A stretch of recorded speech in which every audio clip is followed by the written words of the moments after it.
January in Wijk aan Zee, the Netherlands. For this cozy, coastal town, the holiday season isn't over.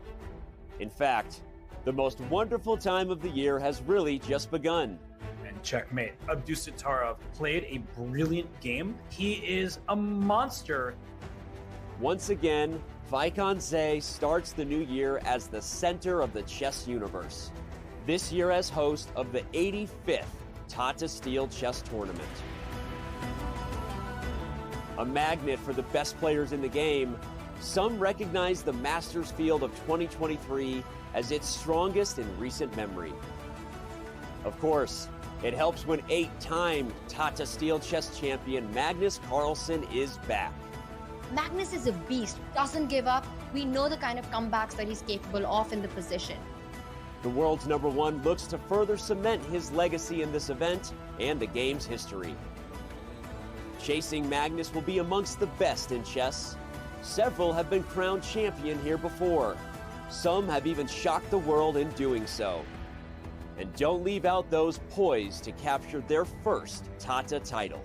Anish is taking down the world champion Magnus in absolute shock. Although winter, Tata Steel chess is also known as the place new stars come to bloom. Magnus won here as a teenager.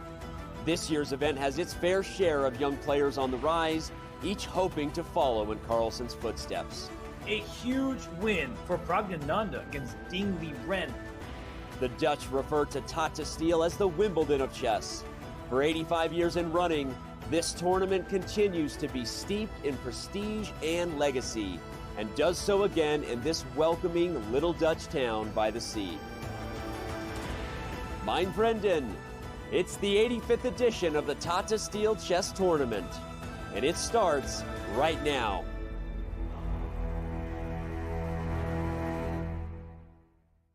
Welcome, ladies and gentlemen, to the 85th Tata Steel Chess Tournament, coming to you from Amsterdam, the capital of the Netherlands. It is the 5th round of Tata Steel, so we are currently in the Johan Cruyff Football Arena, which will be a special one-day venue for the event.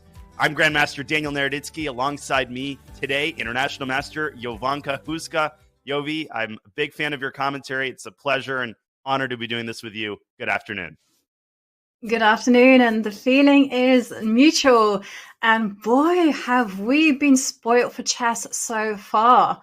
I mean, it's been such an amazing tournament. Each round has featured so many electric games, and the day before yesterday, we had 3 decisive results, and even the draws were incredibly exciting. You can see there Praggnanandhaa with really the game of the day. Jovi, correct me if I'm wrong. All he really did was defeating Ding Liren with white. It's not that the world champion lost a game as well, so, you know, it wasn't too impressive. I was going to say, I know, there was a close call, actually. I mean, what a spectacular day of chess, and I have to say, Praggnanandhaa beating Ding Liren with the black pieces, and in such a positional style, was absolutely wonderful. And then, of course, Anish, oh my God, he is getting better and better. He seems to be leveling up and making it all look so easy. Yeah, and Anish with the win against the world champion, and that propels him to the top of the tournament standings alongside with Nodirbek, Abdusattorov, both of them sitting pretty on 3 points out of 4. Man, Anish Giri, he has just been electric. He is confident, and he is atop this tournament after 4 rounds. And speaking of Anish Giri, he offered us his own insight in a very entertaining interview after his win against Magnus Carlsen. Let's listen in. But it was in the bag first time after he allowed me BC, because I thought it was dead lost. And then I blundered 96. And then the second time I thought after A5, bishop A5, rook C8. I mean, I thought, okay, it's very convertible, even for me. But you know, still possible. Like I was almost blundered at one point. I thought he has no moves. I almost played King G2. Then there's 93 check cheapo. So there's like, but then when I saw that, I was like, that's that blunder that I should have avoided. So that was good. Actually, I was sort of just thinking that the odds of me messing this one up are higher than usual. That made me feel relieved because I didn't put much pressure on myself. I thought like, okay, you know, very likely I'll mess this one up somehow. I don't really see how, but maybe it will happen. I didn't feel the usual Magnus effect because I felt like he was missing stuff, and he was making moves that I thought were weaker than the moves I expected, and that gave me confidence. But in terms of like, I think it's a sort of a historic moment. I've beaten him once, but everybody knows it was a little bit lame. He blundered something, and I was so small. It was a different person back then. Really, and it's always a kind of a weird story because I always tell my story now that so I beat him at 16, and I've never beaten him ever since, and that's always a weird. Like, and I was thinking like, I have to beat him at some point, right? We're not gonna wait till like we're both 50 and we play this match like Tim and Karpov are playing, you know, like. So I thought like, okay, so I'm really happy that I won because now, you know, it was a fair and square. I don't know why, but that interview just makes me smile. There's something wholesome about it. And listen, historic is not an exaggeration. If I beat the world champion, it would be a glass of wine. There would be a nice dinner at a French restaurant. But Anish Giri cannot rest on his laurels, Yovi, can he? No, he absolutely can't, because today he still has a tough opponent to face, and he will be facing Praggnanandhaa. And of course, there are many other exciting matchups. There are indeed. We're going to take you through those matchups one by one. First of all, Magnus, he needs to bring the heat, fighting Nodirbek, Anish Giri's co-leader of the tournament. You don't say this often, but Magnus is coming off a loss. He's going to be mad, and he's going to have the white pieces, so we can expect Magnus to take some risks. Yeah, and I remember the last time that Magnus played Nodirbek with the white pieces in the World Rapid Championships, Magnus he played in the most spectacular way ever. I mean, I know he just learned from the legends himself. Fantastic game. Just check it out if you can. Yeah, I mean, this is just such an amazing match, a matchup of the generations, and they've also never played in Classical before. That's really weird to say because you think that's impossible, but we actually have a couple of these matchups given this very eclectic roster we have in this year's Tata Steel. Well, one matchup that we have had many times is the All-American matchup between Fabiano Caruana, who takes on Wesley. So now, Yovi, Wesley, he has drawn all of his games, but that can change at the drop of a hat. Yeah, absolutely. I've always likened Wesley's style to that of a bear. If it looks quite tame, but if you provoke it, well, he comes at you. And the thing I've noticed about these two is that, yes, they do play a lot of draws, but they do have a lot of fireworks along the way. They do indeed. And of course, Wesley coming out with an E4 course. He is armed to the teeth with both white and black, as is Fabiano Caruana. So I really think that matchup is going to give us something very interesting in the opening. Speaking of the opening, Gukesh against Rapport. I mean, two incredibly exciting players who are languishing in the bottom of the tournament standings, Yovi. But I mean, it's just been 4 rounds, so it's weird to talk about last place or first place because we know how quickly things can change, especially when we talk about Rapport. Yeah, exactly. I mean, both these players are kind of a bit streaky. I feel that when they're doing well, they're really going to start motoring. And like you say, it is only round 4. Soon, it's going to be the middle of the tournament, and these players need to catch up. So they really need to start racking up some points. And the same goes for Maghsoodloo and Jordan van Foreest. These are some of the most creative players, and I, for one, can't wait to see what Jordan is going to bring to the table when it comes to opening surprises. Yeah, and Jordan never really accomplished anything in the Tata Steel. I mean, he only won the tournament during its lockdown phase 3 years ago. He defeated, actually, Anish Giri in the Rapid playoffs to win the Tata Steel. So Jordan, he's really, really well prepared. He doesn't have all that much to lose. He's sort of an underdog, and those players can be really, really dangerous because they have a chip on their shoulder, and they're trying to prove themselves worthy of playing the top guys. So definitely an exciting matchup. As is, of course, Pragg against Anish. Pragg coming off a win against Ding Liren. He is confident, and he is incredibly dangerous. The Battle of the Kingslayers, Yovi. You said it.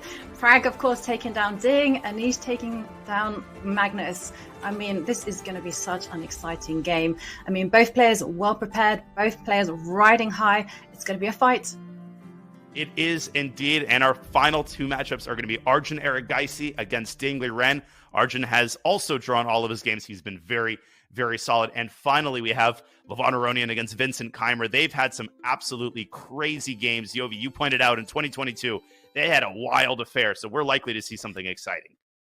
Yeah, something about those styles.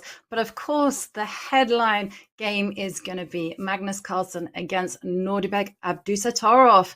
And there we can see Nodirbek waiting for Magnus to arrive. Magnus not yet at the board. I mean, always late.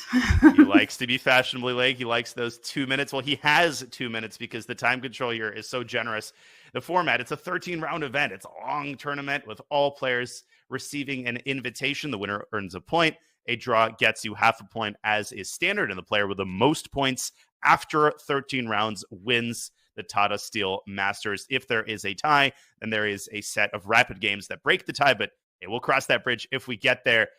There's a lot of bridges to cross in terms of the time control. First, you have 100 minutes for 40 moves, then 50 minutes for the next 20 moves, and then another 15 minutes after move 60 is made. And of course, we have the standard 30-second increment after every move. Yovi, it's a generous time control. This allows for some of the highest level chess that we see each year, and that is why people love Tata Steel. Yeah, absolutely. And in terms of chess games, this is a marathon. This is in competition in endurance. And like you say, it does allow the players to play such great quality chess, especially in the later stages of the game. And there we can see Wesley So and Fabiano Caruana with his new hairstyle getting ready. And Magnus has made an appearance at the board, and both players getting ready. And we can see that Nodirbek seems to be slightly nervous. Yeah, he was kind of smiling uneasily there. I mean, black against the world champion is going to do that too. Yeah, it will do that. And well, what are your predictions for this game? Do you think Magnus will open with e4 and take on Nodirbek Sicilian, or will it be a c4? Will we see even crazy moves from the world champion? I mean, we have seen him also open up with b3. Yeah, I mean, it really, with Magnus, it depends on how he feels. I mean, he can play absolutely anything. If he wants a theoretical battle, we're going to see e4. Maybe he doesn't want a theoretical battle. Maybe he just wants a deep breath after losing to Giri. And you called it. 1c4 is the first move of round 5 of Tata Steel, executed by Magnus Carlsen. Here we go. Seatbelts fastened. Yep. And kind of expecting Nodirbek to play e5. He's done that before. And I think the very first time that they played each other in 2020. Oh, no, we have E5. A symmetrical English copycat. Indeed. C4, C5, the first moves of this game. And the symmetrical English has a fantastic reputation. I mean, it is alongside 1e5, the frequent choice of highly theoretical players, and the ball back in Magnus' court, he is really the one who has to choose a setup here. Yeah, absolutely. And I find that in these symmetrical Englishes that the game kind of takes on a maneuvering phase. I mean, both players will just develop the knights out, get their pieces onto good squares, and then just wait for the actions to start brewing, either in the center or quite commonly on the wings. And there you can see the knights just developing. Yeah, knight f3, knight f6. And what I said about Magnus being in control of the setup isn't entirely accurate. He's played knight c3. Now, knight c6 is not obligatory. Black has a couple of alternatives. There's the move e6. There's the early queenside fianchetto. Of course, you can also play the move g6, but that's often frowned upon at the top level because it actually allows White to transpose the game into an accelerated dragon, a Morozzi-bind system, not to Nodirbek's liking, as he does indeed bring the fourth knight out to c6. Riveting position thus far. So, what is your prediction for how long that they will copy each other? Gosh, I mean, how many moves will they go? Well, I guess if Magnus plays d4, then something tells me Nodirbek won't go d5. If Magnus goes e3, I think they're going to keep it going. e3, e6, d4, d5. You could go for another 4 or 5 moves here potentially. Yeah, I was also thinking about fianchettoing. Keep it going for all the way. Could be the drawing system. As long as possible here. Magnus actually taking a little bit of time here. Did he decide on assist him before the game. Maybe he actually didn't expect Nodirbek to play the symmetrical English, but finally chooses the move e3. And we're going to keep following this game and update you on whether Nodirbek continues to copy the world champion. Not a bad strategy, but for the first time today, let's go back to our beautiful bird's eye view, Yovi. My favorite view as we see all of the positions as they currently stand. Yeah. And let's have a walk in the park, and let's take a look at whether anyone has launched any opening surprises or have, well, there's fireworks on the board. Can we take a look at Maghsoodloo against great minds think alike. Foreest? I was so hoping you would say that. Let's go. What do we have here? A crazy position after only 7 moves. You called it. I mean, sometimes you just hear about a matchup and you just know that they're going to bring their opening A game to the table. What do you make of this chaos that's on the board after White's 7th move? Well, first of all, I'd like to rewind and see how we got to this position, because my impression of Parham is basically that he likes his schemes. You know, he tends to live on the 3rd row, as I call it, develop his pieces. And here we see a departure from that style. And I was really curious as to see how Jordan was going to shake him up. And here we see. Well, yeah, this He's is playing immediately. This is a standard line of the Queen's Gambit accepted. Where it gets off the rails here is after knight f6, White takes on e5. Now, Black does not take on e4, which seems quite tempting. I can't exactly tell you why. Instead, he clings to the c4 pawn with b5. And I suppose the reason you don't take on e4 probably has to do just with bishop takes c4, attacking f7. And White is quickly able to shelter his king, keeping very strong pressure on f7. So Black trying to keep White's light squared bishop at bay. Now, of course, White has to defend e4. So the moves make sense, Yovi. But as a result, we've got a wild position. a3 and then a4 is White's last move. Jeez Louise. Yeah, no, it wasn't what I expected. I mean, I could kind of predict up to a certain point, but that I would not have thought about this last move, because my focus would have been simply in developing the pieces, in primarily the king, or perhaps trying to establish a pin. But wow, I mean, a4? I'm still digesting this. I think, well, the tactical point is that if the move b4, which is very tempting, runs into knight e5, takes c4. And the bishop on a5 is hanging. That's actually why he played a3 first, to provoke the bishop onto a vulnerable square. And if Black can't play b4, well, Black does have the move c6, but that queen side, it does not look stable, Yovi. And after c6, maybe White can take once on b5, and White's got a pretty imposing center, a nice knight on e5. The eval bar seems to approve of Maghsoodloo's early opening experiment. Yeah, unexpected, but very good. I mean, the only problem that I would see with White is, of course, would be the king safety. I mean, White's king is still 2 moves away from getting to castling. And, you know, Black does have the opportunity to chip away at the center. And wow, Jordan is accelerating the play. I mean, talk about fighting fire with fire. Unexpected stuff there. I mean, we thought he would just support the pawn, but no. Yeah, normal support the pawn moves. Nah, that's not in his vocabulary. c7, c5. And every time we think the game's about to calm down, it somehow just becomes more chaotic. So what does this move accomplish? Well, it obviously attacks the d4 pawn. Parham has to respond to that. And the way I see it, he's got 2 candidate moves. There's the move d5, and there's the move d takes c5, just grabbing the pawn and saying, what you got. As for which of those I would prefer, d takes c5 actually looks really good to me, Yovi, and maybe I'm missing something. But if Black now plays queen c7, looks like a very strong fork. White has this incredibly nasty move, queen to d6. And if you trade queens, you've stumbled yourself into a probably losing endgame at this point. Yeah, and you still have to deal with the pressure on b5 as well. So I agree with you. Black cannot trade queens. Yeah, that looks convincing. So, I mean, my first thought was queen c7. Are there any other moves? For instance, I would perhaps forget about the pawn on c5, try to claim that it's kind of dead wood, and instead focus on developing the pieces. I'm thinking bishop e6, or yeah, something e6. to protect on c4. Yeah, I mean, you kind of have to get your pieces out ASAP. That's the only way you earn compensation. But I'm going to keep gobbling. Bishop e6, I'll take on b5. Maybe b4 is possible now. Yeah. But the problem, again, is that white takes on d8. Again, rook takes d8. There's knight takes c4. And let's not talk about bishop takes d8. This looks mighty ugly. White's going to win c4. And knight d5 isn't even the best move. Probably knight b5 is even better. Tell you what, Yovi, this could be early major trouble for Jordan if Maghsoodloo takes this pawn on c5. Yeah, I mean, but how natural is it to take that pawn? Because my vibe was, I'm a pawn pusher. I'm going to push the d5 pawn and grab that space. I mean, how is that?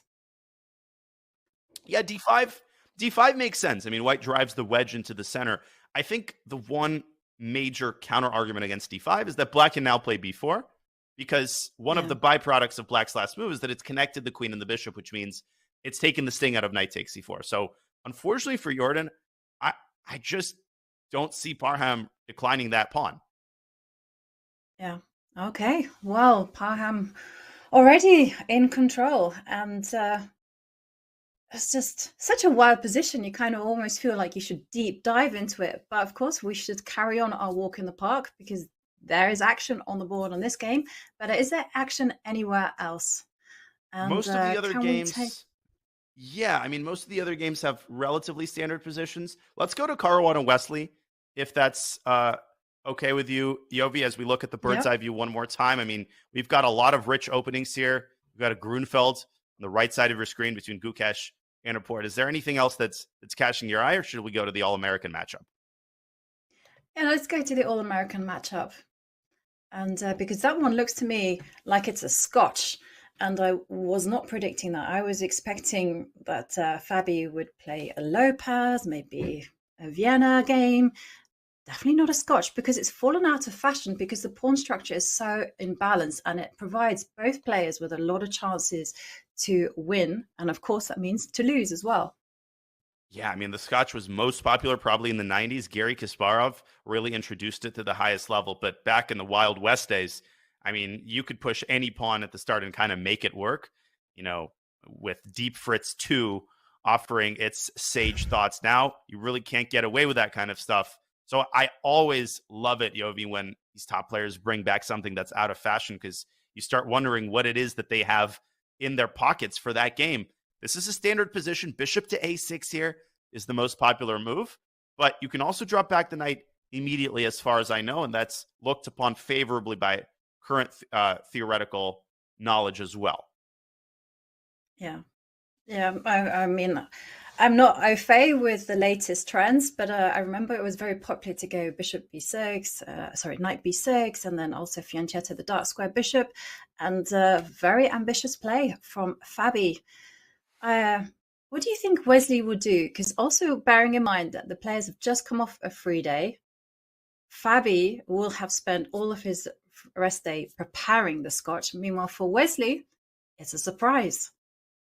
Yeah, and do you kind of stick to your normal repertoire? You kind of like have faith in your openings, or are you actually going to just depart? Because incidentally, there was a nice story from Magnus, actually, when he was asked his thoughts about losing to Anish in game 4. He kind of said, well, he felt that Anish wasn't playing so confidently, and there we see the light square bishop move to the edge of the board, pinning the queen. And he said, well, Anish was taking his time, and so he decided to go rogue and play something completely different to what he had prepared. So he kind of went for an intuitive choice. And of course, we all know what happened in game 4. He got crushed by Anish. Yeah, it did not turn out well, but this brings up a very interesting point, Yobi. I think there's a misconception that top players, they prepare an opening, they look at their file, and then always things go according to plan, and they always stick to what they had planned to do. That's not true. I've heard a good amount of interviews where top players actually say that they do make spur-of-the-moment decisions in the opening more often than people realize. And often they make those spur-of-the-moment choices precisely when they're facing something unexpected, because they know that if they go down the path that they've gone down previously, they might run into some incredibly nasty preparation. So immediately you run into this dilemma. Do you play what you know best, or do you play something that you don't know as well, but that your opponent isn't likely to expect. As Fabiano brings his own bishop out to a3, 2 can play at that game, says Fabi. And Wesley actually has a really cute simplifying combination here, which I don't think solves all of his problems, Yovi, but probably is worth showing on the analysis board. He's got the move queen takes a3 in his arsenal. And after knight takes a3, you don't take the knight, you play bishop to b4 check, and king d1 runs into the fork. But king d1 isn't going to be White's choice, is it? No. Okay. You gotta block that check with your queen, unfortunately. Oh, nasty. And this endgame just looks slightly worse for black. I mean, you've got the damaged pawn structure, and what do you have to show for it? Yeah. I mean, this pawn structure is so bad that black could often be pawns ahead, and still he has problems with the light square bishop, and still white would be better. So, I mean, here white just looks like they're killing it, to be honest with you. I mean, you've got control, bishop is locked out of play. All you need to do is just connect your rooks and start advancing those pawns. I'm a big fan, Daniel, of advancing pawns, grabbing space. Yeah, no, and this is the last thing that Wesley wants, a worse endgame with minimal winning chances, after move 10. So as we go back to the live board, if he's not taking on a3, you can't check on b4 immediately because the knight still controls c3. That means you either have to move your queen, don't move it up to e6. There are hot coals here that Wesley has to avoid. I've seen the move queen to g5 played in similar positions, but maybe Fabi in that case is just going to trade on f8 and then bring his knight out to d1. Note that queen c1 is never that dangerous because the queen can just slide back to d1. Yeah, I've also seen moves such as knight b4 as well, blocking the attack on the queen. Precisely. Just to kind of dissuade white from castling to queenside. I'm so used to saying to the left, to the right, that I've forgotten the chess terms. Indeed. that makes total sense. Knight b4. Yeah, knight b4 does look pretty interesting, and Wesley is going to continue pondering his next move. But what an interesting opening here. A Scotch essayed by Fabiano Caruana. Something tells me this is going to be a decisive game. Yeah, and definitely they've gone off script as well. Normally they've played quieter positions and then fireworks happen in the middle game. Here they're going for broke immediately. And please, can we fast forward to the Arjun Erigaisi Ding Liren game? Because, well, I always get very excited when one person has push pawns in front of their king. And there we see Ding Liren. He is really taking a very committal approach. It's quite standard in Lopez. I'm very excited about it, but it is standard. But still, I find this kind of battles very complex and extremely fascinating. Let's jump into that game. You can see Magnus at the top of your screen. They'd stopped copying each other, and Nodirbek putting on the board a very ambitious setup with a bind in the center. But we will get to that a little bit later. I'm on the same page. The Erigaisi Ding game is so entertaining already. And not only has Ding played h6 and g5, the most ambitious way to meet the Italian, but he's also castled to that same side of the board, Yovi, which a lot of players might find radical, wildly surprising. But in reality, well, first of all, black is often the one who attacks on the king side anyway. And second of all, yes, black has some holes on the king side, but it's not like checkmate is imminent here. Mm-hmm. No, it's certainly not imminent.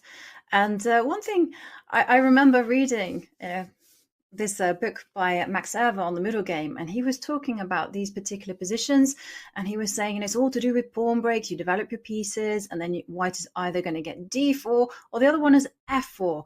And by playing this particular way, there's no chance in any century or any version of life that white is ever going to get f4 in. And here comes the other pawn break in the center. I love this. Players are following the rules. If you take space on the wings, you got to strike in the center. This is classical chess. And you got to pay homage to Max Erva, who you mentioned, the Dutch world champion, is beloved in Amsterdam. I've been to Max Erva Square. I think there's a Max Erva museum. And so how fitting that Erigaisi follows Erva's prescribed method of play. D4, what an ambitious move. Now, first order of business, I think we need to explain, perhaps I need to explain to myself why exactly black can't snatch up the pawn on D4. So let's bring up an analysis board and dig in. Now, I assume after ED, White's going to play CD. Yovi, what catches your eye here? Perhaps a queen sortie over to H5? Yeah, definitely. That's the first move that I'm thinking about. I'm also thinking about just accelerating the play and just blasting open the center with E5. But okay, let's have a look at what happens if the queen goes over and makes a foray over to the black king.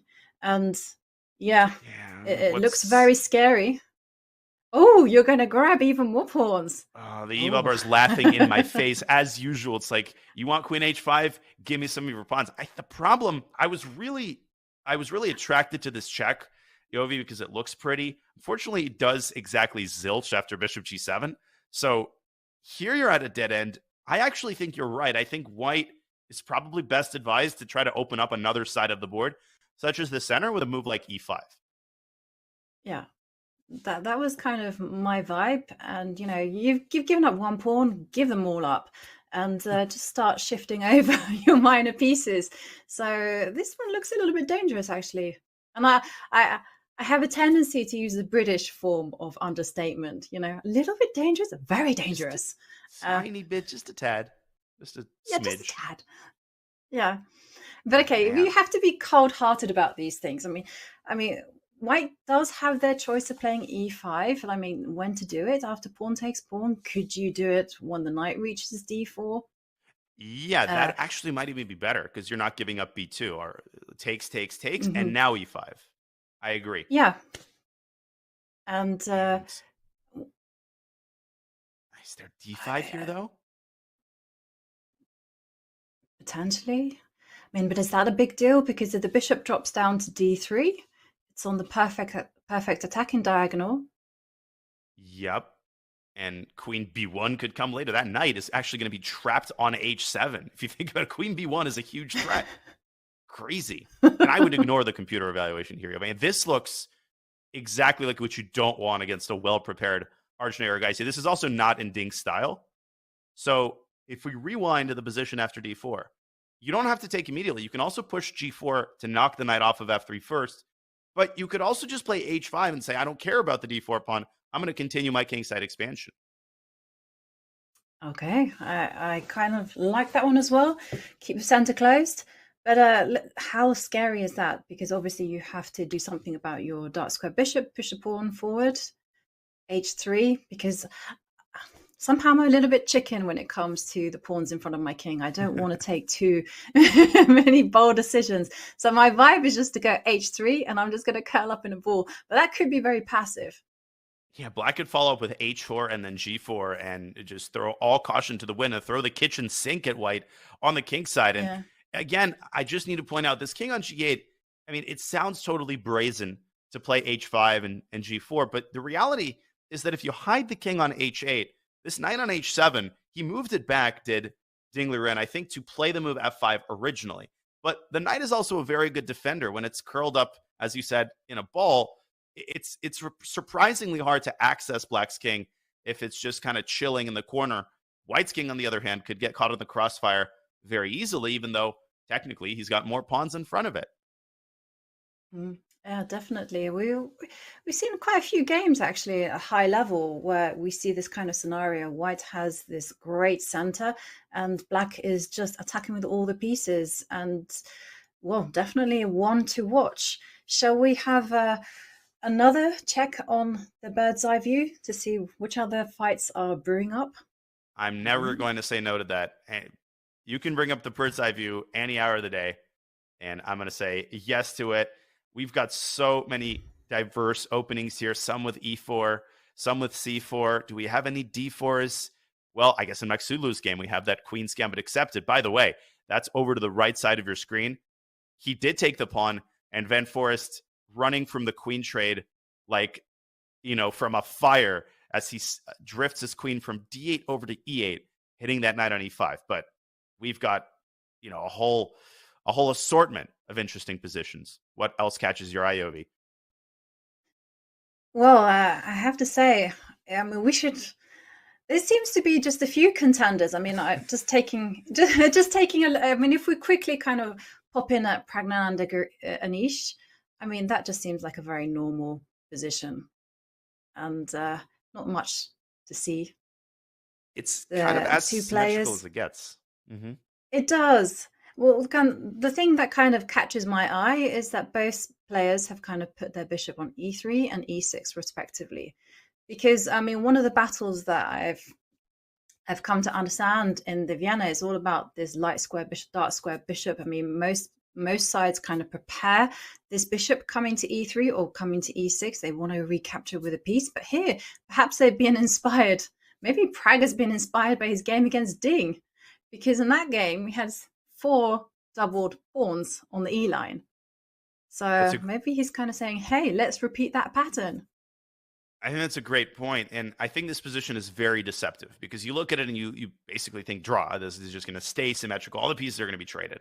But if you look more carefully, there's a very high likelihood, as you're indicating, that the pawn structure actually becomes incredibly asymmetric in the next 2 or 3 moves because you can't keep this tension forever. White, the ball right now is in White's court. He's the one who has to make a decision. And conceivably, Pragg could take on e6 and then take on c5. And as you said, Black's pawn structure is ruined cosmetically. But if you think about it, the pawns on c5 and e5 are doing a great job of clamping down on the d4 square. And of course, Black has the semi-open f-file to operate on once he castles kingside. So that's why Pragg is taking his time here.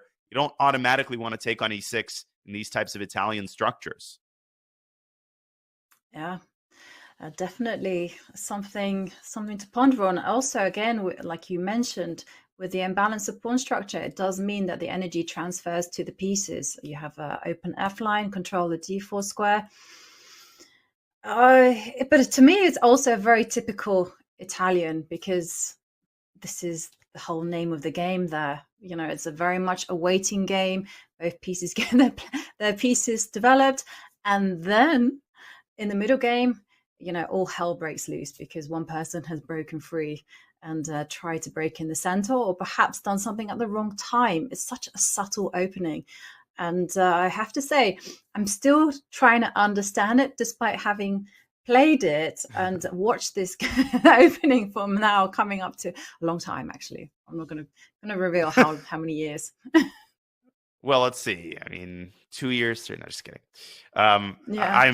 I'm at that stage as well where I don't want to mention anything that has to do with years or the first time I played something because we're talking about the early 2000s and, you know, let's just table that conversation. But a conversation I don't want to table is the one about the matchup of the generations, right? This is something I always love about fields, about tournaments with an eclectic field. This is only the second classical matchup between Praggnanandhaa and Giri. Again, when you say something like that, it sounds crazy because Pragg has become a household name. But Yobi, this really is one of his first opportunities to match wits with the top players on earth. And, you know, these young players, they come into these tournaments, they're not just trying to put in a performance and phone it in.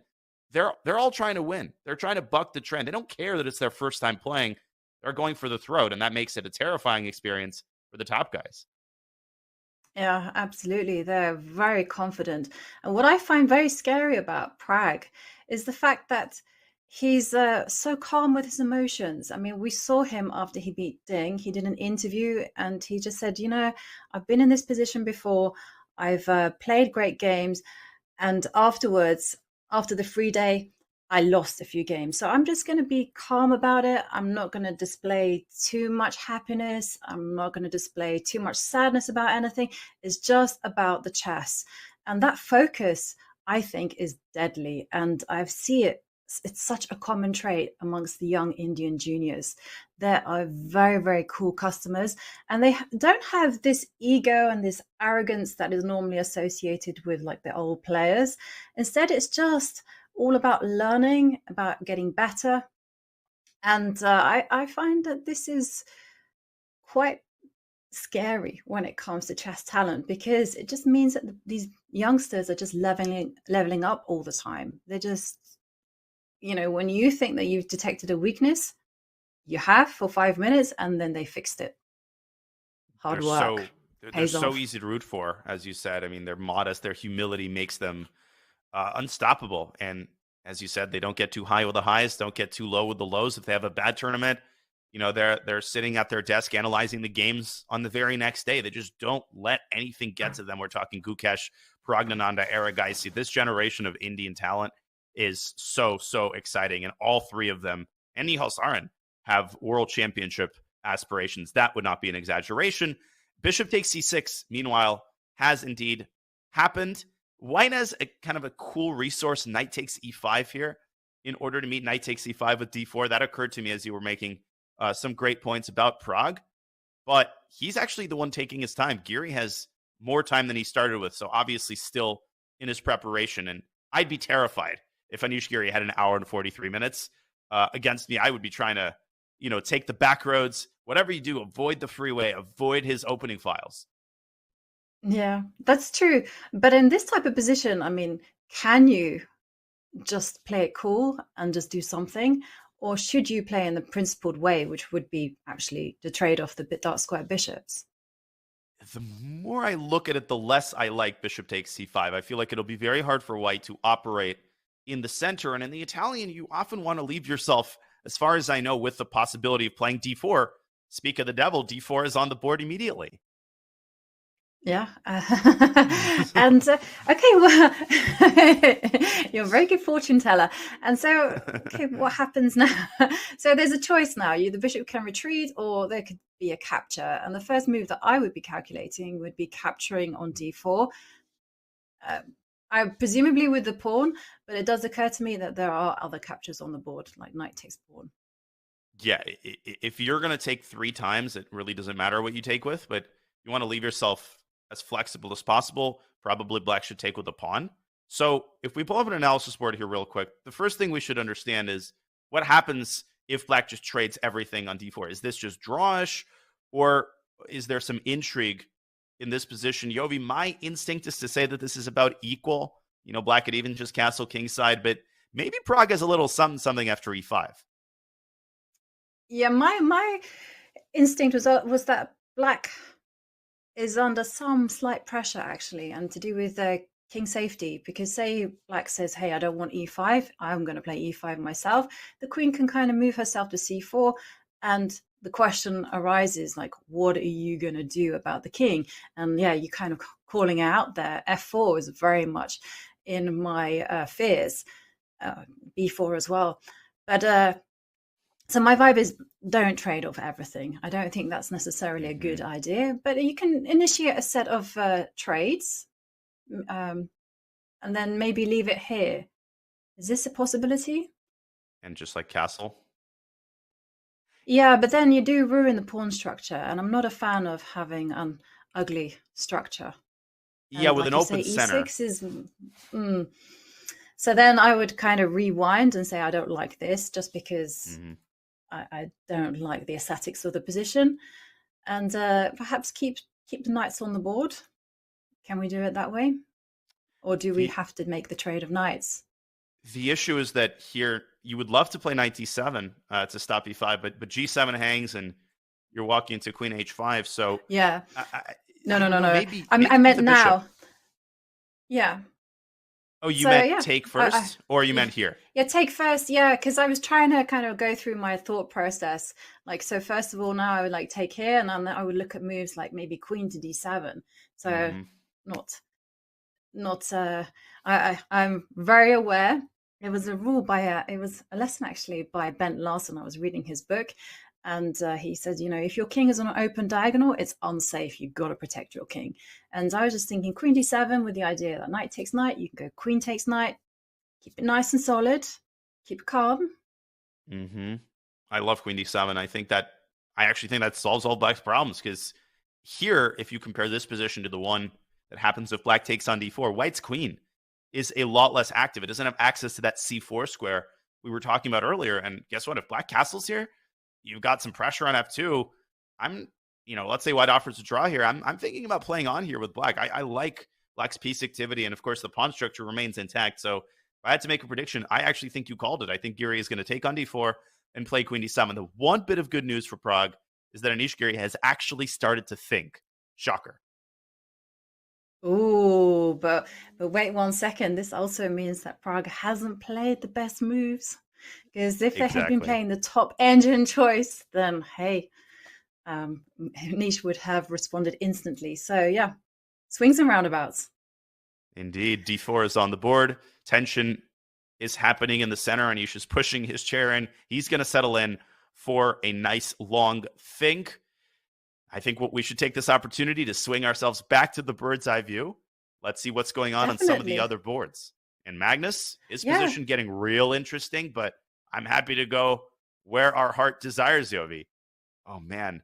Yeah, the problem is that there are so many exciting games. I mean, there's one that I'm just itching to go back to, but we've already been there. It's Arjun Erigaisi against Ding Liren. Me too.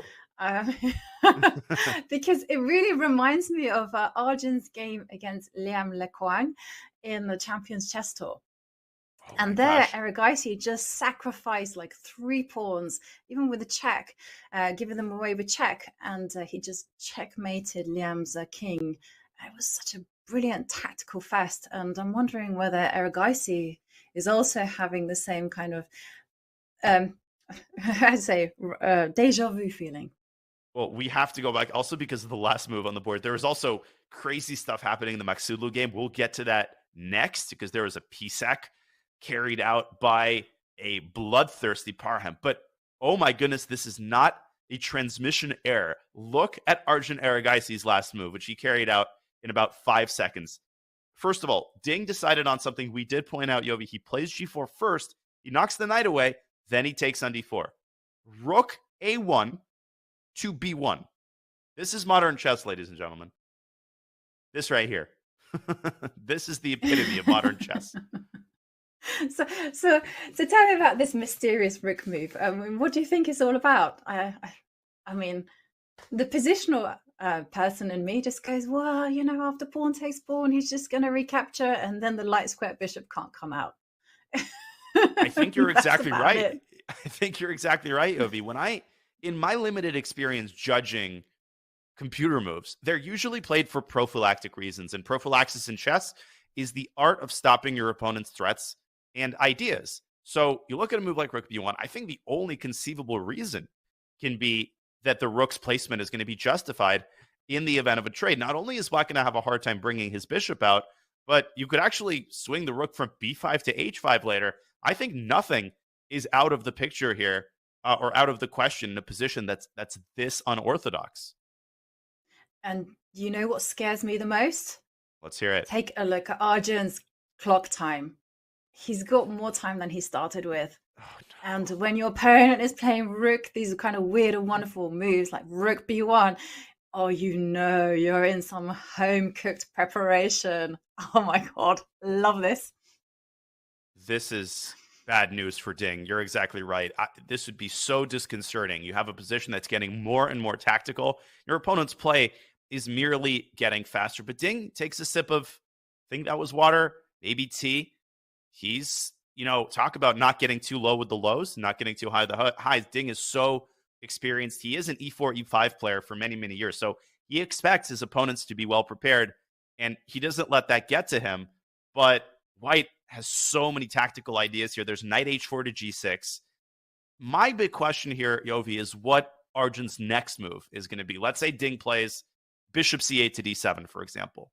How is he going to keep accumulating the pressure on the king side? Well, my first kind of view is that, first of all, you should try to look at ways to get the queen over. But I would really love to kind of somehow magic the queen over to h5. Since that is quite unlikely, I would be just looking at improving my pieces or maybe trying to initiate a breakthrough. So like maybe e5 is something that I would also be considering. And speaking of magicking the queen over to that side of the board, what's stopping the queen, of course, is g4. But after bishop d7, you could try knight h4 to f5. You could try to slice off the connection between the bishop and the knight. Let's bring up an analysis board here real quick. Bishop d7, let's say knight f5. Okay, bishop f5 ef. And your move, e5, Yovi, has the effect of opening up the e4 square for the knight or the rook. This has the exact same effect. Something like queen g5 could run into knight e4, couldn't it? It could, and you'd have to calculate what happens after queen takes pawn as well. I mean, the play is getting fast and furious here. Then the bishop comes back to d3. Oh, this is oh, it's crazy. I mean, is there any way to do any repair work? Like, for instance, move the knight to e5. I mean, you just has to, or maybe knight g5. I'm not so sure about, but I like knight e5 though, because you're attacking the tail of the discovery. Yes. The problem though is that the knight can get exchanged, so there is bishop takes knight. What other things are there? And then there could be a potential discovered. For sure, maybe you can even move the knight back. You could maybe this set is not something enough, up with queen c2. No, you're right. There's nothing decisive. Let's put it that way. Clearly, nothing decisive here. Yeah. So yeah, this is such a wild position. Okay, so going back to the game, knight comes to f. So knight f5 is definitely a move that one would consider. And what else is there? It's an idea. I'll put it modestly. It exists. Yeah. It's somewhere out there in the ether, and it's on Arjun's radar.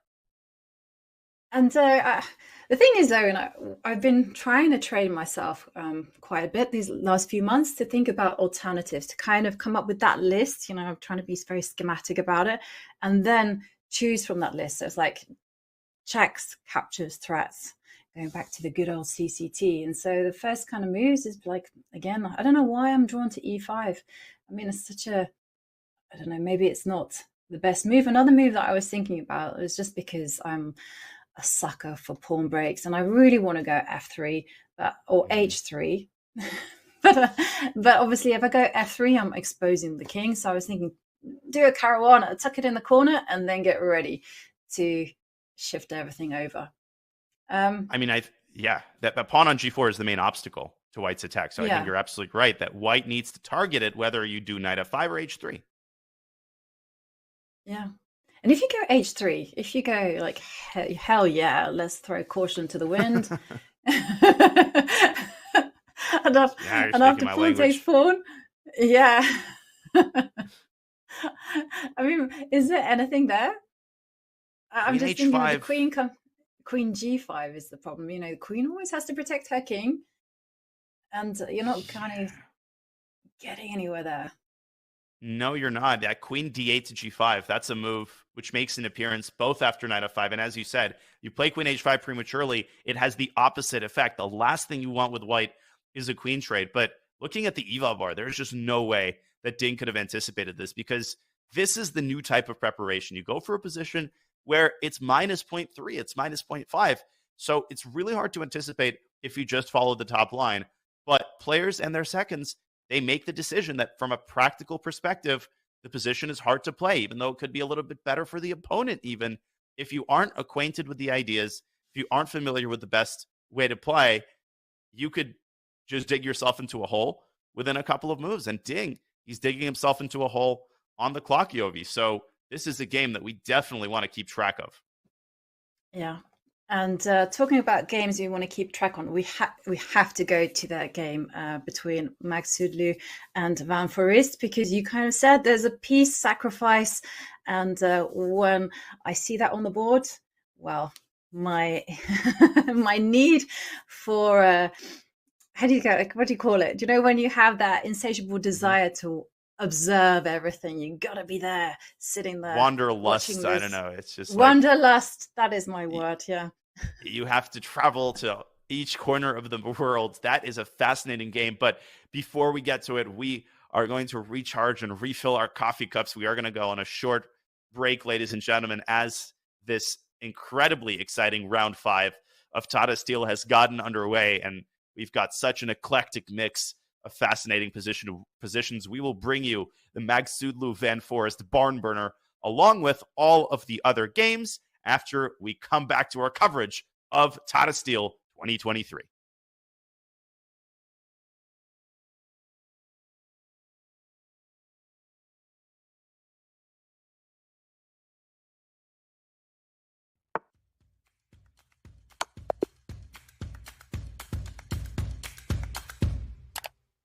Just played an exciting game and want to see if you got a brilliancy? Or maybe where you could have improved? Chess.com's game review is just a click away. Game review is a fast, fun, and instructive guided review of your games. See your accuracy and your opponent's accuracy. Check out the eval graph for an instant overview and scroll down to see how many great moves, best moves, blunders, and yes, brilliancies you have played. Learn from Chess.com's coach who gives move explanations, opening statistics, and shows you the best lines of play. With retry mistakes, you can get another shot at finding missed opportunities. Try Game Review today on web, iOS, or Android.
Welcome back to Tata Steel 2023. This is round 5. The players are fresh. They're fresh off of rest day, and they are showing it. GM Daniel Noditsky and I am Yovi Huska, bringing you commentary on this lovely day. And what a lovely day it is, Yovi. Wherever your eyes turn, you've got super exciting action, and particularly Maghsoodloo against Van Foreest, Caruana, Wesley, Magnus's game, all of them rivaling each other in terms of their intrigue level. I know, we couldn't have asked for a better start. I mean, the players have certainly used the rest day to come back refreshed and energetic. And we've seen people get in their opening preparation. We've seen surprises. And we've also seen a piece sacrifice, which can we quickly go over to this game between Parham and Jordan Van Foreest. And there we see it. Jordan has that oh no look on his face. Like, what have I gotten myself into? You know, we've all been there. Yeah, absolutely. And I mean, people at home are asking maybe, why is this a piece sacrifice? And the whole point is that bishop takes knight will be played. And after pawn takes bishop, there is queen takes knight on the board. And what is Maghsoodloo's idea behind this piece threat? I mean, is he planning to put the queen in the middle of the board and say, hey, look at me, I've got 3 passed pawns? Or is it something deeper and more fearsome? I think he's gonna say, hey, look at me, I've got 3 passed pawns and you've got no pieces developed. No, first of all, it's important to point out this is not a blunder. Like, he definitely sees bishop takes c3.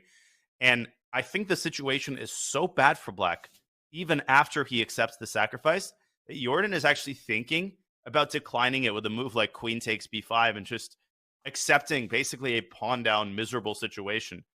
Because takes, queen comes out to d4.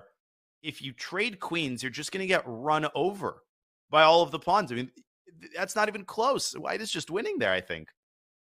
Yeah, and if you don't trade of queens, of course, the pawn on c4 will get picked off, and that pawn on c5 is just so strong. And not to mention that white still has very active pieces. I mean, I always have this phrase in chess, it's not what they are, it's what they do.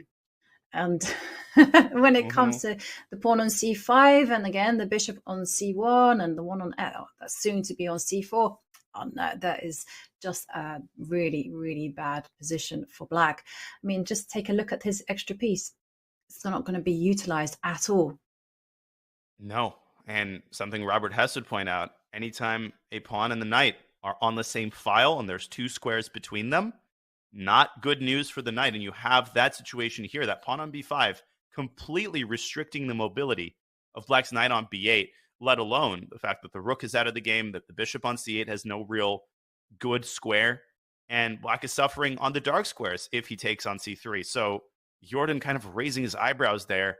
Really? This is what I have on move 11. This is troubled times here for the Dutch Grandmaster, and one incredible preparation by Maghsoodloo. Yeah, absolutely. But do you think he predicted it, or do you think it was just something he had in his arsenal? Yeah, it's a good question. Given how fast he's played, I think if he had that in his arsenal, he probably would have taken a little bit longer to remember his file. So if I had to make a guess, I think he predicted the Queen's Gambit accepted from Jordan, which is so impressive because Jordan really can play anything. He can play Grunfeld. I've seen him play Nimzo Indian. So Parham and his team doing phenomenal work here in the early going. But his job is not done. The game is not over. And Yovi, in the challenger section a couple rounds ago, we saw Amin Tabatabai, the Iranian Grandmaster, blunder a piece in one move on move 6 and come back to beat his opponent. There was no compensation there, but he managed to spin up some complications. And I'm sure that Maghsoodloo is aware that is a possibility. So he is not resting on his laurels here at all. Yeah, no, I have to say that Wijk does have that tradition of certain people just blundering pieces and the position being unbalanced enough to be complicated. And the reason I'm saying this is because Magnus actually lost a piece to Gawain Jones. I think it was in 2018. And, he just carried on as if, whoops, didn't realize that, and just carried on as if nothing happened, and then and won the game and turned it around. And it was quite funny because Tata Bate, he's kind of said in his interview that was his inspiration. Yeah. Yeah. Man, I mean, I'm just trying to take a deep breath and let these games settle in. But another game that we have to get to, Jovanka, is the Wesley So Caruana game. I know we haven't touched the world champion in a while, but we have to spin our way back to the Caruana Wesley game, which is right over on the left side of your screen. Any objections? No, absolutely not. Let's get there and let's zoom there as quickly as we can, because that position is crazy. I mean, we have opposite side kings castling. We have both sides just attacking each other. I mean, first of all, what on earth is happening? I mean, who is going to get checkmated here? Oh, And gosh. Oh my gosh. it's like, you need to take about half an hour here to digest this position. Oh, goodness me. I mean, like, first of all, if I were black, I would be thinking, is my king going to get checkmated? If the queen comes to h3, is it checkmate? And my quick observation is no, it's safe, because that bishop on g7 is a defensive beast. If that's the case, yeah. Mm-hmm.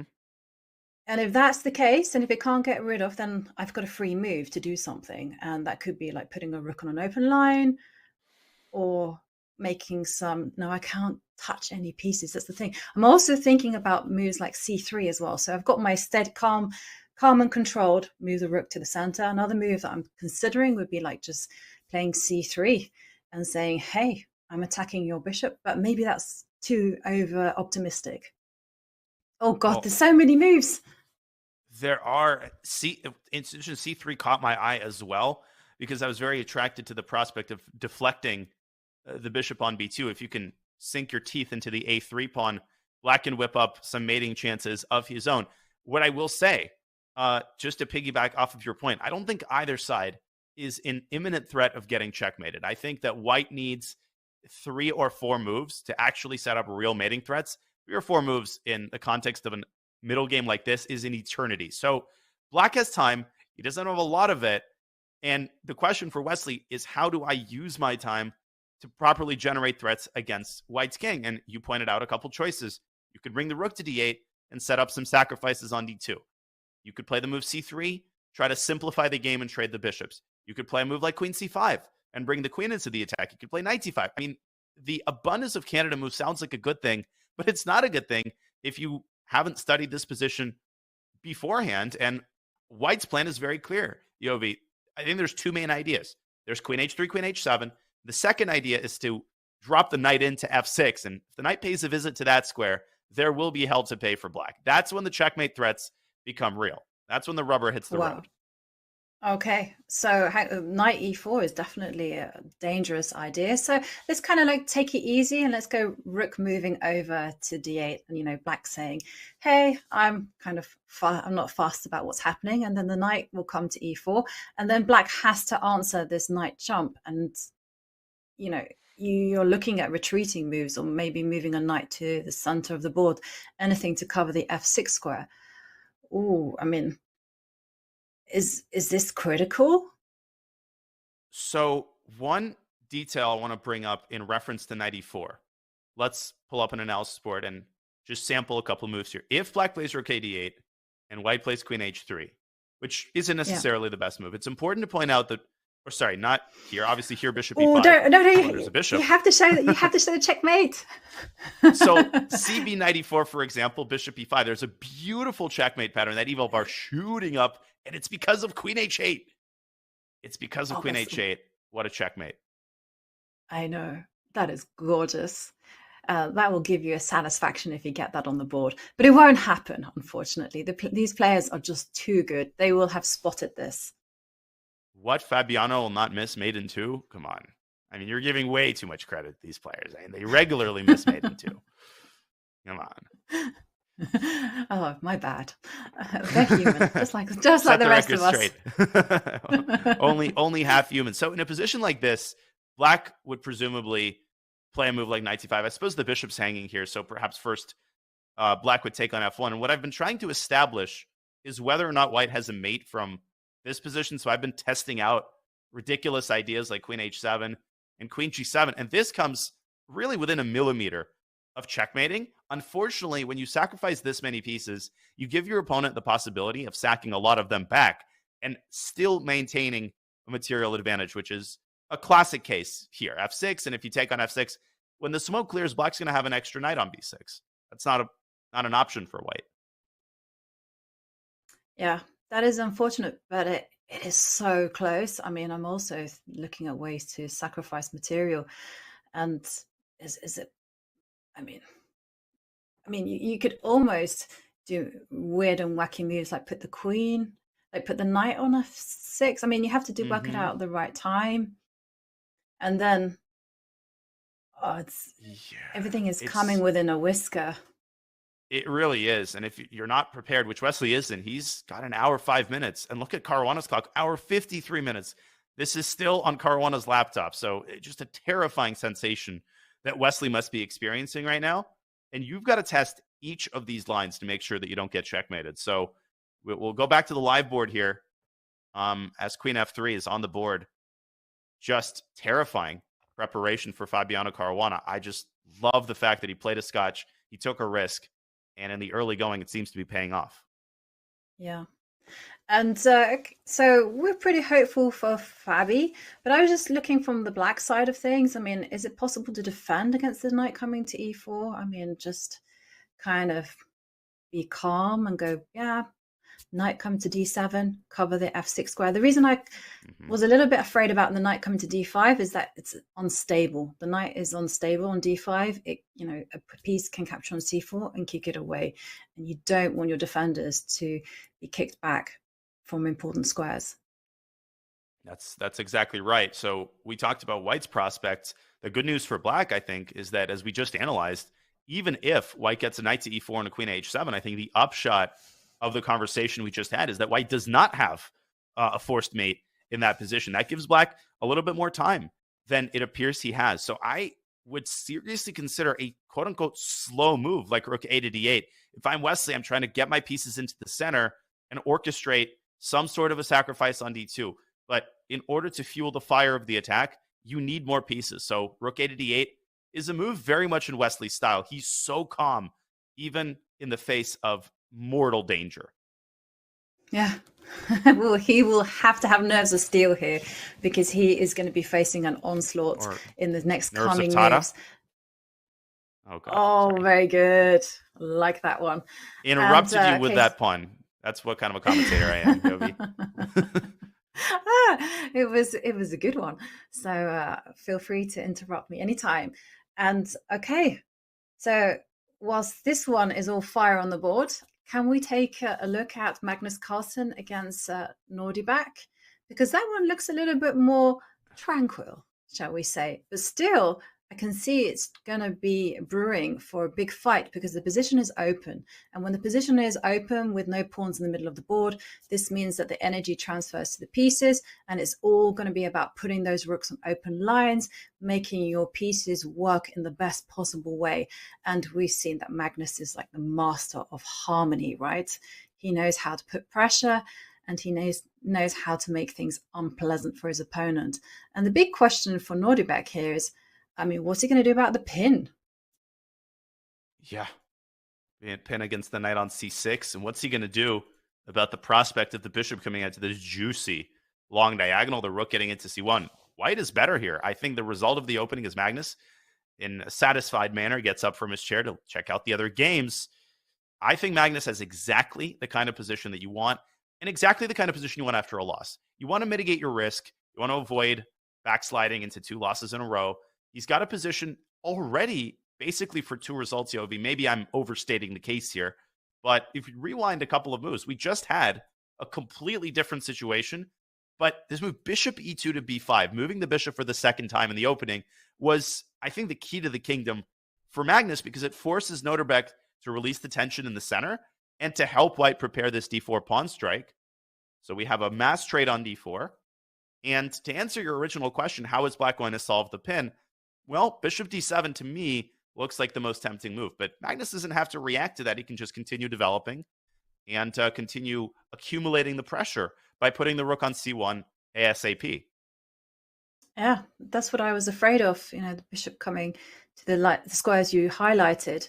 And in this type of position, I mean, is it possible that Nodirbek can fall back on perhaps giving away material, but liquidating a lot of the minor pieces and just say, hey, let's play an endgame where you're one pawn up. That would be the e3 pawn. Ain't that big of a deal. Yes, I think Or am the I answer to just... that is yes. Okay. I was just wondering whether that was a pipe dream. Because if I were black, I would be just like, okay, let's get the king to safety. Let's forget about a pawn on...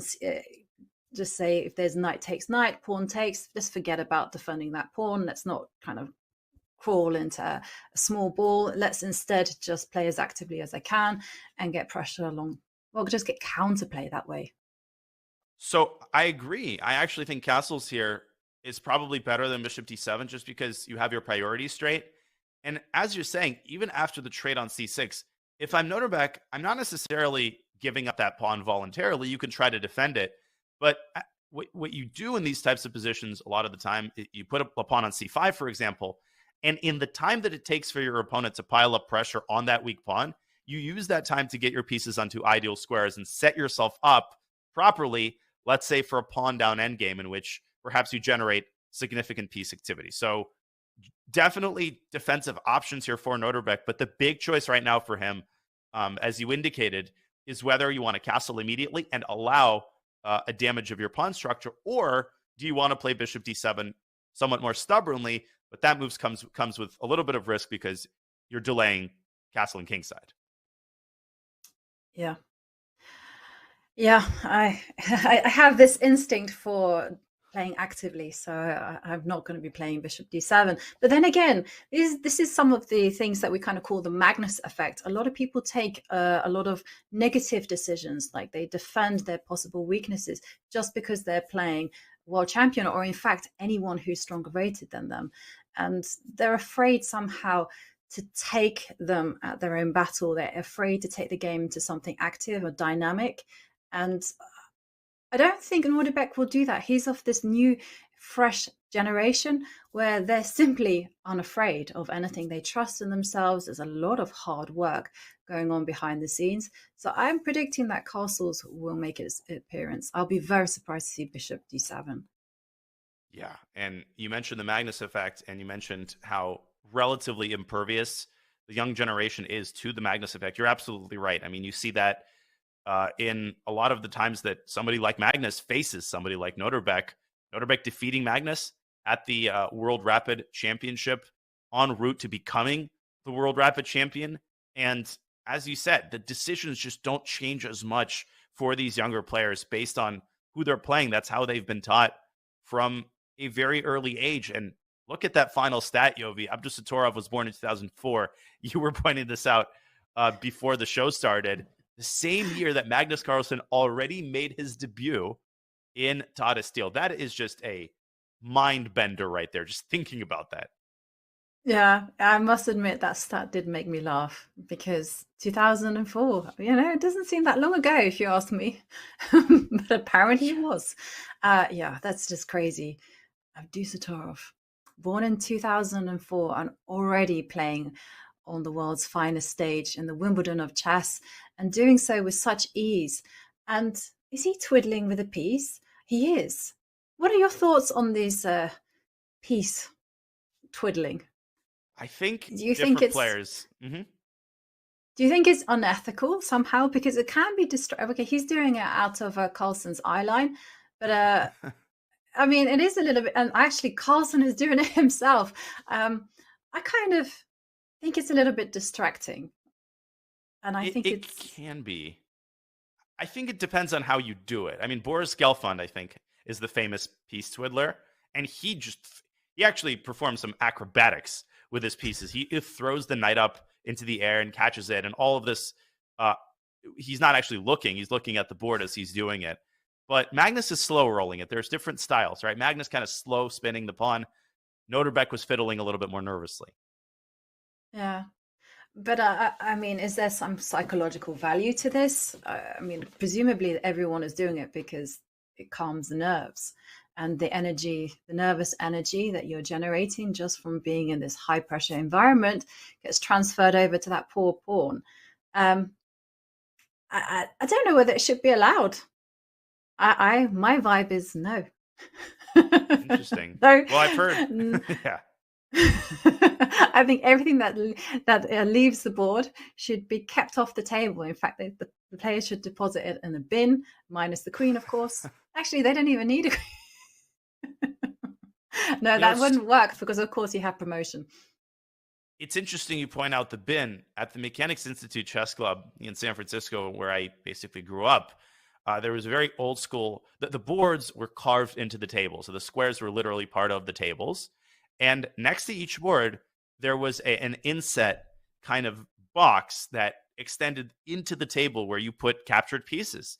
And both white and black had a very elegant compartment where you would store the pieces after the game and after you've captured them. So what you're saying is actually not unheard of, and that's how things were done in the old days. Love the Mechanics Institute. I have a lot of stories about it, but you know, I'll be telling a lot of them in due course. Cool. I didn't actually know that, and here I was thinking that I had a nice fresh idea, but in fact, no, it's all been seen before. That sounds really good. And okay, so definitely things heating up in the game between Magnus and Nodirbek. Shall we move along and revisit what are the other games? So someone who we haven't actually checked up on is Levon Aronian against Vincent Keymer. And I'm especially excited by this pairing because I've noticed that when these two play each other, the games are wild in a way that games are not ever wild. I mean, they just up the level completely. I mean, have they managed to achieve it? Well, Aronian Keymer, and that's right in the middle of your screen as we check out the bird's eye view briefly here. And man, it's just very hard to focus my eyes on one board in particular. By the way, before I get to that, notice that Maghsoodloo has indeed gone through with the piece sacrifice. Jordan has accepted it. And white has a monster of a pawn sitting on c6. Trouble brewing in Jordan van Foreest's game. But to get back to Aronian Keymer, we have a classic Ruy Lopez battle. And Yovi, compared to some of the other games, this might look boring, but it's actually very far from boring. Just because it's more strategic and more positional and thus less tactical fireworks, that certainly does not mean that we should expect a quick draw here or that this is a yawn-inducing position. In fact, I think it's still well within the bounds of Ruy Lopez theory. Both players, look at the time. Oh my gosh. And I guess Keymer has taken a lot more time than Aronian here. Plays a5. Yeah. I mean, Aronian has more time than when he started, and a5. So it's very much a strategic battle. And yeah, like a5. Going for queenside expansion. Meanwhile, of course, Aronian will focus his energy on the king side, just relocating his knight, perhaps maneuvering the other knight, preparing for F. My vibe would be prepare F4, get open that those pawn centers. Another thing that I could potentially do if I were playing with white would be just sit on the space. That's actually one of my favorite things to do in chess. You know, you're just like, yep, got all the space in the world. So what I'm going to do is just move my pieces, do nothing committal, and wait for black to instigate any form of action. And then you react accordingly. Even better is when you actually predict what your opponent is going to do and you stop it. That is the dream. I rarely get that in, though. It is indeed. And Aronian living the dream there, sipping on whatever hot beverage he has in his hand, pondering the situation. We are aware that the clock was jumping around there a little bit. We'll try to update you more accurately very shortly on how much time Levon has. They are now fully accurate. So Levon, he doesn't quite have as much time as he started with, but he's only spent 15 minutes or so to Keymer's 50. So this move a5, very, very committal because you're essentially inviting white to take on c6 and take on b5. But I am totally on the same page with you, Yovi. I don't think white should do that. I don't think white should yield control of the center. And I think Levon should slow roll it with a move like knight g3 or knight to e3 or h3. In such positions, nothing really happens fast. Yeah, I'm on the same page. I love knight e3. The knight has a lot of flexibility, covers the central squares, also threatens to come in on f5. And I don't quite see what Keymer is doing. He needs to, I don't know, I feel like as black, you needed to be doing something, it could be something like g6, once you've expanded as much as you can on the left side, g6, and move your bishop to g7 just to protect the king, and then I don't know, threaten to perhaps break out with f5, but not really. Just wait and see is all I can advocate. It's just one of those things, right, where I think the next 5-7 moves, the players are going to assemble their pieces on, whichever side of the board they want to operate on. We're going to see knight g3 and maybe bishop e3. So they're sort of gathering together the forces, because that at one point the center is going to open up. No tension in chess exists forever. Some, either white or black, will eventually flinch and release some of that tension. When tension is released in the center, files open on the sides of the board, so you could have an open C file. When a file opens, the battle transitions from the area of tension, which was the center, to those sides of the board that have new tension. The tension basically shifts, and we will see which side of the board the tension will shift to. Very rich strategic position here in Aronian Keymer. Yeah, and we can see that Levon Aronian is a 4-time winner of Tata Steel, and the latest one winning in 2014. 4-time winner. That's nothing in comparison to Magnus, 8-time winner. And also, fun fact is Anish Giri is actually 5-time runner-up. Wow. I did not know that. I didn't know that either until I was researching the tournament. I was like, oh, Anish. And meanwhile, shall we take a bird's eye look at all the other games? Because you know how I was saying that Nodirbek would no way play the bishop to d7, protecting the knight? Well, I was wrong. He did. Ooh. Mm-hmm. Yeah. Well, I kind of thought he would take an active approach, but he hasn't. He's just developed his light square bishop. That's a good move as it is. And let's have a look at the wildest game. Actually, there are so many crazy games, and the one that we haven't seen in a long time is Arjun Erigaisi against Ding Liren, because the position was brewing up for a lot of fun things, and we left the game when Erigaisi had played the mysterious rook b1. Well, not the mysterious, because it was just very subtle. The nuanced rook b1. And we've only had one pair of moves played since then, but that pair of moves has given us a lot of new information about the approach that Ding has chosen. Whatever approach he's chosen, he has to put a move on, because he's already down to 50 minutes. And what's interesting is that Arjun finally took a little bit of time. So Ding's move, knight c6 to e5, might have been out of the bounds of Arjun's opening file. He responded by moving the bishop back, and now Ding has just captured the pawn on c3. So he has, in a way, justified the placement of the rook, but he's also opened up for himself a very nice diagonal. So, Yovi, I'm assuming that white's going to recapture on c3, and then maybe black will bring the queen up, as we were discussing earlier, for defensive purposes. Now, visually, this doesn't look like anything special for white, but that knight from d2 can also swing over to e3, and these light squares in the center, I think that's where a lot of the problems could really lie for black. Yeah, and Erigaisi does, in fact, capture the pawn. I was a little bit thinking, like, why is he hesitating in capturing the pawn? I mean, did he have other ideas of perhaps rerouting the knight to f1 to sit on e3 and then get control of the f5 square? And Ding responding immediately with h5, supporting his pawn in the middle. So not in the middle, on g4. Wow, I'm surprised at that, because that's a very luxurious move. I mean, does he have time? I would have been developing some pieces. But I don't know. Can he afford this, is what you're saying? Can he afford to make more weaknesses on the king side?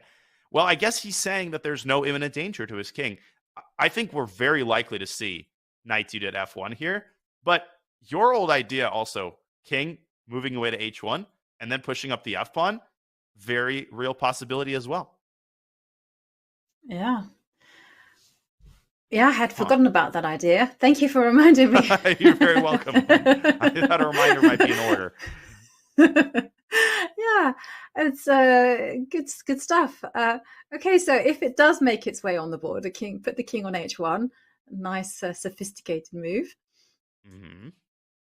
Yeah, I mean, what can black do? I mean, there is the idea of knight d3. There's also ideas of getting the queen over to f6 to protect her king as quickly as possible.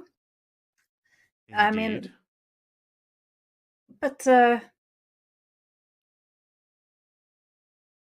what is Arjun going to put on the board after queen f6, or after, let's say, king h1, queen f6, or king h1, knight d3? It's a good question. King h1 is a double-edged move, as you said, because you are freeing the f-pawn, but you're also weakening it. So queen f6 also comes with the threats of bishop takes f2. Man, this is just such a rich position. I could not imagine having this with either color if I wasn't just deeply acquainted with the ideas. Yeah. Phew. Taking his time is Arjun Erigaisi, finally, for the first time this game, Yovi. Is that much to Ding's relief? Or, as you said earlier, is that disconcerting for Ding because he knows that he's deviated from Arjun's file? It's a lose-lose. Yeah, I have to say, I mean, I think Ding is disconcerted anyhow because you're facing Erigaisi, and one of his main strengths is that he's an incredibly dynamic player. He's such a good tactician. He's so good with moving those pieces forward, propelling those attacks.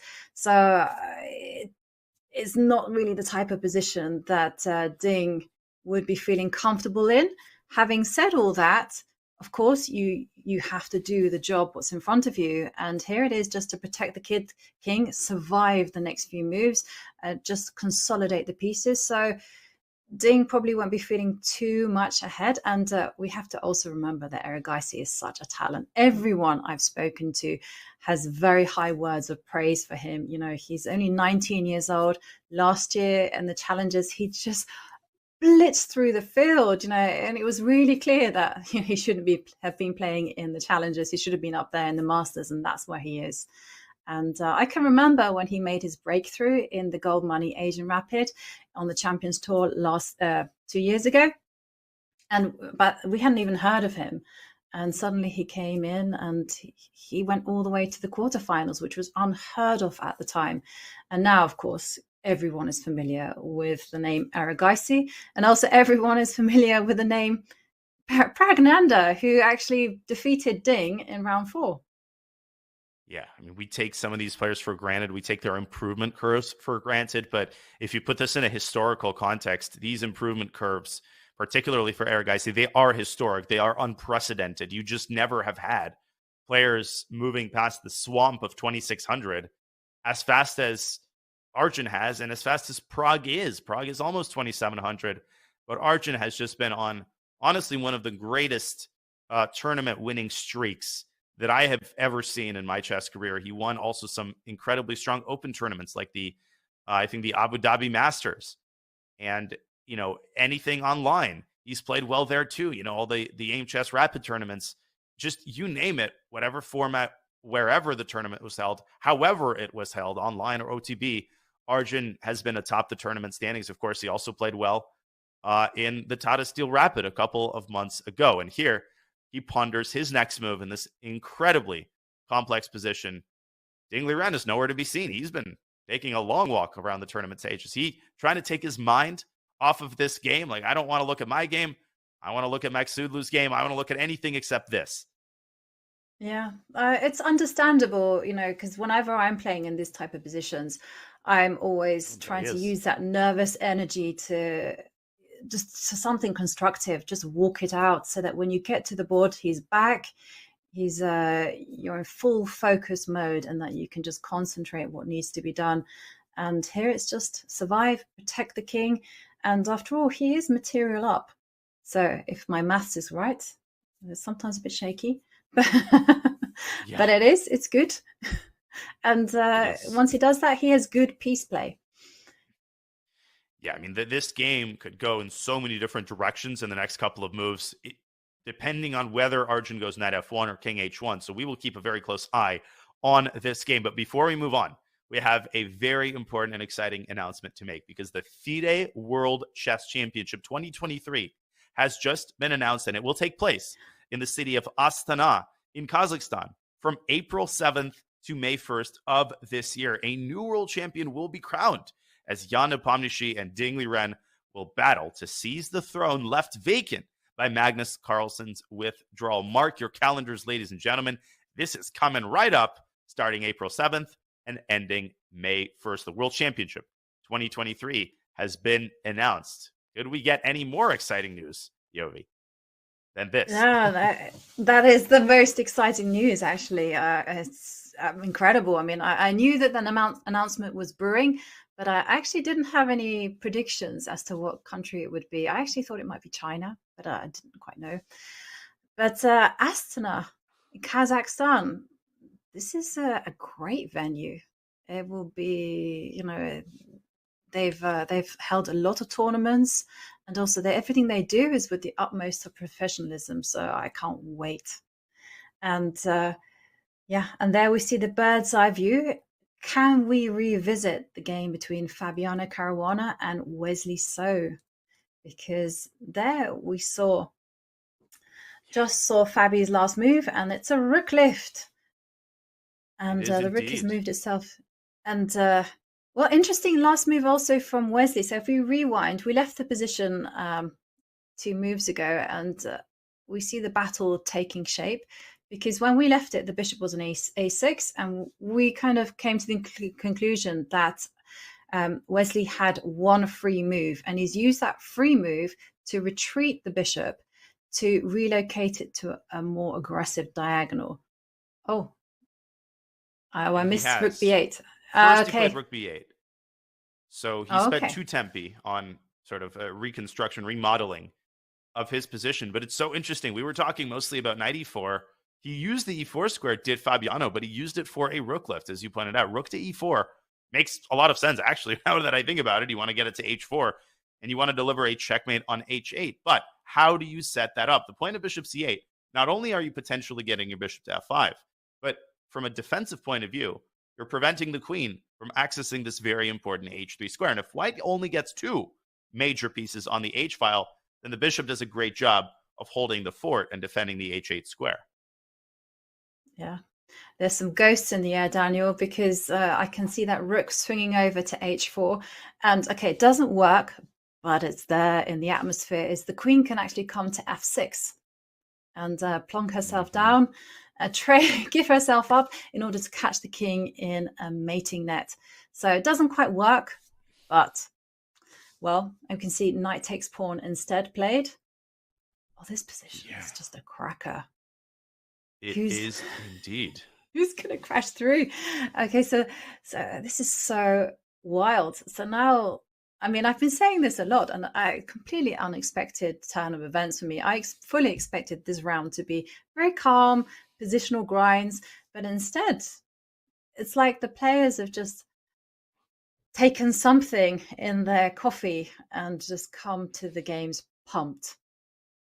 Yeah, what did they do during the rest day? Maybe some of them visited some of the great museums in Amsterdam, the Rijksmuseum, the Van Gogh Museum.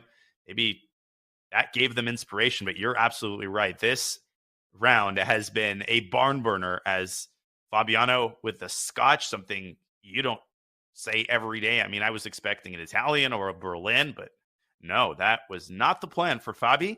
And knight takes c4 is a sign that he doesn't necessarily believe in his attack to the point where he will throw everything to the wind and go directly for checkmate. And as we pointed out, that's because rook h4 doesn't actually threaten the immediate rook h8. And I want to make another point to piggyback off of a very insightful remark you just made. White has this very tempting idea of putting the queen onto f6, sacrificing it, and getting rid of the bishop. The problem with doing that straight away, if instead white had gone rook h4, if we could bring up an analysis board, let's say for the sake of argument that black takes on b3. I don't think that's the best move.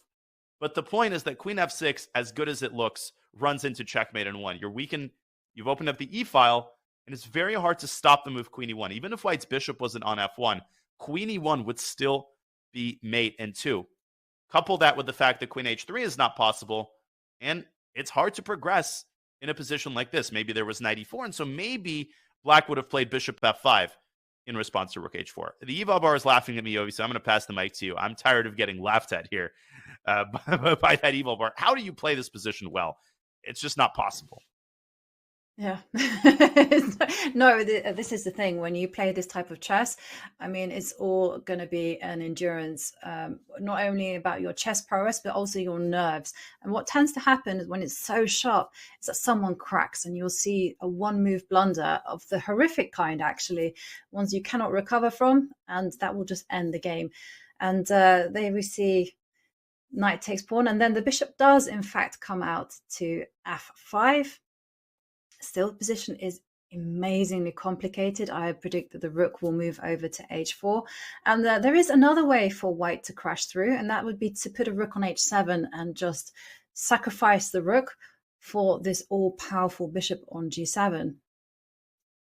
That's also one way, but again, it's not so clear-cut. Yeah, I just don't see... Well, I don't see an alternative to rook h4, first of all. I mean, maybe Fabi leaves the rook on e4, but I don't quite understand the function of an exchange sacrifice. I'm very curious what Wesley has in mind against rook h4. We shouldn't ignore the possibility of a check on g5. In some cases, that could force a queen trade, because the last thing you want to do with white is slide the king over to d1 where it's going to get massacred by a rook on d8. So I think there's a non-zero possibility. I mean, we see this a good amount in high-level games where you have a super chaotic middle game, and then at some point, the players do play accurately, and you get sort of a mass trade. The queens get off the board, and before you know it, you get liquidation and potentially a drawn endgame. Not to be anticlimactic here, but we should acknowledge that that is a possibility. Yeah, it can fizzle out into a draw. But yeah, still, there are ways to keep the queens on the board. You know, the knight can block the check that you pointed out. And again, still everything to play for, because like you say, you know, both sides are highly dependent on crashing through. And as you've pointed out on numerous occasions, the two rooks just don't cut it against this dark squared bishop. And if this is the case, then this is a fantastic defensive effort from Wesley, and his counterattack will be deadly. So, I'm in two minds. Do you go all in, burn your bridges, or do you try to initiate that queen trade? It's so hard to say what strategy Fabi's going to adopt. Now, I think rook h4, queen g5 check is very likely, and I think we're very likely to see a long think by Fabiano in that position. Does he want to keep the queens on the board, or the endgame could actually end up being better for white? Even if the queens are off the board, it's not like the h-file attack fizzles out. You still have ideas of, let's say, pushing the pawn up to e6. So I am just not envious of either player here. They have the very difficult task of managing a position of this magnitude. Yeah. Ooh, what a crazy game. And well, can we also revisit? Let's take a bird's eye view. And another game that, you know, took our fancy quite early on because it was just mad was the game between Parham and Jordan van Foreest. And, well, what happened there? Because when we left it, Parham had sacrificed a piece, and Jordan was in trouble. Has he managed to wriggle out of danger? Not entirely, but I actually think he has improved his position to some extent. Let's rewind a little bit. After the piece sacrifice, which Jordan accepted, as we predicted, queen d4 was on the board. No way, Jose, says Jordan van Foreest. I'm not touching that endgame with a 10-foot pole. c6 by Parham, and the eval bar didn't love that move. Maybe taking on c4 would have been better, because the move c6 actually allowed black to re-sacrifice the knight. Very common defensive technique. You sack the knight back for 2 pawns. Okay, first he plays rook d8. He chases the queen away, and he's not in a rush to recapture c6. It's not going anywhere. And finally, on move 18, he takes it. Parham, in the meantime, completing his development. So we cannot dispute that white is better here, and white's better for many reasons. I think the main two are his better central control, which restricts black's minor pieces, and the presence of the dark squared bishop, which will entrench itself on this lovely d4 square and put the heat on black's king side. But the good news for Jordan is that he's stable. He doesn't have any obvious weaknesses. And Yovi, the biggest thing that worries me about Parham is this pawn on a5. That pawn, I mean, the path is clear for that pawn, and you cannot fall asleep on it. No. That pawn is going to gain in value the more pieces get traded off. For the time being, I think should be okay. I mean, I don't think Parham will be worried about it too much. But this does mean that he is in a very committal situation. He has to go forward with his dark squared bishop, and he has to play on those dark squares. No trades. And it's difficult to actually recommend a plan other than just plonking the bishop on d4. I don't see anything else to do. No, I think we're going to see those two moves. I think the path is pretty clear for both players here. Yeah. And well, that's actually a big relief for both players, because the way was very muddled and it was a deep, dark forest. Now it's clear. And, well, both sides have their advantages. They've got their cons as well. And here he comes, running pawn on a4. Okay. Now the big question is, how far do you let it up the board? I mean, I would stop it now. No, I stop it now. Yeah, I'm the ultimate coward. No, I cannot live with it live with it any further. Better to stop it on a light square so that you control the dark square. Yeah, and you can attack it with a later bishop d1. No, this is actually a very difficult dilemma because rook a3, rook fa1, bishop d1. Yeah, you can do that, but is it worth that many tempi? Bishop d4, as we've been talking about, looks very, very juicy as well. So you could compromise. You could play bishop d4, maybe after a3. Then you're like, okay, that's enough. That's as far as I'm going to let it go. Maybe you don't compromise. And maybe you let it all the way to a2. I don't think he's going to do that, though, because if the pawn reaches a2, you can't attack it with your bishops. That's a very important point. That means that if black defends that pawn twice, that pawn is going to remain alive as long as black keeps two heavy pieces on the a file. So I think you're going to see a rook on a2 or on a3, depending on how black handles this position. Yeah, and he does put the bishop in the center, and the knight will probably relocate to where to put it, actually. Because you kind of feel that if the knight goes away to d7, that the black king is looking suspiciously devoid of any defense. So I agree with you. My instinct was to put it on e8 first. Same.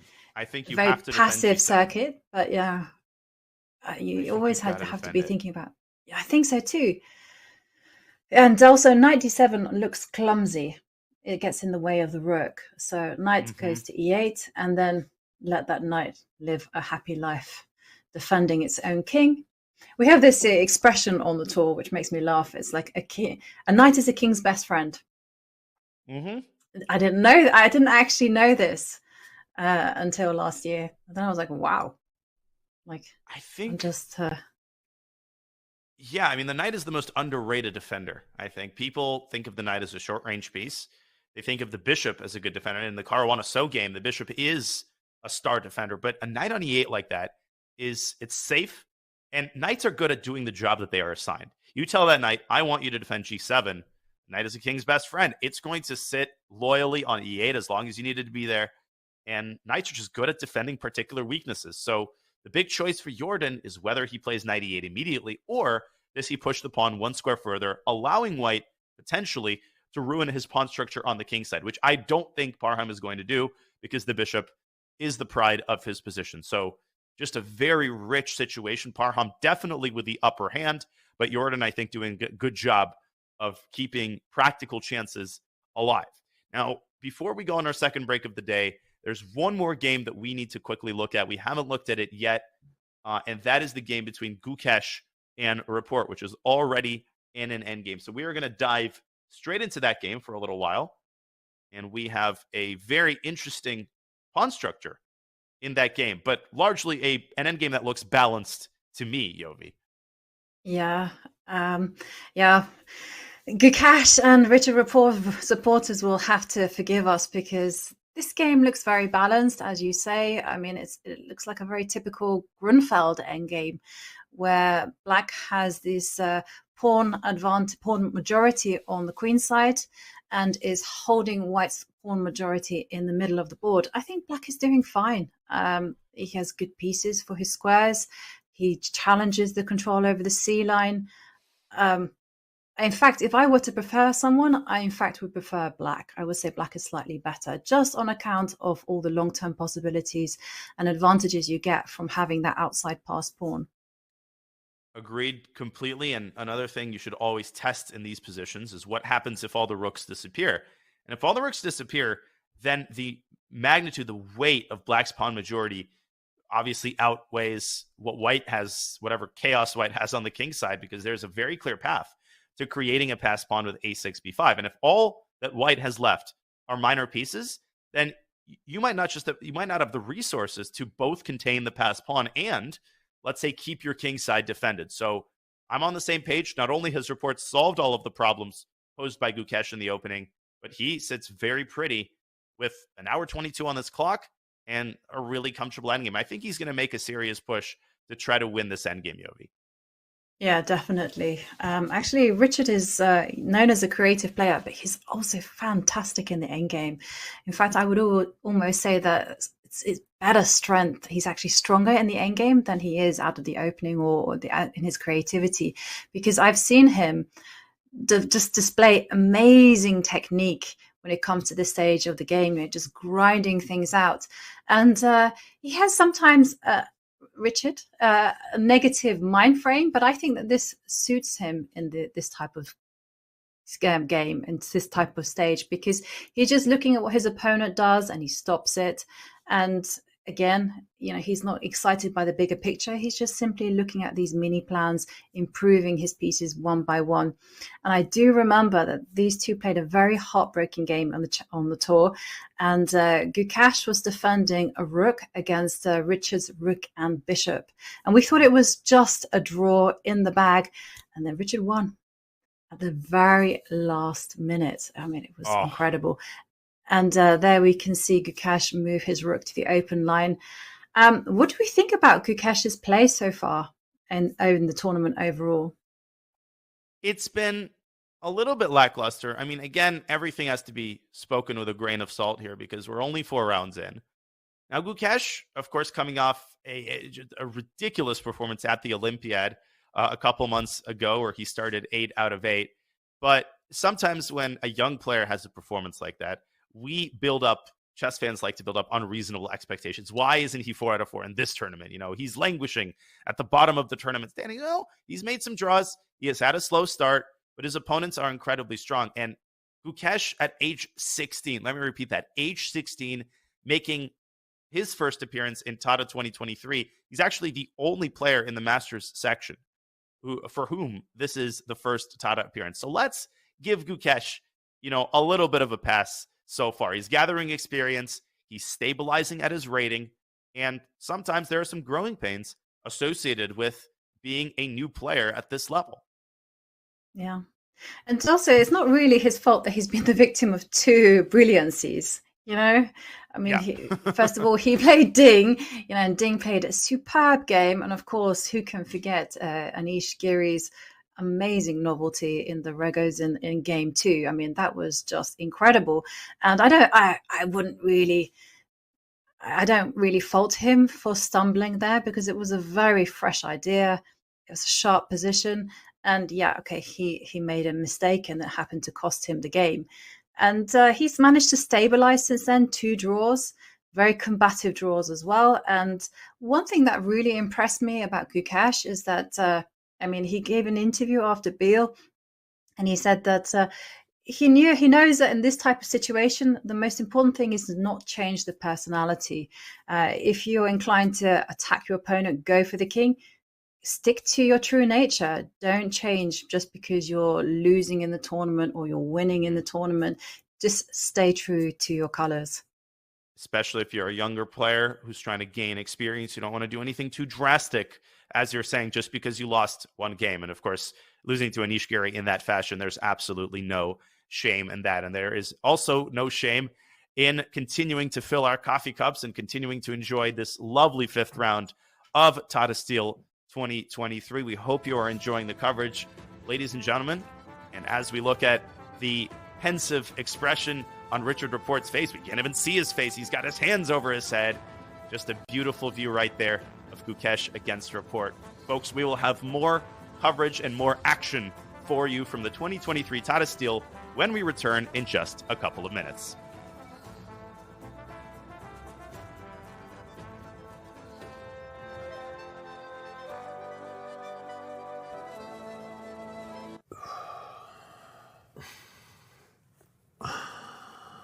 Dude, it's impossible to not hear you just breathing super loudly. Okay, fine. I will hold my breath for 3 minutes. All right, let's go. Okay, let's go sure. right now. Got the Ready? chess clock app right here. Almost there. And you did it. What can you do for 3 minutes? My wife says not a lot, but I can plank. Keep that big butt down. Dude, nice. I did it. 2, 1, you did it. Wow. I feel better. Oh, yeah. You were timing me? Yeah, you were in there for 30 minutes. Oh, man. Let's Sorry. play some chess and get some dinner. Let's do it. Time odds? Yeah. Okay. You bring your clock? Oh, I left my clock at home. Dude, you idiot. I told you to bring it. Let's just go get something to eat. Okay. Oh. Download the new chess.com clock app so you can time yourself playing chess or whatever other dumb stuff you and your friends do.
Welcome back to Tata Steel Chess 2023. Not a very recognizable player on the camera in front of us. Yovi, I don't know why our camera operator is just panning out to random audience members. No, I don't know either. Don't know who he is. I mean, who is he? Long hair? Don't care. Yeah, of course, that is world champion Magnus Carlsen, who is chasing his 9th Tata Steel title. That actually sounds incredibly insane when I say it out loud. He's won the tournament 8 times. That's like, hello, god level. And he's looking to break his 2900 rating. He made that announcement when last year, I think. And of course, it was a bit difficult actually to achieve. And he's kind of publicly said later on that he's relaxed on that goal and that his whole aim is actually just to get better and better. And talking about getting better and better, I mean, if we just to have a quick look at the state of play right now, we see what on earth has happened, because when we left it, the position was relatively calm. I mean, but the position has taken a turn for the unpredictable. How did we get here? Magnus is exchanged down. This game has had so many transformations, both strategic and tactical. First, you had the strategic transformation where White demolishes Black center and gets this positional advantage. And we were expecting a slow burn, middle game, end game, where Carlsen's going to put on his normal squeeze. But no, let's rewind 3 moves. Nodirbek playing bishop f6 here. And like any normal human, Carlsen plays rook b1 and the game continues. No, he doesn't. He plays bishop to a3, sacrificing the exchange for essentially one reason only. Of course, he's getting rid of the dark squared bishop, but mainly the bishop on a3 slices off the f8 square, preventing Black from castling kingside. Carlsen is hoping to keep this king in the center where it's a stable target. It is not a stable target. Nodirbek goes the other way. He says, you're not letting me go kingside? No problem. I'm going to go to the queen side. And Carlsen immediately marshaling his forces with the move rook c1, ignoring the possibility of queen takes g7, which it occurred to me would have opened up the g file and maybe given Black some attacking chances. Instead, Carlsen is going to focus all of his efforts on the queen side and on pressuring the knight on c6. What a wild position, Yobi. It's like every game, I don't know what the players have had for breakfast. Or in their coffee, as you say. I don't know. They're definitely drinking something. And, it's a position that is very easy to get excited about. But let's be a bit cold-blooded here. I mean, is this enough for the exchange? So, I mean, Magnus's last move makes a lot of sense, lining up the rook against the queen and king. And let's have a look if the king just sidesteps away from trouble, puts itself on b8, soon to be headed to the corner of the board. And what does Magnus have up his sleeve? I mean, is it enough? For instance, yeah, there you go. And now I was kind of wondering whether Magnus should hedge his bets and actually capture the pawn, or whether he should just go all in and put the knight on d4, as you mentioned earlier. So if we let's pull up an analysis board here. Yeah, What's your intuition say? My intuition is basically hedge your bets. Don't take big risks. It depends on the mood, but most of the time I'm just like, okay, I'll capture some pawns, disrupt the pawn structure there on the king side. And after all, you can fight against Black's rook activity by putting the queen on a well-timed square to guard against bishop h3s. In fact, maybe bishop h3 is no longer a threat. So, yeah. The problem with knight to d4 is that, if we were to rewind one move, what happens next? I don't quite see where White is going with this, because rook goes to c8. And yeah, okay, maybe the Black king gets opened, but there aren't a whole lot of minor pieces or pieces full stop to attack the Black king. So... yeah. Can't get a bishop here? No, certainly not. And the king will just hide itself away on a8, and then it will use all all its forces, the queen, the 2 rooks, whatever it can, to protect it. And then when the tide has finally turned, then it'll be Black who will be winning that. So on a practical level, I would say grab the pawn. But that's because I like to play intuitively. I agree. What about you, Daniel? I okay. agree, but with one caveat. The one thing I couldn't take my eyes off after queen takes g7 is this possibility of rook h to g8. And this sets a nasty little trap. You might say, what is black doing? Just taking more pawns. And then, whoop, there's rook takes g2 check. And if king takes g2, you run into a very pretty discovery against white's queen. Bishop h3 and the queen is lost. So after rook g8, white would have to find alternate arrangements for the queen, but the queen could really get tossed around here. If you play queen f6, there's maybe a rook g6. So maybe this is the kind of thing that Magnus was worried about because, I don't know, he's taking his time. He's not grabbing that pawn immediately. Perhaps you could take the pawn on h7 here and continue gobbling, just gobble the other pawn. But now, well, you've got to watch for that bishop h3 move we pointed out earlier. Maybe black will try to get the bishop over, not to c5. No, bishops don't move like that, but over to d5. So it's a position that's virtually impossible for a human to evaluate. And when a position's impossible to evaluate, in my experience, it generally means the evaluation is 0.0. And I think that theory is proven here. As you see, the eval bar is just like, what are you talking about? This is as equal as it gets. But yeah, I would take on d7. No, sorry. Yeah, I have to say I would also hasten. To add about grabbing pawns. I would grab one pawn, but I perhaps wouldn't be grabby. That's a word. And take on h7 because I'm doing black's job for them. The whole point of having rooks is to put them on open lines, and by grabbing both the g pawn and h pawn, then basically you're opening those lines and improving the quality of the rooks. So I would grab one and then not the other one. But yeah. Oh, let's pat ourselves on the back. It's on the board. Yeah, and here, prepare for that queen to be kicked around. Yeah, I would bet my house that Magnus would not fall for that trick. That lovely trick that you highlighted. Oh, I would as well. Maybe we'll both end up without homes. Yeah, but it's going to be interesting. So hang on, let's be kind of concrete about this. So if the rook comes and attacks the queen, let's take a vote. Should he capture on h7? My instinct was like, no, don't do that. But is it possible to be so greedy? Because in this day and age, people just say, hang on, don't play by principles, play by concrete calculation. So can you do it? Rook hg8, queen takes pawn, and then say, I loved your idea, by the way, of playing bishop e6 and bishop d5. That was terrifying. Yeah, there's a lot of possible bishop maneuvers. Now, there is a good Russian expression as we examine rook hg8 that is suitable here, which is having said A, you have to say B. And it obviously means that once you've engaged in something risky, there's a sunk cost effect. You might as well continue in the same line. After rook g8, queen takes h7, the other move which worries me on white's behalf is bishop e6, bishop d7 to g4. What does it accomplish? Well, it obviously threatens to take the knight using the pin on the g file. Now, you might say, well, this is not a problem. The knight has the d4 square. But you can see the eval bar shooting all the way down. Why? Because now the queen gets tossed around further. But the problem isn't that the queen is attacked. It's that white suddenly loses the pawn on h2. That's so easy to forget about.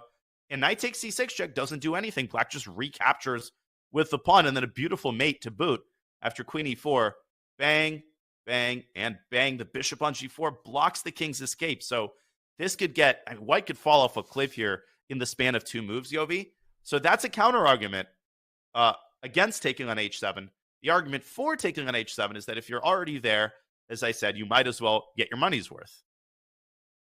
Yeah. We have that saying too in the UK, in for the penny, in for the pound. Exactly. And I love it. Okay, so so how do you react to the bishop coming to G4? What do you actually do to not lose? Exactly. I don't know. Queen drops back to e4 would be one natural one. Yeah, and then you also have moves like bishop takes knight. Let's remind ourselves of that.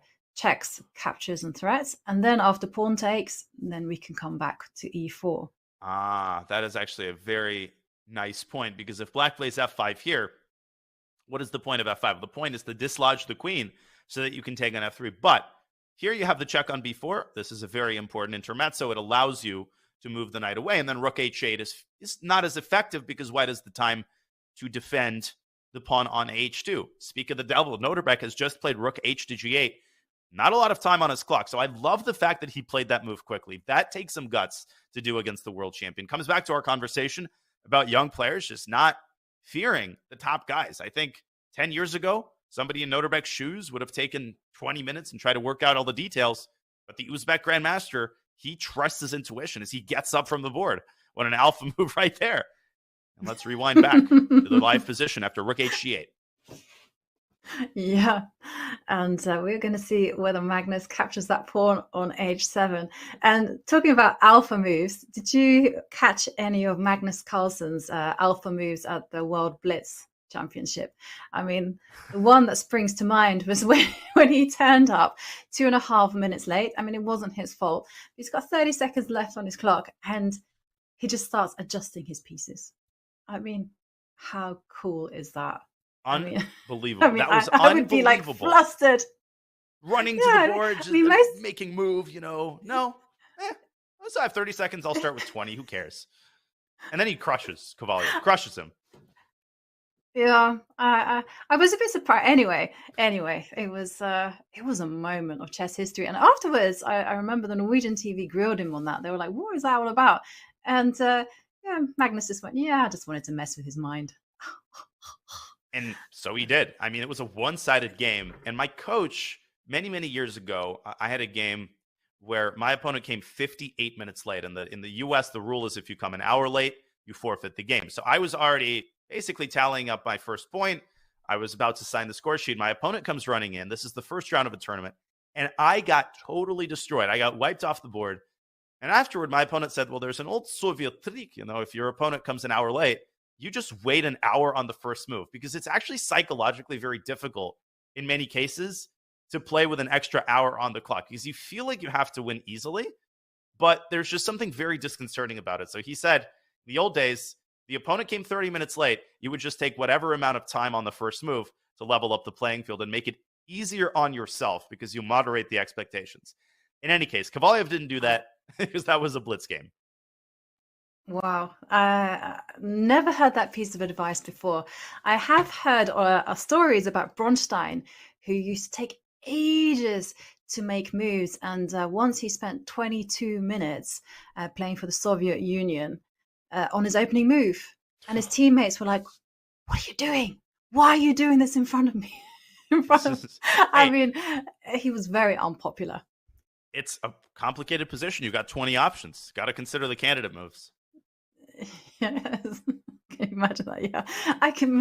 Yeah. What other position do you have the option to move all your pawns forward? Yeah, absolutely. And Magnus considering whether to grab that pawn. We kind of come to the conclusion that he should get greedy. He should be brave. But it is a very dramatic decision to make, because somehow you feel like it is fighting against the principles of the board, to basically open up lines for the rooks. And the possibility of Magnus losing 2 games in a row is a discussion that has been opened after he sacrificed the exchange. This is not just a 3-result game. This is like aggressively a 3-result game where a single mistake by either side, but more so by white. I think the cost of a mistake, something that was also taught to me, who loses more in the event of a mistake? Okay, black has the extra exchange, so it almost seems like it's safer to be black here. And Carlsen, he's already riding a loss against Giri. His confidence might have been shaken just a little bit. And this is not what he wants to get. I changed my tune, Yovi. He started off really well, risk-free position. But that exchange sacrifice, I don't think he's gotten what he's looking for. I think he was thinking of mating black in romantic fashion, but the hunter has kind of become the hunted here. Yeah. And I have to say, Magnus losing 2 games in a row, have we ever seen that before? Has that ever happened in tournament history? I have a feeling he did. And he came back and he won some in a row. He probably did, but that's about as frequent as like a Halley's Comet sighting. Yeah, once every 75 years. Exactly. Oh, nice. I did not know okay. that. But I knew it was once like Oh, X years. I was into astronomy when I was a kid. And then at this point, everyone's going to tell me, no, you're wrong. It is not 75 years. But anyway, okay. So let's go back and let's have a wander around the boards, because we are now in the midway point. Play is really heating up. And the position that I'm most fascinated about is Erigaisi against Ding Liren, because when we left it, it was just, again, an insane position. Open king. It wasn't very clear who was attacking who. And Arjun had sacrificed a pawn, but had the initiative. I mean, how is the situation now? We'll go to that board in a second. I will just quickly point out that the Caruana So game has indeed, it's fizzled out into an endgame. It's a very complicated endgame, so it ain't just a draw, but the queens are off the board, so it's safe to say neither side will get checkmated. And over on the top right, Anish has a slight advantage, I think, against Pragg. We will examine those endgames in due course, but I am on the same page. We have to go to the Erigaisi Ding game, because this game just continues to get more and more tense with every move. H3. Your idea from earlier, trying to smash into Black's protective pawn cover, it's not a very safe protective pawn cover, because in the event of GH3, Queen H5, there is the threat of Queen takes G6. I think that's out of the question, Yovi. I think Black has to try to keep this pawn alive. And the only way that I see for Black to do that is to lift the Queen up to G5. But the Queen isn't the best defender because of how vulnerable it is. And Queen G5, well, it runs into H4, it runs into some F4 ideas if White moves the king. There's even some cute tactics related to taking twice on G4 and forking on H6. The problem there is that the bishop and the queen are going to be connected, so it doesn't quite work immediately. What do you think Arjun has in mind against Queen G5? I have to say, I think Queen G5 is the best defensive move. Yeah, queens are great attackers, but they're also fantastic defenders, primarily because they're so powerful. I wouldn't be so worried if I were Black with the pawn attacking the queen with H4, because then the tension has disappeared in the position, and then I think the queen can just drop back one square to F6, providing it doesn't hang anything, and it doesn't. And I think it's fine, and then he can go about just kicking back White's knight from F5. And the moves that I would be concerned about would be just keeping the tension open. I mean, is it possible to do that? Some Or like bishop is Black's C2 counterattacking? move? Yeah, that's what I was thinking. But then I suddenly forgot that there are two players playing the game. And yes, the queen coming to G4 was a nice defensive move, but it's also a nice counterattacking move, because you do have ideas of H4 on the board. And if you can get that to work, followed by G3, that is going to be dangerous. Oh, and the reason H4 doesn't work immediately, that move completely escaped me, is because if we bring up an analysis board here, there's the beautiful queen takes G4. And again, one of the storylines of this game is that bishop on B3 constantly x-raying the F7 pawn, H takes G3, bang. And of course, bang goes the dynamite. There's mate on G7. So Queen G5 is kind of necessary. And I agree. I think White needs to take this opportunity to close off the king side, or once again, the hunter will become the hunted. And after Queen F6, you could play Bishop C2, but I really would want to keep the bishop on this diagonal. So maybe Queen C2 is a more harmonious way of positioning White's pieces. And the game would calm down a little bit, Yovi, if they got this position, in the sense that the tension on the king side has dried up a little bit. And I think White has full compensation for the pawn. Beautiful knight. He still has this idea of rerouting the other knight, potentially to E3. And it's just hard for Black to move. I mean, Bishop E6, maybe, but then you've got to worry about the B7 pawn. So if Arjun has done his due diligence, then not only has he examined the actual moves, but he should also be familiar with the typical ideas in this early middle game. And that's really what concerns me if I'm Ding Liren. Yeah, and I agree with you.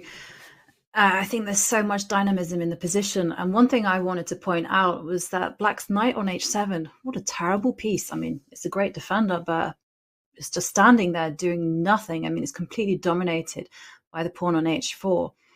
And that is going to give compensation for the pawn. I agree with you. Arjun has to know the path to attack. I mean, he can't have just planned this particular opening without knowing what to do next. And it's something that I've been working on with my coach. I show him these promising lines and he goes, yeah, very good, very good. How are you going to continue? I'm like, oh, let me consult my computer. And he's like, no. You got to have an answer right now. And then, okay, next time I'll come better prepared. Totally echo your point. We've all had experiences of really good preparation. Then we hit the first move outside the prep, and I actually forgot to understand the position. We all understand everything perfectly when we've got Stockfish running in the background. The moment you switch the engine off, you're basically stuck at sea. But one player who is most definitely not lost at sea and feels himself right at home amongst the elite is Arjun Erigaisi. This is Arjun's very first elite top tournament in Classical, and he is pumped about it. We have a really lovely portrait to share with you where Arjun shares his thoughts on how he will approach this brutal master section after running through the challengers last year. Let's listen into Grandmaster Arjun Erigaisi. So it's definitely going to be a lot stronger and a lot more challenging. And there are a lot of top players, and this is my first tournament playing amongst the elite in Classical. So I look forward and I'm very excited. To be honest, I don't think it changes anything particularly to me, but it's nice to have spectators watching chess. I'm quite used to playing rapid blitz in general. Even pre-pandemic, I used to play a lot of blitz online. So rapid blitz I'm always used to, and classical is something that's been there since years, since basically when I started playing chess. So at the moment, it's not so difficult to adjust from one format to another. The fact that there were so many spectators watching and they cheer for chess, not just for me, but just they love chess and chess is getting more attraction. That feels great. I see, ladies and gentlemen, I mean, such a professional, so wise beyond his years, and obviously having totally stabilized at a 2,700 plus level, playing in his very first elite tournament. Yovi, what stood out to you about Arjun's interview just now?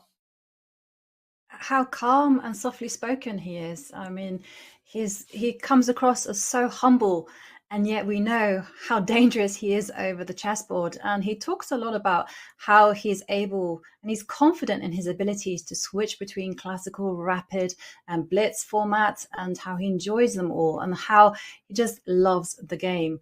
And then that's very, very much clear. And one thing that we know, actually, he told us during the Champions Chess Tour, was that he actually has someone to help him, a performance expert, to help him get ready mentally for these type of tournaments.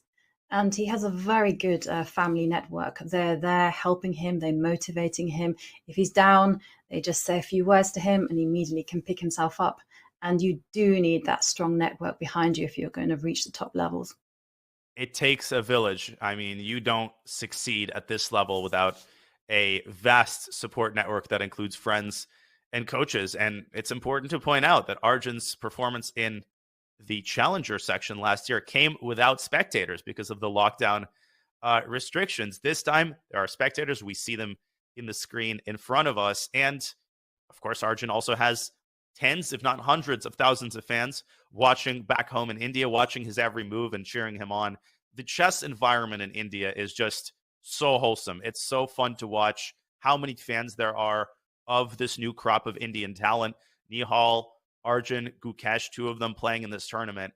Such an exciting time to be a fan of young Indian players. So they've got such a bright future. Love me some Arjun Erigaisi. And he's putting the heat on Ding Liren here in the early going of this game. Yeah, he certainly is putting Ding under pressure. And going back to your point about India, I mean, it's just experiencing such a significant chess boom. I mean, it's completely unheard of. I mean, every week or so it appears that there's a new Indian grandmaster. I think they have 76 at the minute. And if you compare that to how the situation was a few years ago, I mean, it's a massive explosion in chess. And having played in the Olympiad last year in Chennai, it was absolutely shocking and overwhelming. emotionally, actually, how many chess supporters there were. I mean, the Olympiad was just full of people coming to visit and just coming to cheer on their superstars and just loving the game. Never seen anything quite like it. And it was very, very special. Wow, that must have been the trip of a lifetime. Was it your first time in India?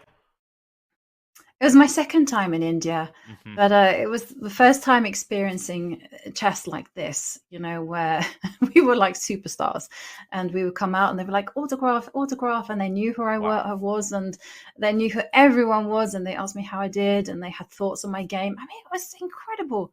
I love that, actually, that chess is working its way up in the national rankings. And we also saw, I think, Arjun recently got a huge sponsorship deal, right? I think he did. Yeah, that rings a bell for me as well. Yeah, I wasn't sure which one got the sponsorship deal, but I think it was Erigaisi got $1 million. So, I mean, huge amount of money and for the next 3 years. And this will, of course, level up his game even more. It will indeed. Not a bad deal at all. And as Ding continues to ponder this punishingly complex situation, let's swing back to the bird's eye view. And, you know, our job as commentators is obviously to look at the most interesting games. We also have to look at the most significant games. And one game that we've kind of let sail for a couple of moves is Pragg against Giri. So there's crazy stuff happening in Van Foreest's game. Magnus continues to ponder the situation after Rook HG8. That's top left of your screen. But, Yovi, shall we take a dip into the Giri pool and just see if he actually has any winning chances in that endgame? Yeah. And first of all, just indulge me. I just wanted to know, we left it off in the late stages of the opening. How did the game continue? So there was you called it. First of all, let's go to that game and rewind the tape 10 moves or so. After knight takes d4, Giri did indeed play queen d7. Great call by you. Pragg trading the knights, moving his queen up, trading the bishops, getting his rook into the game. But the reason that trade favored black is because of that f-file. So Giri starts piling up the pieces and threatening knight g4.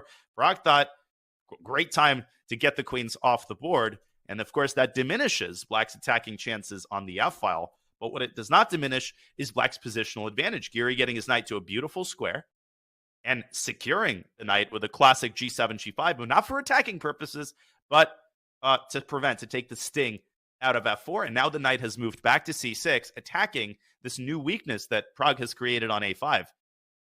This is not the most pleasant endgame that I've seen. I think black might be a tiny bit better, but Anish Giri showing his willingness to repeat moves, Yofi, as I say that.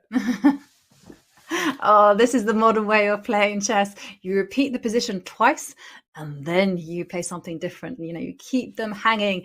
But I have to say, I prefer black's position, because just taking a look at that pawn structure, I'm looking at the pawn on a5, and I'm thinking this could be a liability. And the reason I'm saying this, I'm being very, very bold, is because I'm kind of getting flashbacks to a particular opening that I'm very familiar with the Caro-Kann main line. And often you'll see white have a pawn on h5. And this pawn on h5, in this case a5, it's either a hero or it's just a villain. I mean, it's either going to cost white the game because it's a liability, it's a weakness, it will tie down a rook. You don't necessarily want a rook defending a pawn. Or it will be a lovely clamp, in which case, you know, white will get c4, b4, b5, and the ability to create a passed pawn on the a line.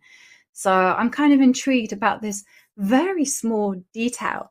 It looks like I'm just like quibbling over little things, but I find it fascinating. And my understanding is, especially when it comes to these type of endings, is like you've got to be careful with pawn pushes. You've got to judge them correctly. Can you back them up? Because if you can't, they're just weak. Yeah, and you mentioned little things, but little things combine to make big things. And in these types of endgames with symmetrical material, you have to focus on the little things. So Pragg with a very interesting dilemma here. There's a case to be made for just playing rook d4 immediately and saving time. The time control is generous, but there are only 20 moves in, and Pragg with less than 40 minutes. But there's an equally strong case to be made, I think, for a move like knight c1 to d3. I think if white can get the knights off the board, it'll be harder for black. Black won't have the machinery to attack the a5 pawn quite as easily. And you mentioned hero or villain. One way in which the pawn could be a hero is that it halts the progress of the b pawn. It fixes the weakness, much like the pawn on h5 and the Caro-Kann weakens the g7 pawn. So with the knights off the board, I think the pawn might become a strength. But Pragg kind of looking up into the skies, Beth Harmon style.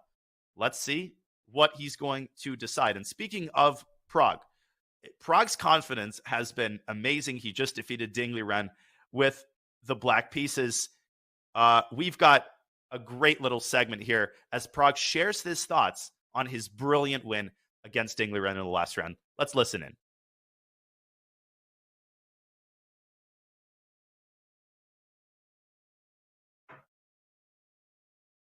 I think we both were making some mistakes during the second time control.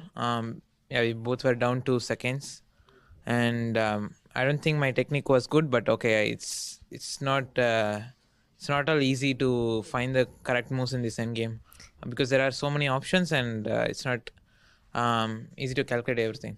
Yeah, I think he just missed. I don't know what he missed. Maybe after d5. That after d5 I have knight d7. Maybe he missed that one. But I think already I'm kind of taking over there. But yeah, after 40th move I was clearly better. This king g6, king h5 was quite important. But after that, yeah, I think throughout winning. Okay, Praggnanandhaa, ladies and gentlemen, sharing his thoughts on that win against Ding. Beating Ding with the black pieces at his age, at his experience level. I mean, talk about talent, talk about grit, talk about confidence. Pragg espouses all of these skills and a lot more. So exciting to watch as he makes his way to 2,700, isn't he? Yeah, that's just a question of time. I mean, it's certainly going to happen. And what I love about this video is that, to me, if you were just to look at him right here, right now, you would not be able to tell whether he's won or lost. And I just admire that composure. As someone who gets very excited, gets very nervous at times, the fact that he's able just to say, okay, no big emotions when he beats Ding, and just to kind of accept that this is a tournament of 13 rounds. There's no place for big emotions. Instead, it's just to take things as it comes. And I also like the fact that he later said that he was going to try football for the first time. Well, and yeah, as a European here, that's kind of unheard of because everyone has played football at one point in their lives. But yeah, Pragg, way to go. Love it. There we can see a picture of the players playing football on the free day. And there we see Ding, who apparently scored a penalty, actually. I heard that the score was 3-3. And Magnus scored two goals and Ding took the penalty. Very impressive. Wow, And look at that photo there. Whew. Yeah. I'm mesmerized. I'm just, anytime I see these top players on like the sports field, I'm like, wow. It's like that feeling when you are in second or third grade and you see your teacher at the grocery store and you're like, Mrs. Seligman buys groceries. She's not always in the classroom. Kind of the same effect here. I think people in the chat can relate to that. You see Ding Liren on the soccer field scoring some goals. These players are multi-talented. Yeah, they are multi-talented. And I'm glad that you called your teacher by Mrs. or Miss, because here in Norway, they do not. They call them by their first names, and I think that there's something wrong there. Really? Okay. Yeah. I remember, Yeah. I remember something funny. Yeah, go ahead. No, because you remember that joy you felt when you've discovered your teacher's first name. It was like, woohoo, you've discovered a secret. Exactly. And no, the Norwegians are not down for that. They don't like the formality. That's interesting. Although, yeah, I remember my fourth grade PE teacher. One of my classmates called him Jason by his first name, and he was not having it. He said, "If you do that again, you're kicked out of the class." So interesting change in approach, and we'll see what approach Praggnanandhaa takes in this position. But it's a good time to get into football. The players are not in Wijk on Zee today. They are in the beautiful city of Amsterdam, playing from the Johan Cruyff Arena, the home of the Ajax football team. I'm going to pretend that I knew what that team was before you mentioned it before the show. I'm going to pretend to be a knowledgeable European because I want people to keep watching the show. Yeah, I must admit, I just knew the name and that was it. And the Johan Cruyff's Arena is where they're playing from. But Magnus is a big football fan. Of course, I think during the first round he went, or maybe before the tournament started, he went to see Ajax play in the stadium. And of course, who can forget that Magnus is fantastic at fantasy football. And he was at the top of the leaderboard, I can remember, but I don't think he finished at the top. I think he came second or third. But that is impressive considering the whole wide world is playing fantasy football. Poker, football, basketball, sports. I mean, Magnus, he has so many interests and so many talents. And speaking of talents and games, let's go back to the bird's eye view. I am pretty hell-bent on traveling to a particular game. I'm going to put you on the spot, Yovi. Which game do you think is catching my eye? You have to guess. I would say that is the game. Oh, hang on a second. Well, Magnus and Abdusattorov. That caught my eye for a split second. But it's a toss-up between Arjun Erigaisi and Ding Liren. Those two games are really doing something for me. But was I right?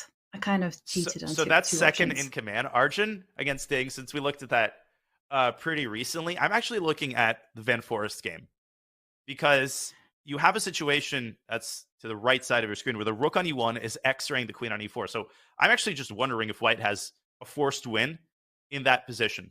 So shall we take a quick look at what's going on in that game? All Absolutely. Right, off we go to Maghsoodloo land. And it's not often that you see a black pawn on a3 either. So everything is happening here. So, okay, let's work it out. So as you pointed out, the bishop can move and attack the queen and skewer the queen and bishop. But everything is going on. So hang on a second. What resources does he have? You do have queen takes. Oh, I'm getting bogged down in the analysis. But hang on There's a moment. Also bishop takes bishop pawn. h5? You want to take bishop this h5. pawn. Yeah, there's bishop takes c4. That's option. I'm trying to, because when I have these complicated positions, I try to run through the whole checks, captures, and attacks. And first of all, I was drawn to bishop f6. But then I kind of saw queen takes pawn, and I'm going to put that one on the back burner for now. And then I'm like, hey, the bishop can actually capture the pawn on c4. It's pawn up for grabs. The issue there, I think, is queen takes rook. Let's bring up an analysis board to examine the possible candidate moves. Bishop c4, I think the problem is queen takes e1. And if you think about this position, that knight is the hero, and that a-pawn moves up to a2. So given what Maghsoodloo had earlier, I feel like this wouldn't appeal to him. But my burning question is how black escapes after bishop h5. Because in the event of queen d3, the queen gets trapped. And it's not the end of the story. I mean, you could argue that black could play a2. But with only a rook for the queen, white absolutely has to be winning. And also note that after cd, white can always play c4 and just really control that promotion square with two of his pieces. So if bishop h5 happens, it appears to me that black has to take on g2 and bail out into a piece down endgame. This has to be lost for black. It's not completely lost. The knight could get back into the action. But Yovi, at the very least, I think this gives white great winning chances. Am I missing something there? Let's rewind, because the position is just insanely complex, because we can't forget about the possibility of using Hydra there on the A line. Bishop h5. I'm sorry. I do like my fairy tales and Greek myths and Roman myths or whatever. Okay, so the first thing that I'm thinking of is, could you do something funky like a2? That's and then try to. Yeah, it's a bit weird and wonderful. Now, if you promote, I take and go rook to e1, so you have to take on e4. Yeah, and then rook a1. And then rook b8. Not the end of the story just yet. You're threatening rook b1. But But what can I do with white here? Gosh, this is just a mind you know what. This is That word has come to mind so many times, and I've been like, I almost said it. I actually almost, that would have been the end of my commentating career, but I came pretty close to letting it slip by accident. I don't see a move up. Oh, you have to block the B file probably with bishop to B6. You have to just stick that bishop right in the rook's face. Rook A6, get out of here. No, I'm getting rid of Hydra on A2 right here. No more Hydra. I slayed the dragon. Yeah. And what do you make of this position? Totally winning? Probably not, but definitely we're talking about 2 results here. Yeah, we are talking 2 results. I mean, the queen is such a powerful piece that, yeah, she will have a good shot at massaging a victory there. Okay, so that was quite a fascinating line where white was just like riding on the edge with some only moves. I mean, is there any way that we can kind of refine this idea of pushing? Well, it's quite a brutal idea of pushing the A pawn. Yeah, I mean, that's the big question. Let's rewind back to the live position here for a moment, just to update everybody. We are discussing the move bishop to H5. And the reason the bishop should stay on this diagonal is because, well, bishop takes C4, we already examined that, gives black a good version of the queen sack. If you play bishop to D1 instead, you're giving the queen an escape square on B1. So H5 is actually the only square on this diagonal that enables white to keep control of all of the queen's potential escape squares. I think that if black is to sacrifice a queen, the only way to do it is just to push A2, because queen takes C1 ends up losing a tempo compared to that line. Maybe you could also stick the queen on D3 and then play A2, but we've already been through that line. If the pawn disappears from C4, white has the possibility of C4. And one more thing, this has been a burning thought since you mentioned Hydra. You know what the real reference is in my mind when the word is mentioned? Do you remember the chess computer Hydra that faced Michael Adams in 2005? Yes. Does that match ring a bell? It does. That was a whitewash for poor Mickey. Yeah. I don't think anybody remembers that. The young members of the chat, there was a match between Mickey Adams and the supercomputer, which was built specifically for the occasion of the match and then disassembled. It was called Hydra. I was obsessed with that match. I mean, as a impressionable 10-year-old who was just finding out how good chess computers could be, it's like Michael Adams. I mean, he's top of the top, and he's just getting hammered by this engine. It was a crazy, crazy match. Definitely not Michael Adams' best showing, but I think that really marked the start, Yovi, after Deep Blue, of engines, unfortunately, showing us how mortal we are. Yeah, definitely. And now we use them as training buddies. So I guess we've got the last laugh. They play their own little 1,000 game tournament with That perfect they do. chess. Yeah. So, so fascinating. So A2, bishop H5. I mean, I think we're going to see it. we're going to see it because your Parham is going to get there by a process of elimination. And yeah, we're Exactly. probably going to see A2, unless he's going to flick in queen D3. But yeah, I mean, somehow or other, white's pieces are perfectly placed to deal with this A pawn. Just one of life's happy coincidences. It is indeed. And you're right. Process of elimination. I don't think there are any other appealing moves if you toss out bishop takes C4. So we will keep you posted on Parham's choice when he makes it, and he should make it pretty soon. He's got 27 minutes on the clock. Now, before we update you on some of our other fascinating battles here in round 5 of Tata Steel, we wanted to remind you of something very important, because the wait is over, and after a 2-year hiatus, the Pro Chess League is back. The 2023 season begins with a qualifier week starting February the 1st, with 16 teams advancing into the main season. Past PCL participants include weak players like Magnus Carlsen, Ding Liren, Jan Nepomniachtchi, Fabi, Caro, MVL, and Anish. That's basically it. So we could not be more excited for the league's return. And with over 100 Gs on the line, it's looking like the 2023 season will be one for the history books. Use !PCL, !PCL, all one word in the chat to learn all about it. Do not miss the comeback season of the Pro Chess League. All right, so back to the games we go. Yovi, now that that's out of the way, we got the PCO, we got Tata Steel. The best time to be a chess fan. No, we are going to go on a short break first. So We hope you're enjoying our coverage, ladies and gentlemen, of round 5 of Tata Steel, and we will be back with more action from Magnus and Giri and other players on the other side of this short break.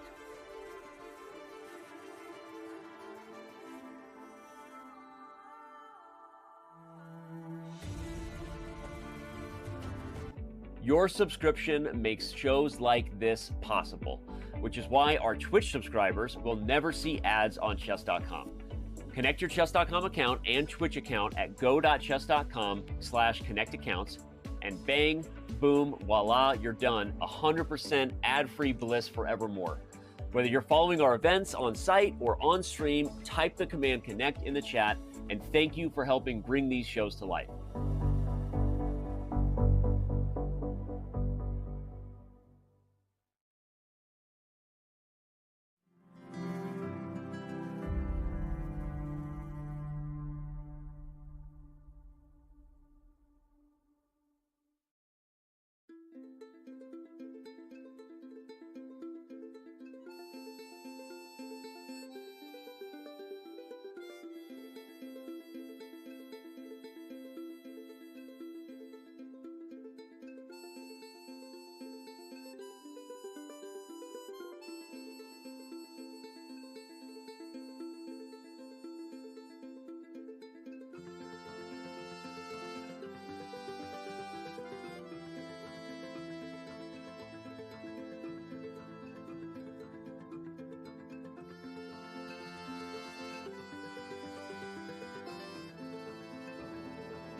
And a beautiful view there. Welcome back to Johan Cruyff Arena in Amsterdam, where the players are contesting the 5th round of Tata Steel.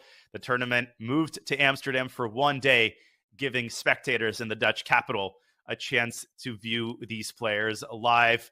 We hope you're enjoying our coverage. GM Daniel Nodirbek and I am Jovanka Huska, bringing you coverage of Tata Steel Chess 2023. And I'm going to put it very bluntly, Yovi, if you're not enjoying the games in this round, I'm not going to talk about the commentary, but you're not enjoying the games, then chess is probably the wrong game for you. I mean, I totally agree with that. I mean, we ask for excitement. We ask for chess to be a spectator sport, and the players, they are delivering. I mean, there are no tame draws here. There are fireworks on every single board. And wow, it's unbelievable. I mean, I don't know what the players had for breakfast, but I'm loving it. I love this change of tempo. And I feel like chess is the real winner here. I'm going to go cheesy there. It most certainly is. I think that captures it. And Abdusattorov is trying to capture Magnus's knight on f3. So as a quick update, we had rook h8, Magnus saying, I'm not touching the king side there with a 10-foot pole, moving back to b2, to which Nodirbek responds bishop g4. Looks like a blunder because if bishop takes c6. But notice the back rank. Black would simply play queen takes c6, and you can't recapture because rook d1 is mate in 2. So I'll show that on the analysis board. Bishop c6, queen c6, rook c6, and whoop! That was not my best whoop, but this is one of Nodirbek's best mates. And so Magnus moves the knight back from f3 to e1, occupying a defensive post that I think can be compared to Jordan van Foreest's knight that could have been on e8. It's sort of a similar type of situation where you're guarding the g2 pawn. What do you make of this? Yeah, it's incredibly complicated. I agree with Magnus. You need to retreat the knight. You need to protect the king at all costs. And now the tempo has changed a little bit. The ball is back in Black's court. Black has to deal with the threat of bishop takes knight.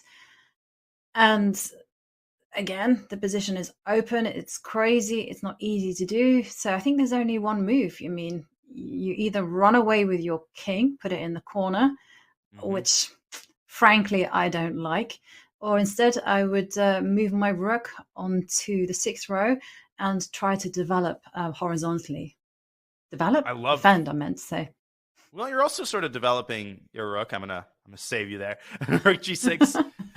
Yeah, it looks pretty elegant, right? Because I love moves that are both defensive and attacking in nature, and you're potentially preparing to double rooks. Although I would be very cautious about that because you're putting your eggs in one basket, and White could wait for Black to do all of that, and then just kind of crush the ant with your foot and just play g3 and say, what have you been investing your time into?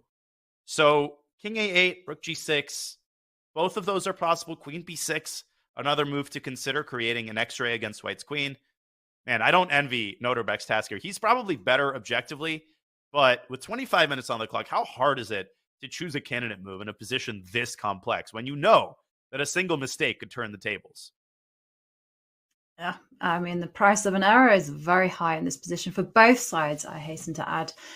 And it's just a full-blooded fight, and the choice is insurmountable. I mean, which one of those moves do you prefer? I mean, again, you've highlighted that Queen b6 could be met by Bishop c5. The more I'm looking at it, either you sound the retreat with the bishop, which frankly no one likes to do, or hang on, yeah. There's this move too, Queen e5, by the way. Is that worth examining? Or do the tactics work? Yes, they do. If bishop takes c6, you take the queen first and you recapture. Black would kill for a queen trade here. Yeah, that's number one rule of defense. When your opponent is attacking you, trade off queens where you can. I have to say, 6 times out of 10 it works, which is, I think, quite good odds. Especially against Magnus. I like Queen e5.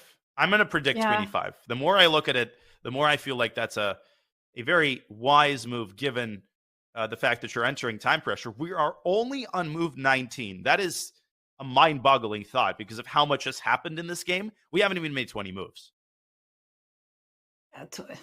20 moves. And actually, the players are short on time in that case. 24 minutes to make 21 moves, and still you have to handle those complications.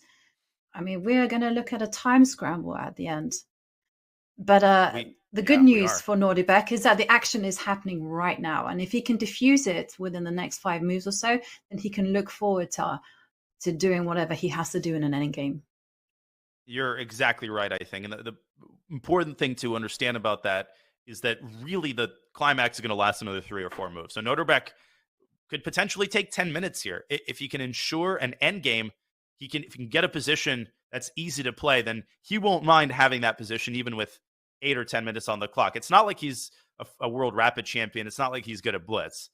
So he's totally not able to handle, time pressure situations. Now, really quickly, I just wanted to pull up an analysis board and actually examine this queen e5 move, because white doesn't have to trade queens. White can move the queen to one of these two squares on the b file. Let's not talk about queen b4. But if you play queen b1, you're running into more annoying moves like bishop f5. So I actually think that white should probably take on c6 and get into the endgame and basically say, yeah, I've abandoned my hopes of checkmating the black king, but at the same time, you've got a pawn for the exchange, you've got a nice bishop. This isn't all bad for white, but Magnus would hate having a two-result position like this. I think he's got to bite the bullet, though, if black plays queen e5. I agree. And I just wanted to ask you a question. Could you get greedy? Could you get greedy and grab the c6 pawn? Are you thinking what I'm thinking? Are you thinking what I'm thinking? I am thinking the rook will, if the rook comes down to d1, I'm thinking, well, the rook comes to c1, defend. Oh. Living on the first rank, that's me. Anything in pursuit of a pawn. I'll take it But in rook d8. I'm going to pursue your minor pieces here. Oh, but somehow the bishop a3 and the bishop circles around to b4. So you're holding on. But all of that is a moot point, by the way, because Nodirbek has just made a move and it's not queen e5. Yeah. Okay, he hasn't played queen e5. What has he? Okay, so has initiated a set of trades, but he's played rook to d1. Okay. Yeah, I think a very similar move in spirit to queen e5. Rather than getting the rooks, the queen's off the board, he's getting the rooks off the board forcibly. White does not want to get checkmated on e1. And once the rooks are off the board, white really can't generate all that many chances against black's king with the remaining pieces that he has. Rook d1 is the top engine move, so that is an excellent choice. Mm-hmm. It's a very brave choice as well, because the more I look at it, the more I'm thinking that Nodirbek has said that he's prepared to give even more material. Because say, for instance, white were just to capture rooks, the bishop on d1, that's loose. Yes, it is. Unprotected. And the first move that comes to mind, you probably spotted that the pawn grabber in me says, well, why not attack the bishop and attack the h7 pawn at the same time? A win-win situation. Yeah. I mean, once you take h7, you've basically got a 4-on-1 on the king side. So at that point, white's probably okay with a queen trade. Another fork idea is to take and go queen to d2, threatening bishop d6. But the problem is that the rook swings to d8, simultaneously defending both the bishop and the square. So I agree with you. I think queen b1 is the better fork, the more effective fork. And Nodirbek probably invested some time into thinking of a response in that precise position. Yeah. And one thing I have to say about these juniors they are so good at counterattacking. So often a common calculation error is simply to think, I attack a piece, they have to move it. And most of the time, these kids are like, no, I am going to counterattack. And, yes, you don't have to move the bishop. It just occurred to me, you can actually counterattack with queen b6. And so the game is still kind of continuing. Jeez, what a chaotic position there. I think you made a brilliant point. Okay, we got to bring up an analysis board again, just because this is such an important line, right? We want to understand the world champions game. So let's dig in. Take stakes, queen b1. Apart from queen b6, there's also queen a5. But your idea is just to aim at the bishop. By the way, Carlsen has just taken on d1. Moment of truth. Are we going to see queen b1? And how does he wheel his way out of this situation? Yeah, takes. What if I take? Yeah, then you're going. I think you have to probably centralize your rook somewhere. D8? Yeah, d8 is as good a square as any. I probably discover in hindsight that there is a better square for the rook, but it's an analysis board. And when you put it on d8, it belongs on c8 and vice versa. Sorry, go ahead. No, I mean, I do love your idea also of queen a5. That is such a great tactical idea. Check. here. And if you take the bishop, black takes white's bishop. And with every minor piece that disappears from the board, black's winning chances increase exponentially, because 2-on-1 on the king side, if you can trade queens and one more pair of minors, the game is over. Like, black will just create a passed pawn and promote it, because the minor pieces are just never capable of dealing with a rook in these situations. So, Jovi, Magnus is towing the line here. He's grabbing his head. He's very, very close. He's one mistake away from losing this game. Yeah. And he's clearly unhappy with his position. I mean, if you read his body language, he knows that he's taken a big risk. He's gambled, and he might be losing this gamble. Okay, so he can't get greedy with Queen B1. Nodirbek has coolly calculated that out. What other moves to play then? Well, if you're not playing Queen B1, you're not playing Queen D2. I suppose you could make a slow move. And Carlsen, when he defends, he often, I think this is what distinguishes him from other players. He'll find an opportunity to play a slow roll kind of move. And he's very objective, right? He comes to terms very quickly with the reality if he's worse. And that's what makes him so hard to beat, among other things. So maybe a move like Queen C1. Get the bishop out, but try to make sure that your bishop is protected and your first rank is protected. That comes to mind.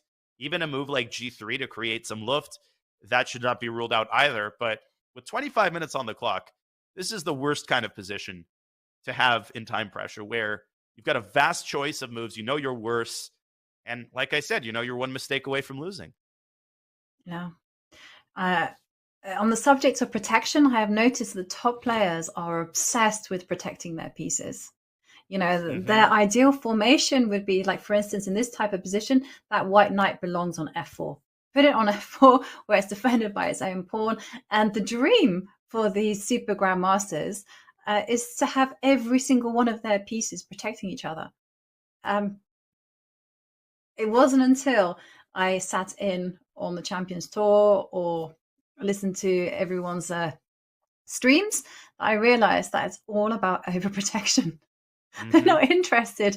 They're not interested in wild complications. When the position is like this, just protect your pieces. And then that means that you can actually play a lot of moves just off the cuff. Yeah, that's a great point. People often say that top players don't really follow chess principles anymore. I think that's not entirely accurate. I just think the principles, they still exist, but it's like we've switched from Newton's laws, which are easy to understand, to the theory of relativity, which still has its principles and rules that are followed.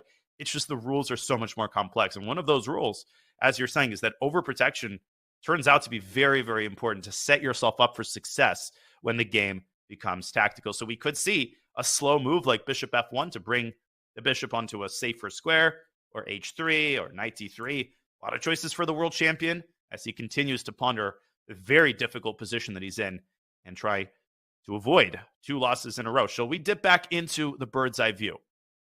Yeah, definitely. You know, now you mentioned bishop f1 for Magnus, I think it's going to happen on the board. That's a Magnus move if I ever seen one. Yeah. Okay. So, yeah. So can we take a look at the game we haven't caught up in a while? It's between Fabi and Wesley, the All-American matchup, because we did leave it when it was incredibly crazy. Middle game, that fizzled out into an Endgame. And how is this one? Because it's not often that you see 2 double pawns in the center of the board. Or, yeah. In fact, there's 4 double pawns on the board. I completely forgot. Whose pawn structure is worse? That's like a battle of, you know, two old clunker cars racing down the racetrack. The pawn structure's not the highlight of both sides' positions. Okay, so who's playing for a win here, I think, is a worthwhile question to start with. It could be nobody, but I think it's actually black, because Wesley Caruana with the implicit draw offer. In response to King G8, he would have definitely gone back to D4. But instead, Wesley goes the other way, playing for a win. And the point is that if you play the scary-looking Rook H7, you can just take on E5. And maybe White should go for activity with Rook F1, but Yovi, I can see how this could be a little bit unpleasant for White. At this point, he'll be down a pawn. Yeah.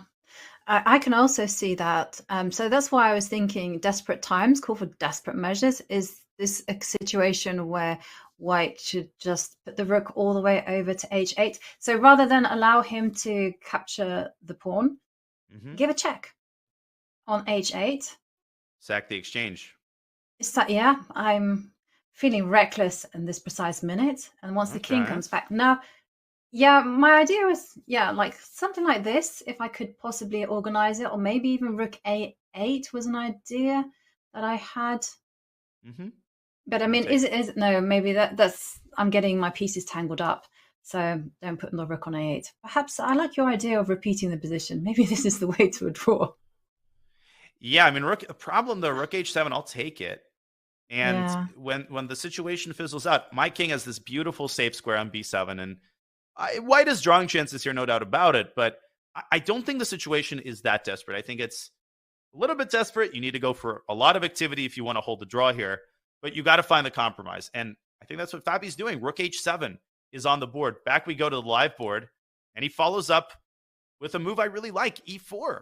Setting a trap, rook d7, Yovi, your move, rook h8, led to checkmate. So black has to keep d7 available for the king, and that he does by playing rook d8. I think rook f1, rook d7, and rook back to h1 is a possible way for the game to end. If I had to make a prediction, I think it's going to end exactly in that way. Okay.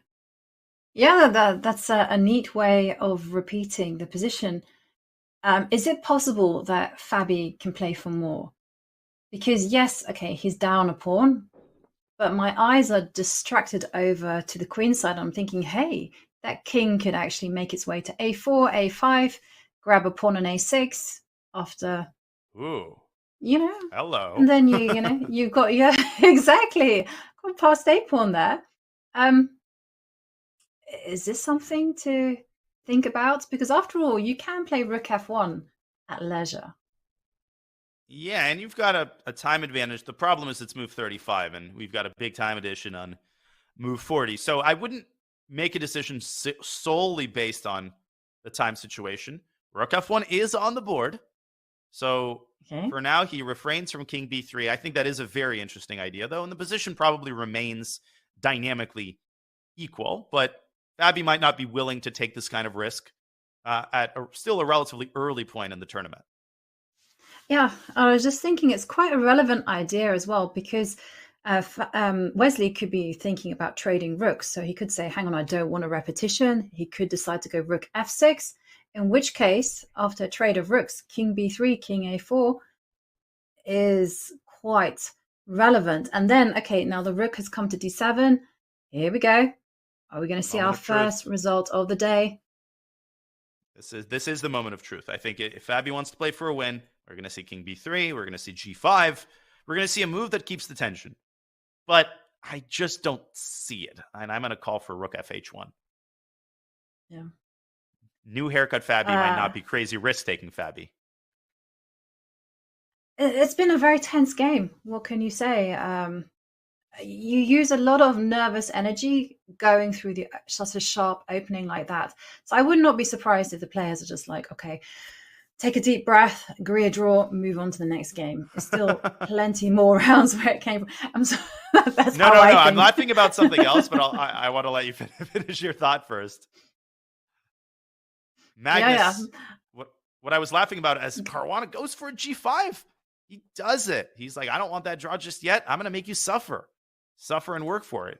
Wesley declined the draw 2 moves earlier, and Fabi says, too late, my friend. It's my turn to play for a win. I was just laughing that Carlsen did, in fact, play the move bishop f1. So you were absolutely right. But when you mentioned it, I was like, that is the move. How could I have not seen that one? Bishop f1. Overprotect everything. Yeah. We called it, Daniel. We did. And sometimes you see a move and you just know that Magnus is going to play that exact move because it's so, congruent with his style. As we can go back to the bird's eye view, I think we've given this position the attention that it has deserved. Fabi will continue pushing for the win here. And we also called it in the Maghsoodloo on Foreest game. They do indeed have that exact position with an extra queen for White and a technically winning position for Parham on the strength of some incredible opening preparation. But the Arjun Ding game, that has also transformed radically. But Yobi, I'll give you the final word on where we go next. Yeah, can we revisit the Arjun Ding game? Because that one was cray-cray. And Ooh. it still looks absolutely insane as well. But somewhat tamer, I would hasten to say. No, I've changed my opinion. No, I mean, it's still mad. It's crazy, just a Anything different can kind happen. of crazy. Yeah, Right. I would even say it's a little bit more dangerous now for Black, because I'm just saying this because White has two bad boys, the rooks, who are threatening to spring into action. You know, the rook can plant itself on the center of the board. The queen can move herself on c2 and start looking at the Black king. Oh, I mean, Ding has to tread very carefully. I mean, how did we get here? Well, we had a bunch of transformations. H3 was met with A4. Get off that diagonal. Arjun says, no, I am not getting off that diagonal. I'm just opening the B file. Then D5 happened. And this leads to a trade. Bishop D5, Bishop F5, EF attacking the knight. Take the bishop, take the knight. So material is currently, no, it's not, Black is the one up a pawn. And you would be forgiven for thinking that Black is better because of the pressure on F2. But the pressure on F2 is a bit of a dead end, right? I mean, White's defending that pawn safely. H4 is not a threat because the bishop controls that square. And I actually love your suggestion, Queen C2. I think attacking the pawn could be the key to the kingdom for White. Yeah, I think it's a very natural move. And the thing is, though, you do have to be really concrete about this position because every move will count. Timing is everything, as Bobby Fischer said. And so the queen comes to c2, then you have to defend. The first move that comes to my mind is just to lift the rook up to f6 Exactly. or f5. Yeah, I like that. And double the rooks, try to counterattack. This is not a position for Black to curl up in a ball. He has to start putting the pressure on Arjun. Oh, I apologize. And, these moves, HG and knight f6 have been played as well. And Yeah. that actually lends even more point credence to the queen c2 idea because now the knight blocks the rook. So after queen c2, you're almost out of options for how to defend the g6 pawn. Yeah, you're going to have to step up with the king.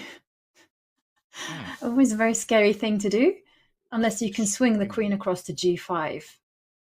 But Let's take a quick look. There I feel like it's a bit risky because she can get chased around. Like there's no tomorrow. And the first point I would say is rook takes pawn. That's the first thing I would look at. That's the dream 7th rank. Okay, but then attack is the best form of defense. Can you capture with the pawn? On G4? Sorry, the knight. Yeah, Knight takes G4. I'll play knight.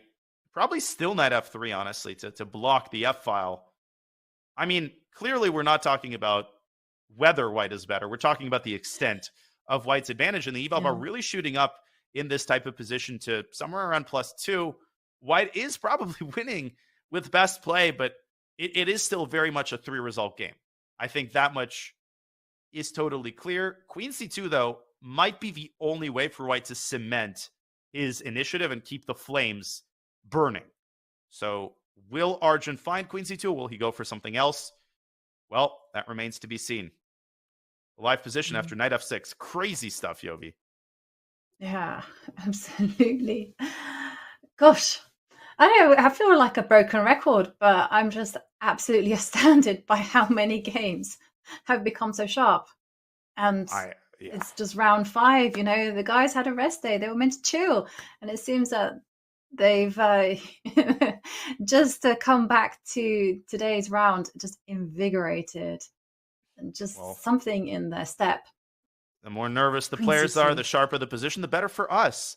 And another thing that would be good for us is to listen in on Ding Liren sharing some thoughts. We have a very nice portrait of Ding Liren, the Chinese #1, whose first appearance as Wijk Anze was actually as a second of his compatriot Grandmaster Wang Hao. Yeah, now, of course, he is a world champion contender and the star of Chinese chess. Let's listen in to the ever classy beast, Ding Liren.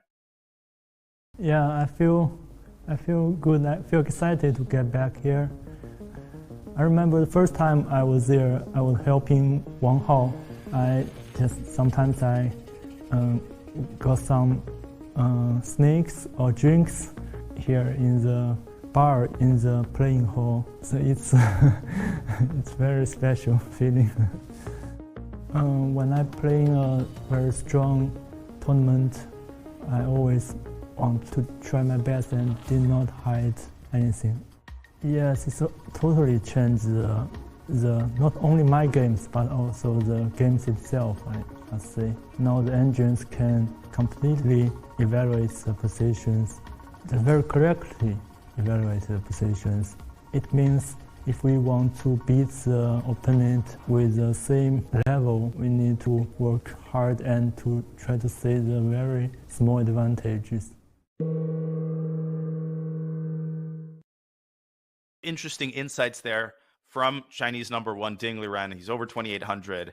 And what a treat, Yobi, to be able to hear on demand the players just talking about what they view as important in chess and how they've changed their play, which was really the centerpiece of that interview. Yeah, I mean, certainly remarkable times.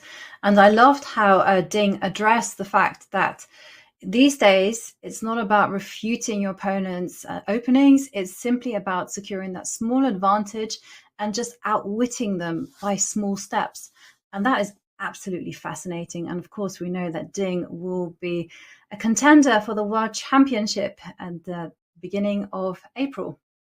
So it's exciting times for Ding. And he actually spoke in one of his interviews about the pressure that he will be facing when the whole world will be just observing this one match. Every game that he plays is going to be scrutinized. Everything he does will be analyzed. And how he's been preparing for this amount of scrutiny that he's going to get. It's going to be intense. One thing I know about Ding is that he rarely comes with a second. I'm sure he's working with many seconds in China, but he rarely brings a second to the tournament. And wow. I always found that a bit baffling, actually, because you do want someone there just to jive off, just to provide a good mood. And often you'll see Magnus with his father, with Peter Heine Nielsen. You'll see Anish with his seconds. They spend a lot of time together. But Ding, no one. And I'm in total admiration at that he's so self-sufficient and focused enough to basically do everything by himself. Yeah, I mean, he's experienced problems with travel. You know, he has not had an easy go of it, and to handle it with as much grace as he doesn't complain. He just, accepts the situation and plays his absolute best chance, just never lets himself get affected by a bad performance. And he's maintained 2,800 now for a while. So Ding Liren, don't miss the World Championship coming your way from Astana, Kazakhstan, from April to the start of May. Jan Nepomniachtchi will get a chance to redeem himself after a crushing loss against Magnus in the last World Championship. Okay, as Arjun ponders his next move in this very complicated position, let's take ourselves back to the bird's eye view, and perhaps we could do a little quick summary of each board before we choose the next board to focus on. So, Yovi, I guess I'll take the top, and then maybe you could take some of the bottom boards. We've got Magnus against Abdusattorov. Not much has changed there. Magnus kind of playing it slowly with H3. Nodirbek clearly playing for a win. And over on the right, top right, we have Pragg against Giri. Pragg has ensconced a rook on p6. I would bet that will be our first result. I think that's going to be a draw. I just don't see either side squeezing any realistic chances out of that position. Now, what catches your eye on the bottom boards? I agree with you there. The bottom boards, I would also say the same in the game against Gukesh, against Richard. That seems to be very level. Although, having said all that, Gukesh does seem to have secured a small advantage. He's attacking the pawn on b4. He has a good endgame pawn on h6. But still, I think a draw is a likely result.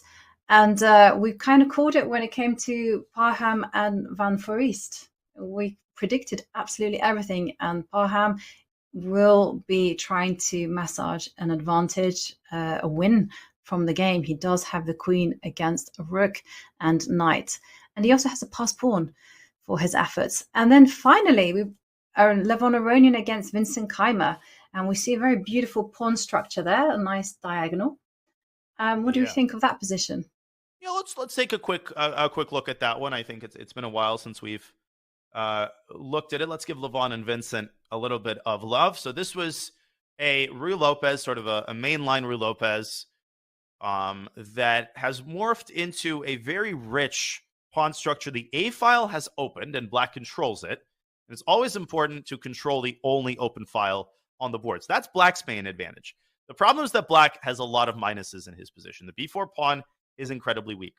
The bishops are far from their best days.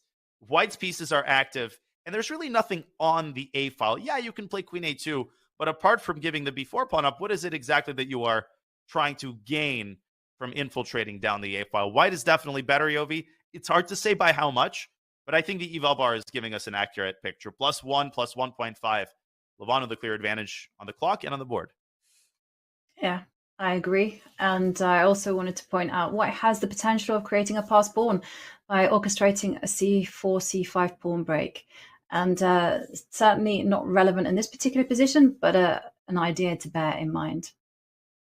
Absolutely, especially if the queen moves away. Another positional idea is to maybe get this knight around, ultimately to c2. I think that is White's plan, to attack black's biggest weakness. And if you get the knight on c2, you can also wrest control of the A file from black's clutches with a rook to A1. God, Levon seems very comfortable. He's happy here. He's enjoying himself. I just saw this. There. Yeah, exactly. That is a trademark sign from Levon that he is happy, he's in control. Yeah, I have to say, Vincent has seemed to me slightly nervous. He's kind of played a very solid openings in the games beforehand, and it's his very first time playing at this tournament, the Tata Steel. So maybe he's somewhat cautious. Yeah, I would totally agree with that assessment. And, we're spoiled by Arjun and players like that. We should, should understand that when you're playing for the first time in a tournament like this, I've heard a lot of interviews with young players. They are nervous, right? They do a good job of hiding it. Everybody's professional in this event, but you don't just waltz into a tournament where you have Magnus and Wesley, and you're always worried, Yovi, and I've had that experience in the U.S. Championship, and that's like 5 times weaker than this tournament. What if I'm going to be in bad form? What if I'm going to lose all of my games? That's a possibility when you're playing beasts of this caliber. As Levon drops his bishop back to b1, makes space for the knight, sets up a battery. He is in control. Yeah, absolutely. And it's very nice that you mentioned how everyone is struggling with those type of anxiety, that kind of feeling, because everything that you said just then, I felt it myself. Whenever I played a super strong tournament, I've always thought, oh my God, what happens if this is a tournament where I lose all my games, do terribly, they'll never invite me back. And it's nice to see that it's running through the top players' minds as well. And I think it's very good to be honest and open about chess and about the emotions that you're feeling, because too often we see these top players and we just see this bravado. We see like, yes, I'm amazing, I'm wonderful. It all goes so easily. And what resonates with me is the struggles that people have, and Levon is certainly one. He's kind of lost a few, I think 50 points, maybe not 50 points, but he's lost his rating. 2022 wasn't his best year, but it's good to see him back in the action. I mean, I thought his game against Magnus was very resourceful in the first round. I thought he found some great ideas. So it's nice. It's nice to see him come back. And of course, he's like the oldest player in the tournament, which really, I wish they would stop saying that, because he's not that old. But it's nice to see him fighting. And I know something about Levon is that he's extremely fit. When he played in the Gibraltar tournaments, we'd often see him in the morning just literally running up the hill, running up that rock. He was walking so fast, and he's in good shape. Wow.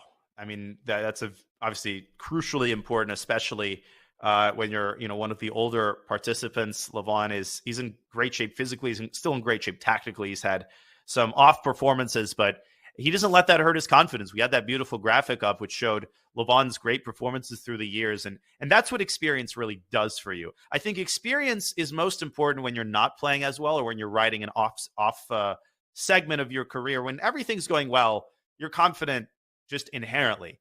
When you have a couple of tournaments that start getting under your skin, that's where you remind yourself, hey, in 2007, I played well. I've been playing incredibly well for 15 years. I'm not going to let 4 or 5 months of mediocre play affect my confidence. And, that's what makes experience so important in chess. We have a result, ladies and gentlemen. As we predicted, Wesley and Fabiano have indeed drawn their game. Fabi went for it with G5, but then quickly thought better of it and decided to repeat moves with Rook H8 and Rook H7. Totally fair result. Yeah. And what a combative game, Yovi. Yeah, I know. We kind of predicted it would be a draw right from the start. But then what a path they took. First of all, Fabi surprising Wesley with the scotch. And then the game got so complicated. And of course, it fizzled out to a draw. But still, the players really fought every move. I cannot fault them at all. I think it was a perfectly played game of chess. It really was. It was great opening prep by Fabi. He did everything to unsettle Wesley. He succeeded, but Wesley took his time at the right moment. And as usual, Wesley just, you can almost never get him into a situation where he's truly uncomfortable. He is a jack of all trades, and he's just as good in these wild tactical positions as he is in the kinds of positions he might prefer. A draw is our first result of the day. And Levon Aronian, well, he's squeezing a big advantage against Vincent Keymer. Let's get ourselves back to the bird's eye view. Yeah. And checking out the bird's eye view, I can see the evaluation bar is all the way in White's favor in the game between Parham and Jordan. And we left it and we thought Jordan had a winning position. It seems that the computer and Parham, no, did I say Jordan? Was Parham had a winning position? Yeah, right. Yeah. And it seems like Parham is making smooth work of it. Yeah, he's won the pawn on f7. He just played g3 in that position. We don't have to specifically analyze. I think if he plays g3, he's up a queen and a pawn for a rook and a piece. It's not over. I mean, Black has some chances to stir up a miracle against White's king, but provided that Parham doesn't blunder and he's got plenty of time, he should finish this game off smoothly. This very well might be our second result of the day. In the meantime, in the World Champions game, stuff continues to happen. Do you think we should take a little dive into Magnus Carlsen land? Yeah, because there is a big trap on the board. It will not happen. I bet my house on it. But we do have to point out, that should White capture that bishop, that would be such a big mistake, because after knight takes bishop, knight takes knight check, king will have to run to the corner. Cannot be taken. My computer's glitching. It won't let me. It just keeps. It won't let me take the knight. Okay. I need to restart. Oh, wait a second. No. Gotta go here. Checkmate. And okay, that's the end of that. But that will absolutely not happen. But it's certainly a point to be aware of, and it will certainly be causing Nodirbek some excitement. And the question is, how is Magnus going to handle this combination of rook, bishop, knight that's kind of making their way towards the white king? Yeah, I mean, this is why the world champion is sitting on the board and not the commentator. But the one encouraging thing I could point out is that Black, as far as I can tell, does not have an immediate threat. Nodirbek puts the bishop here to put pressure on the g2 pawn. He's not threatening checkmate. He's not threatening bishop takes g2 because of bishop takes g2. And again, that knight on e1 is really the unsung hero of White's defensive construction. So Magnus could take the opportunity to play a move such as queen to d4, set up the threat of bishop d6, try to deflect the rook from the open g file, Although you have to be careful what you wish for, because if the rook moves on to d8, that might not be much better with the rook infiltrating d1. Man, Magnus has to find a slow move like that, like queen d4, bishop b4. But he's down in 12 minutes. He's got 18 moves to play. Oh, are we going to get an entertaining finale in this game? Queen d4 on the board. He's done it. And rook d8. And Nodirbek instantly. I was surprised at that. So, wow. Okay. The queen will move. Where is it going to go? And that's another decision that Magnus has to spend some time on. And he doesn't have a lot of it left. Yeah, you have to be careful because you do have ideas of queen a5 in the air, as you pointed out, attacking the bishop and knight. So, knowing Magnus, it will be somewhere where it's protected. Maybe h4 to make contact with the rook? Yep, that is very attractive. There's also queen f4 to establish a pin on the knight. And also to threaten. Okay, he's played queen h4. Okay. Nice move. So rook d1, I don't think works. Knight can take the bishop. Yeah. What does that mean? That means Nodirbek either has to play what I think he's going to play, which is bishop to d5. You can make another intermezzo and move the knight back to g6. That's a very engine-like move. I think, as he nods his head there, that he's going to go bishop d5. And guess what? He wants to take on a2 and say, look, I'm going to have connected passers on the queen side. And just because the queens are still on the board does not mean that he cannot eventually just set these pawns in motion. And he's getting ready to make the move. I love your bishop move. I mean, but in the spirit of harmony, could you drop the bishop back to c6? With the idea that you just say, yes, you can grab material, but my rook will come down to the first row, attack the knight. I might have a check on h8, though. That could force the rook back. So here, I'll show this on the analysis board. Rook d1 almost wins, but I give this check. And it's not the end of the world, but maybe I can plant my queen on f6 and look up at you pleadingly and beg for a repetition there. Yeah. And, well, the key question is Nodirbek happy with the draw? Because we've seen this time and time again. A lot of Magnus's opponents, they're slightly better or they're much better, and they go, draw against the world champion? I'll take that. And the game ends. If I was in Nodirbek's shoes, I'm like, not just taking the repetition, I'm taking it faster than I took the draw, which gave you my third GM norm. I'm grabbing it from the sky. But that's what makes Nodirbek into such a promising young talent. I feel like those thoughts aren't even entering his head. I don't think he's even thinking of it as, I've got this potential achievement, I can draw Magnus. He knows the drill. He's done it before, and he treats this like any other game. There we go. Bishop d5 is on the board. You called it. So, okay. Big moment on the board. I mean, you cannot defend that pawn on a2. So Magnus just has to go pawn hunting himself, grab the pawn on h7. Unless I'm missing something, of course, I must think about counterattacks, like the bishop coming to e7. See if the bishop can switch tack and plant herself on a better diagonal. Ooh, maybe something like this, but, well, I think black can take on a2. Black can always use the f-pawn to support the knight in the future with f6. Knight can drop back to g6. Black has options here. And it's just, he's so solid. How is white actually going to generate specific attacking chances? If you take h7, maybe white has to start pushing his kingside pawns and throw caution to the wind, Yovi. But this Magnus is teetering on the brink here. Yeah. It's a very difficult race to call, isn't it? Whose king is going to be safest once the pawn starts rolling? I wouldn't write off Magnus, though, because Magnus is Magnus. He often pulls out these Houdini-like escapes. And he just has this incredible ability to coordinate the pieces together, put them on the right squares, the right diagonals. And it's not over until it's over, as Anish said. I mean, I really like the interview that Anish did after his victory against Magnus, where he just says, he felt like he had to be on point at all times. He could not relax, and he didn't think he was going to win until Magnus gave him his hand in resignation.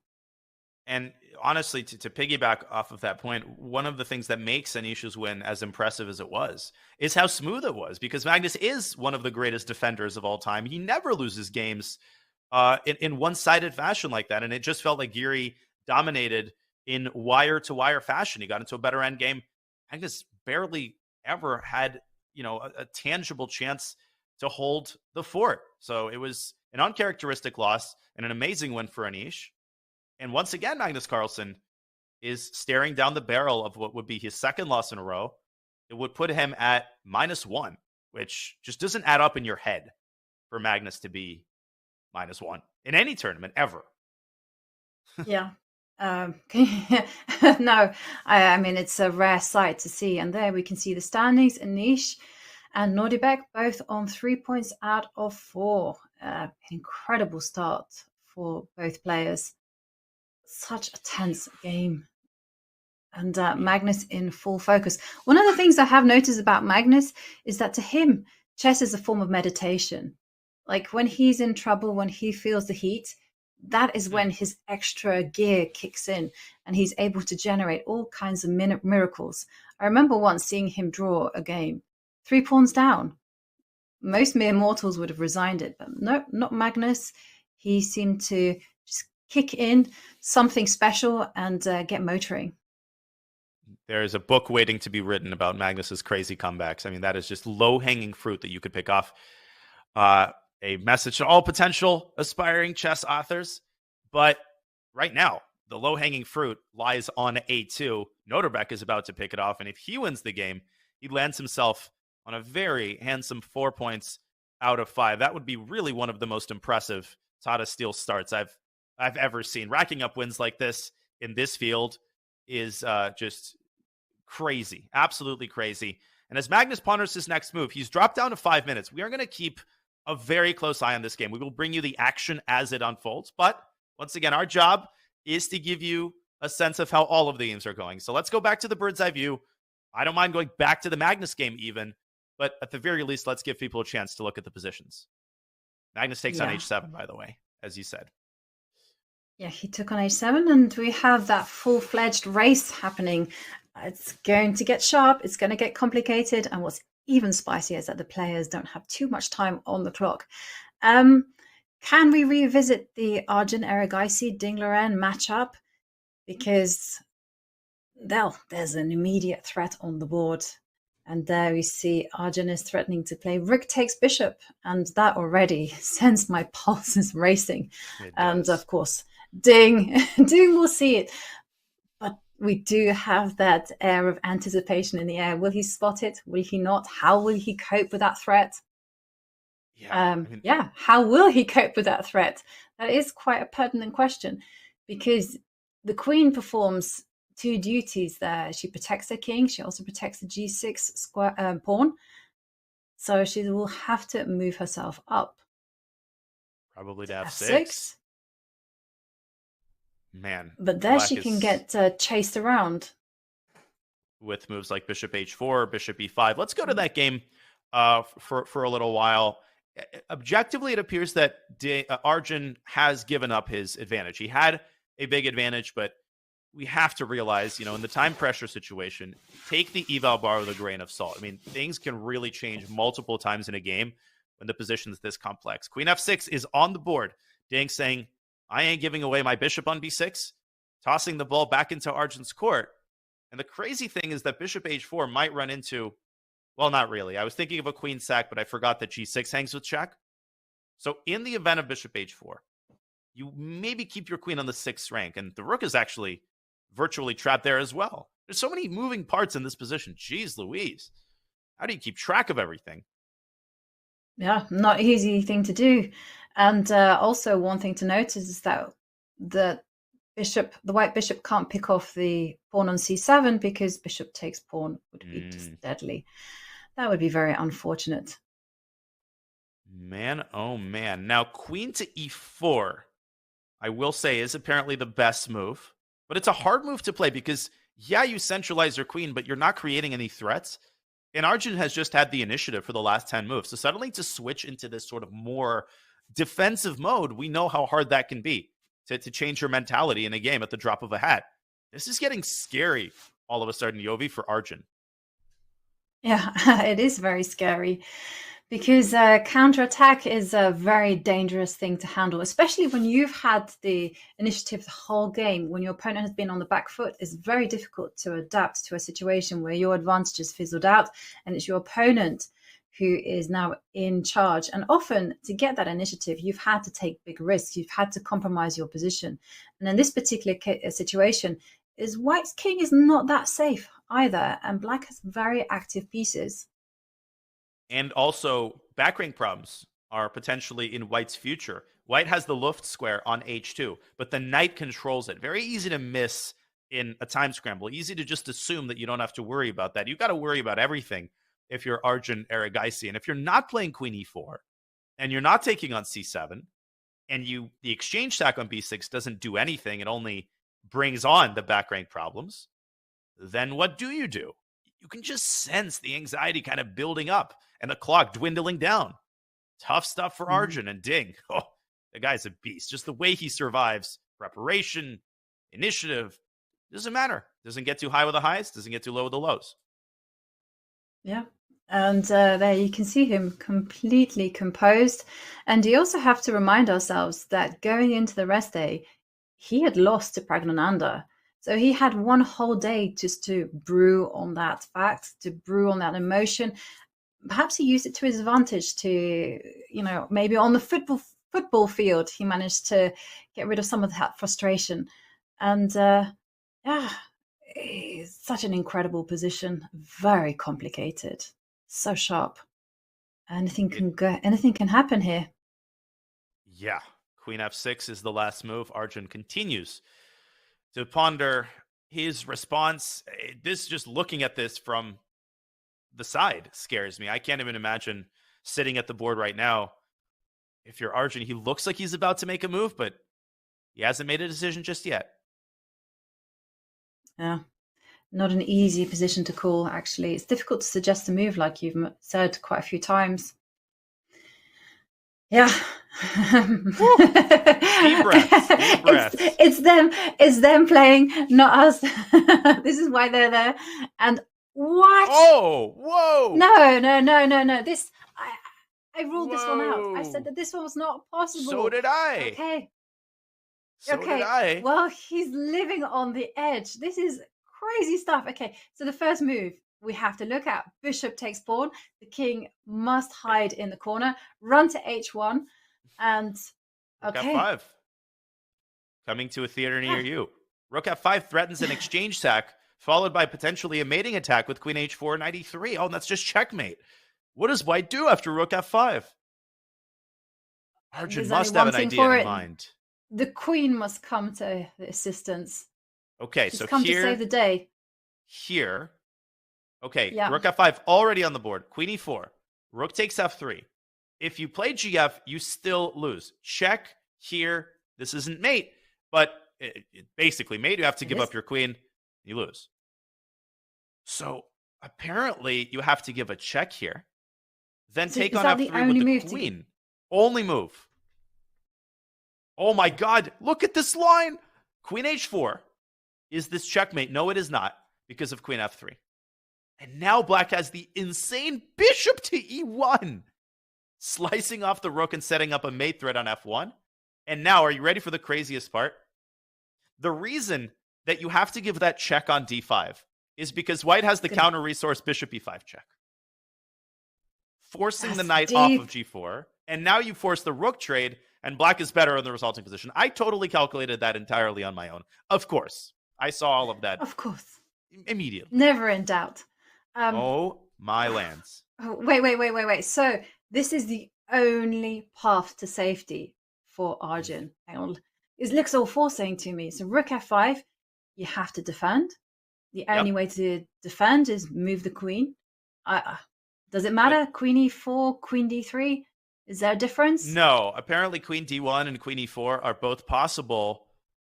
But, I mean, seeing Queen E4 to me isn't the problem. It's a pretty obvious move to bring the queen into the defense.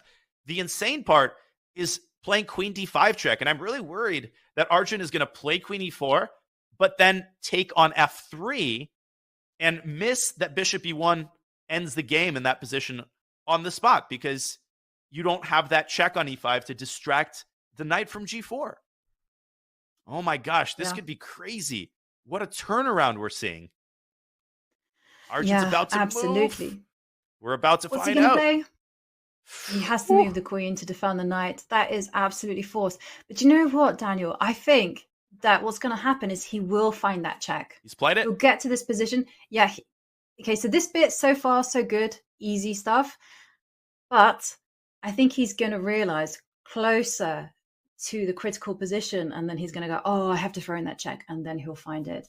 But maybe he might not have seen it when he grabbed that pawn all the way back, and it's just one of life's happy accidents. Well, Arjun fans across the world are holding their breath right now.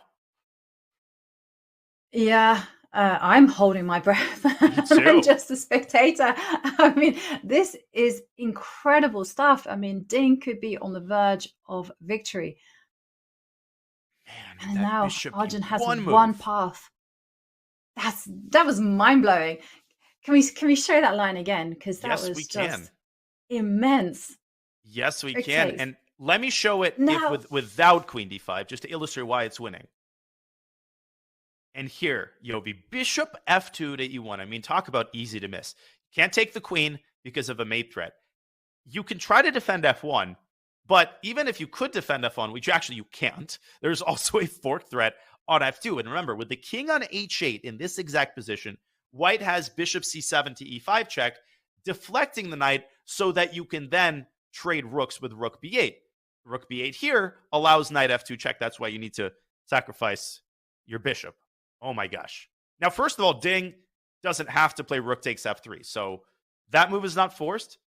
But do you think he's going to resist the temptation? I don't think so. I think we're going to see rook takes no. No, that's just too tempting. You got to open that box. I mean, I would be just absolutely in awe of Ding if he did not capture that knight. He's going to do it. Oh my gosh, man. I don't know what else to do. We've got so many games. I would have my point. Mm-hmm. I know. I was just going to say, if Arjun calculated all this as the only path to safety, he's calculated the queen to d5. Man, I am just going to say I'm not worthy. He is just god level on chess. That is an incredible defense and such a deep variation. But there is, I hate to be the bearer of bad tidings, but even if he executes all of those moves perfectly, that resulting endgame, I won't play those moves through again, but that 2 pieces for a rook endgame actually still offers black very decent winning chances. I think that's about a 50-50 position between a draw and a win for black. So that's what makes rook takes f3 so appealing for Ding. Even if he sees white's best defense, he still earns himself a risk-free endgame with great winning chances. Yeah, I would just play rook takes f3. I don't have the restraint. I'm just going to do it. I see it is good. I want a part of that action. All chess players are artists at some level. And yeah, you see such a beautiful shot and you can't help it. But there we see Arjun. He's poised. He's in deep concentration. He knows that he's on shaky ground. And wow. And what could be the other alternatives, though? Because, I'm sure this is also running through Ding's head. He could be thinking, yeah, this is very tempting. This is great. But is there something simple that keeps control? For instance, if the bishop does retreat, you are threatening knight f2, which is like a woohoo moment. And I would say there are 2 buckets of ideas. The first tries to exploit the back rank. The second tries to exploit the f2 square. So as you said, the bishop could move back. You could combine. You could play bishop d4. Queen takes is not possible because at the end there's rook f1. Knight takes isn't possible because there's a fork on f2. So bishop d4, even just bishop to c5, a quiet move. The problem, though, I think, is that white can slide his own bishop down to g3, controlling both the f2 square, but also this very important h4 square. So I think Ding is just double, triple checking. Ding might actually not even see the move queen d5 check. He might be under the impression that rook takes f3 wins on the spot. I just want to see him take on f3. I can't wait to find out if Arjun sees queen d5. Yeah, I can't wait to see that one either. I was just also wondering whether there were any other fancy footwork moves that Black could do. I was even considering like something like bishop e1 with ideas that if the rook takes, obviously knight f2, and if the queen takes, then I was thinking rook takes knight. Could somehow blast through, but I don't think it works. I guess I take your rook in that case and just tuck my king away at g1. That's and a beautiful idea. There's nothing there. Yeah. If it worked, that would be spectacular, but it doesn't. Therefore, it would be a blunder. The margin between genius and idiocy is quite fine. It is notoriously thin. We've all experienced that margin in a game where you go from thinking you're a genius to thinking it's more the opposite end of the spectrum there. Pretty quickly. All right, Ding. Time to make a decision here. He doesn't have much time left. Remember that 50 minutes are added after move 40 is made. White makes move 40. He gets 50 minutes. Black makes his 40th move and also gets 50 additional minutes. But not a lot of time left here. If the clocks are accurate, there it is. He's done it. F3 on the board. Drum roll, ladies and gentlemen. Queen d5 check, the only move to stay alive. Here goes Arjun. Yeah. Are you not entertained? Because I am. I'm so happy we stayed on this game. We are going to go to Magnus, okay, folks? I can hear the grumblings, even though there's a delay, but we just have to wait for Arjun's move. Yeah, we absolutely do, because here is a critical moment. He has to find queen d5 check. If he does, he's still alive. If he doesn't, then he is dead in the water. Oh, and Arjun, well, he's got less than 1 minute on the clock. He's thinking, though, that's a great sign. He's thinking that means he is aware that there is an alternative to queen takes f3. That gives me hope for Arjun. Yeah. 45 seconds. Gotta move, gotta move, gotta move. And then you got 9 moves to make with no time. And he doesn't look flustered. That also gives me hope, because if he was like moving his head from side to side in panic, that would not be a good sign either. Queen d5. I'm like literally holding my breath now. Oh yeah, I'm looking at the camera, I'm looking at the board, looking at just Arjun. Make that move, Arjun. Put the queen on d5. You got to do it. 13 seconds, 12 seconds. Still looking. He's still calm. He's still My totally nerves calm. can't handle this. 5. He might have a little bit more time than that. He is not I've been told lost on time, but he, I think, has something maybe like 2 minutes. Okay. We are aware that there are. Just give Jovanka a heart attack there, but okay. I was literally just on the edge of my seat. But chess can do this to you. Goodness me. Watching. Whether you're a player, you're a spectator, whether you're watching online, in person, doesn't matter. Everyone is like holding their breaths and find the move. I mean, yeah, this is one of the beauties about watching chess. Somehow or other, it becomes all about the chess. It doesn't become about the person. Like every single one of us wants Arjun to find that move. And he's done it. And he's done it. Oh, what a man. Awesome stuff. The game will continue. Now, let me clarify again. After that whole line happens, and I'm going to show this one more time, then I propose we go right to Magnus's game. What's going to happen is the following sequence. King h8, queen takes f3, check on h4, queen blocks, bishop blocks the rook. And now, the reason you deflected the king onto h8, bishop e5 check. Black has to take, or else there is a devastating rook check on g7. Black takes, white trades the rooks, rook b8. Black liquidates, queen trade and rook trade. I mean, the engine, it was pointing out that king g8 is the best way to orchestrate the rook trade. We're going to get an endgame like this, where obviously, or not, Ding played a different move. He didn't do it. He played rook f7. Let's rewind. Wow. He's gone rook f7. And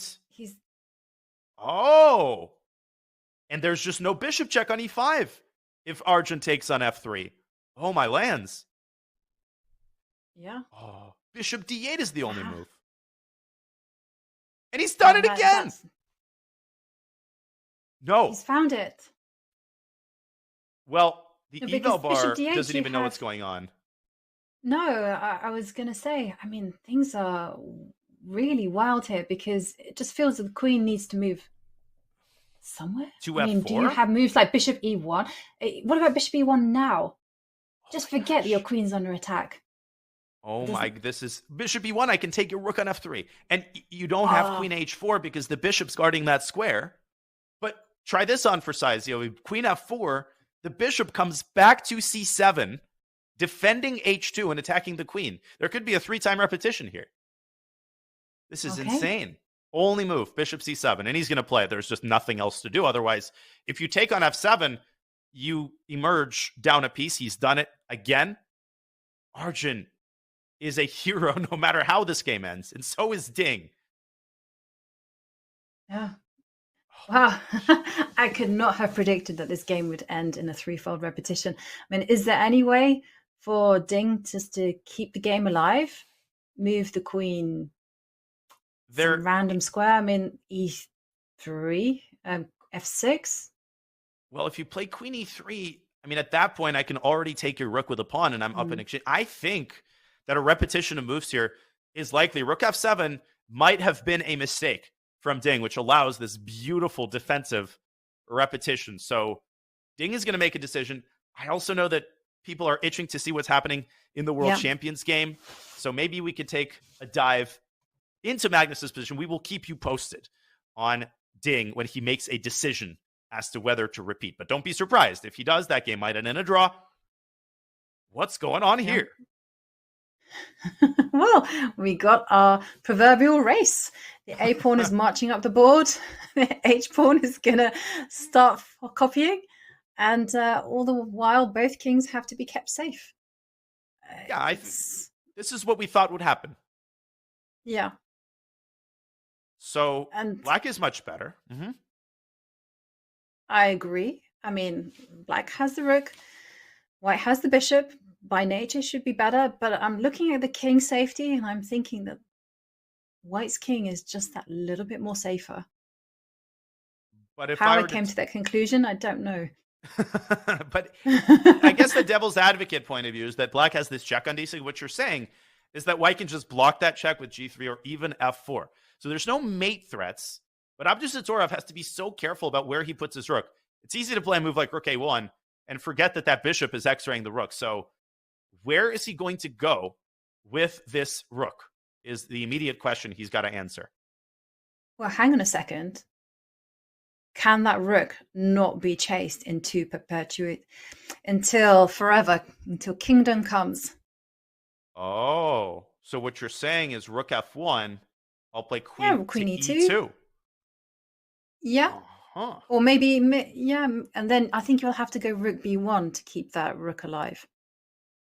Now there is Rook takes Knight. You can give your exchange back and force a Queen endgame where you could argue that your pawn is a little bit further advanced and that might give you winning chances.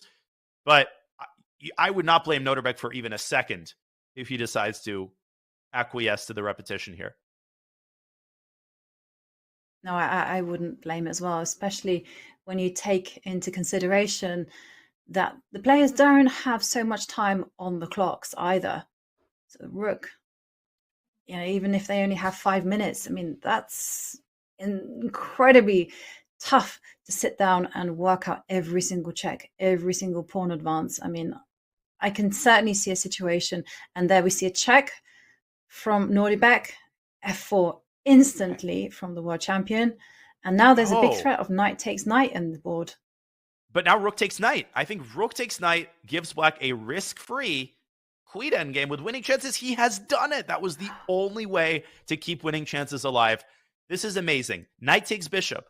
Pawn takes Knight is forced. And then Nodirbek collects 2 pawns at the same time. He takes on F4. Then he takes on D4. Oh my gosh, Black might be winning here. I mean, that A-pawn, the path is basically clear. White's biggest chance is to find a perpetual of some sort. But I don't see this working out for Magnus. Yeah, this is a very tough endgame. I mean, especially because when it comes to queen endgames, I see we see him advance the pawn, queen takes pawn, And Magnus playing accurately as ever, preparing h4. The thing is, though, white does have a runner in the h-pawn. So black can't just push the a-pawn to kingdom come and be super happy about everything. He still has to be careful. And my feeling is that this is maybe enough to hold the draw. I mean, it does involve a lot of groveling. You're not convinced? You think it's going to be a win for Nodirbek? Well, what White has to decide on a broad level is what is the balance of attacking moves to defensive moves. And when I say attacking moves, I obviously mean pushing the pawn. So does White play h4 now? Or does White try to park his queen on the best defensive square, which is probably a2? You can't prevent a4, but you can make it difficult to play a3. But I think if you're Magnus with 2 minutes on the clock, you just play h4 quickly. And he just did exactly that. h4 is on the board. Nodirbek is going to play a4, and we're going to get an old school pawn race here. Here we go again. And do you think we'll see a situation where the pawns will both reach their destination? So a4, come on, h5, get going, get motoring. I mean, but maybe h5 is maybe h5 is too slow. Maybe now is the time to stop that pawn from advancing to a3. Park the queen on a2, do as you suggested, and then carry on with the h-pawn. Well, it would be nice if you could hop on the United Airlines flight from h4 to h8 all in one go. But here's the big moment for Magnus. You're absolutely right. Is h5 too slow? h5, a3, h6. You could get a situation where the h-pawn is somehow liquidated for the a-pawn. But that's a draw. I don't think Black's king will have enough protective cover in that resulting position to allow Black to push the b-pawn. That's what Magnus wants, I think. To trade these pawns. Yeah, that would be a dream for him. It would make his defensive task a lot easier. But no, those pawns are going to remain on the board. I 100% guarantee that. I also have to remember that Nodirbek can actually keep an eye on the h-pawn himself. He can decide that 2 are better than 1, and he can also kind of go b5 at the same time and use his king. Yeah, he most certainly can. 40 seconds for the world champion with 2 moves until time control. Once time control is made, I can assure you that they will use each and every one of those 50 additional minutes to try to make heads or tails of this endgame. But in the meantime, it's time for Magnus to move. I think he's going to go h5. I think he's closing his eyes and praying, basically. Yeah, I'm not so sure. He's very accurate. Queen goes to a2. And that pawn is prevented from moving further. By the way, Ding Liren accepting the repetition. We see them on camera there discussing their game. It's a draw by repetition. Arjun Erigaisi. He was maybe winning, but Yovi, the real story was his defensive efforts in the end of that game. Just 6 crazy engine moves in a row is all you need to save the game against Ding Liren. And he did it. Yeah, they put on a show for us. I mean, what an exhibition. Well, they went out with a bang, didn't they? And they certainly played with my nerves, but I'm very thankful for it. And in the meantime, talking about nerve-wracking, it's still a nerve-wracking situation for the world champion against Abdusattorov because he finds himself in a queen and pawn endgame. It's a race. And if we take a look at the placings of the queens, we see the black queen is right back slap in the middle. And that is the perfect scenario for a queen to be. And let's not forget that Abdusattorov is 1 extra pawn up. So, bad news. You changed my mind about this position, though. I was originally thinking it's almost hopeless, but now I realize that I actually think White can force the trade of the a-pawn for the h-pawn. First of all, Black has to be able to play a3. So queen b4, we could bring him in an analysis board here real quickly. I think the game is going to go like this. Queen b4, h5, a3, h6. And you might say, oh, I win with queen b2 check. But no, White takes and promotes just in time with check. And that's a good version of that resulting endgame where White has, quote unquote, the initiative. So maybe there's a better way to do this with a move like queen d6. But the upshot is still the same. White just shoves that pawn down to h7. And at the end of the day, you're going to get this position with that extra B pawn. And if Magnus can reach this successfully with 50 minutes on the clock, we're going to see a long game. This might be an 8-9 hour game, but something tells me the world champion is going to hold his own if they reach this particular pawn balance. Yeah, I agree. I've seen a lot of queen and pawn endgames from the world champion, and he's superb at them. Yeah, it's also not very easy for black to support his passed pawn, because my immediate thought was, well, why not play b5? But if you play b5, then you have the problem of queen takes pawn, and you can't get happy and push your a pawn one square further, because the queen will come to f8 and pick up that pawn. So yeah. Somehow not easy to kind of orchestrate the advance of that pawn and at the same time defend your f7 pawn and keep an eye on the h pawn. Seems to be mission impossible for the queen. Man, this is a frustrating sensation. Nodirbek with f5. Okay, very interesting move. He might be trying to shatter the white king safety with f4. And if you can remove the g3 pawn, then obviously black will have two additional types of ideas. The first, of course, is a fork with attacking the king and the h-pawn. The second is to use checks to get your queen forcibly onto an ideal square. And I think this makes it even more necessary for white to push this pawn as quickly as he can. h5 seems to be a certainty in this position. Yeah, I mean, white has one trump in the position, got to run with it, and he does. The queen comes. Is he going to play f4? I mean, yeah, absolutely. Why not? Although, is f4 slightly risky on account of g4? There, I feel like black plays f3, and you've got a new demon to fight if you're Magnus. Yeah. Yeah. But I don't know. But then, okay, he moves his queen to the edge, attacking h-pawn. Yeah, but the queen is quite passive there. Also, and, you can take on a4 now if you're Magnus. You absolutely will do that. I had completely forgotten about the existence of that pawn. I was so focused on the h-pawn. Queen takes pawn. But they've reached the critical move 41, so they will be getting extra time on the clock. And yes, this is good technique from the world champion. You know, he's simply going to take his time, establish what is his best chance, get to grips with the position, understand it, and then nope, he doesn't. Well, he takes that I think he knows that this is as good as it gets, right? You're not going to get a better version than this endgame. So we are going to see Nodirbek try to grind this out for a couple of hours. I mean, even the world champion gets tired. So it's a classic, as I call it, a 50-50 position. This is just a very classic example of an endgame where there's two results possible unless black blunders his queen. Always possible, but not likely. I would rate white's drawing chances as higher than black's winning chances by maybe 20%, so maybe more like 70-30. Yes, I'm influenced by who is handling the white pieces here.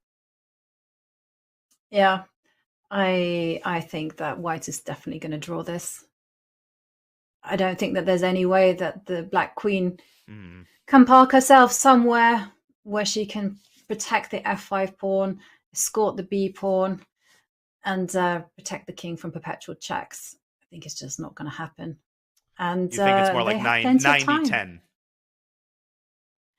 Oh, well, I'm notoriously bad with optimistic with my statistics. So, yeah.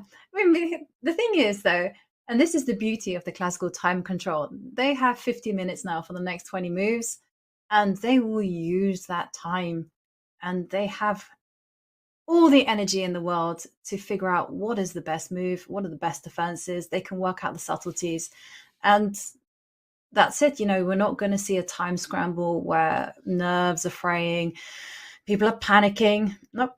It's just cool, calm, relaxed chess. And in terms of quality, it's good. In terms of scrappy, it's not so good, because I must admit, I quite like the scraps. Oh, I yeah. like it when mistakes get made on both sides. But okay.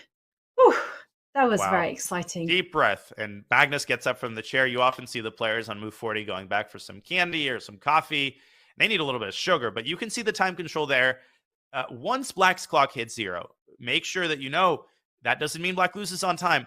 When the clock hits 0, 50 more minutes are going to be added automatically to the clock. So he doesn't have 1 minute, he has 51 minutes. And then you have another time addition after another 20 moves are made. So right now, Nodirbek has to focus on trying to find the best move. When you hit 20 minutes or so, then you start thinking about the clock situation once again. But I think this is a perfect segue for us to transition back to the bird's eye view, because we have some other very exciting games. We have some games which have not reached the time control just yet.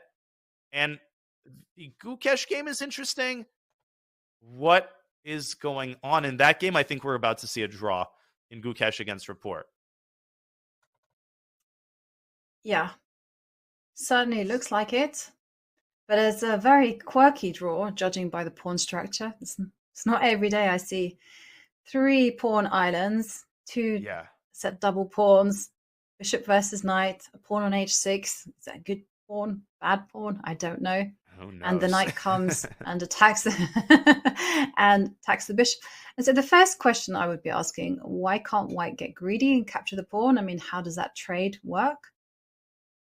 Yeah, I mean, on if G5? you take on G5, I think Black pushes B3, but I'll make a proposal. The best way to enjoy endgames is with a little bit of coffee. So I am going to vote coffee break, bathroom break, and then when we come back, since a lot of the games have made time control, we can settle down a little bit. So we will return to the Gukesh Rapport endgame on the other side. But before we do, we want to remind you that the official chess.com Discord server has been revamped. A fresh new look, lots of new features, and more. Join us at go.chess.com/Discord and make sure to connect your chess.com account to earn unique flair and stay in the loop. Use !Discord in chat for more information. Well, we hope you're enjoying our coverage of round 5 here at the Tata Steel Chess Tournament 2023. We will be back with more action from Magnus's game and others' games on the other side of this short break.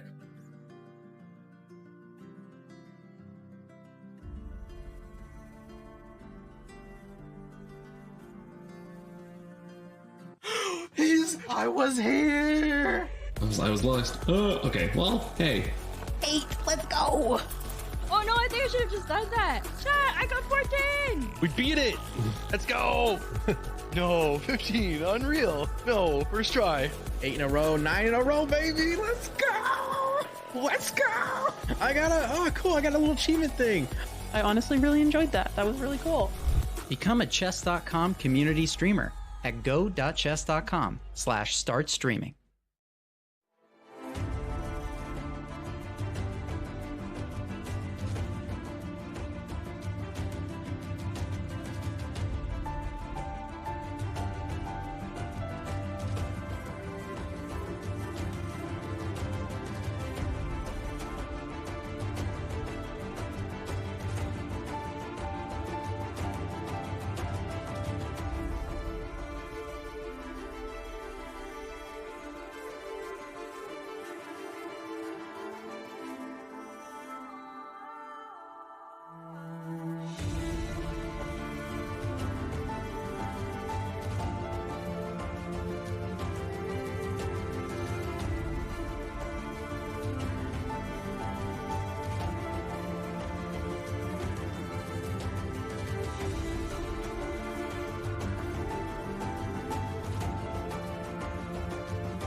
January in Wijk aan Zee, the Netherlands. For this cozy, coastal town, the holiday season isn't over. In fact, the most wonderful time of the year has really just begun. And checkmate. Abdusattorov played a brilliant game. He is a monster. Once again, Wijk aan Zee starts the new year as the center of the chess universe. This year as host of the 85th Tata Steel chess tournament. A magnet for the best players in the game, some recognize the Masters field of 2023 as its strongest in recent memory. Of course, it helps when 8-time Tata Steel chess champion Magnus Carlsen is back. Magnus is a beast, doesn't give up. We know the kind of comebacks that he's capable of in the position. The world's #1 looks to further cement his legacy in this event and the game's history. Chasing Magnus will be amongst the best in chess. Several have been crowned champion here before. Some have even shocked the world in doing so. And don't leave out those poised to capture their first Tata title. Anish is taking down the world champion Magnus in absolute shock. Although winter, Tata Steel chess is also known as the place new stars come to bloom. Magnus won here as a teenager. This year's event has its fair share of young players on the rise, each hoping to follow in Carlsen's footsteps. A huge win for Praggnanandhaa against Ding Liren. The Dutch refer to Tata Steel as the Wimbledon of chess.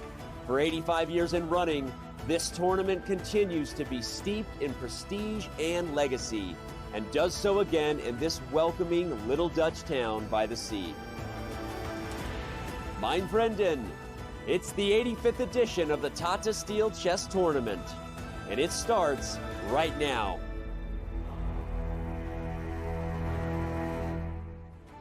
Welcome back to the Johan Cruyff Football Stadium in Amsterdam, where the players are contesting the 5th round of the Tata Steel Chess Tournament 2023, and the games have entered their 5th hour. We've got a couple of fascinating endgames going on. I am Jovanka Huska, GM Daniel Nerditsky, chopping it up for you today. Oh my goodness, Jovanka, we can take a deep breath. Finally, time control has been made in most, actually all of the games, and 50 minutes have been added to their clocks. It's time to reevaluate the situations. 2 games have already ended in draws, but we've got fascinating chess yet to be played as we look at the standings. Yeah, you kind of mentioned taking a deep breath, and there we can see the standings. Anish Giri 3 points out of 4. Nodirbek also in the lead with him.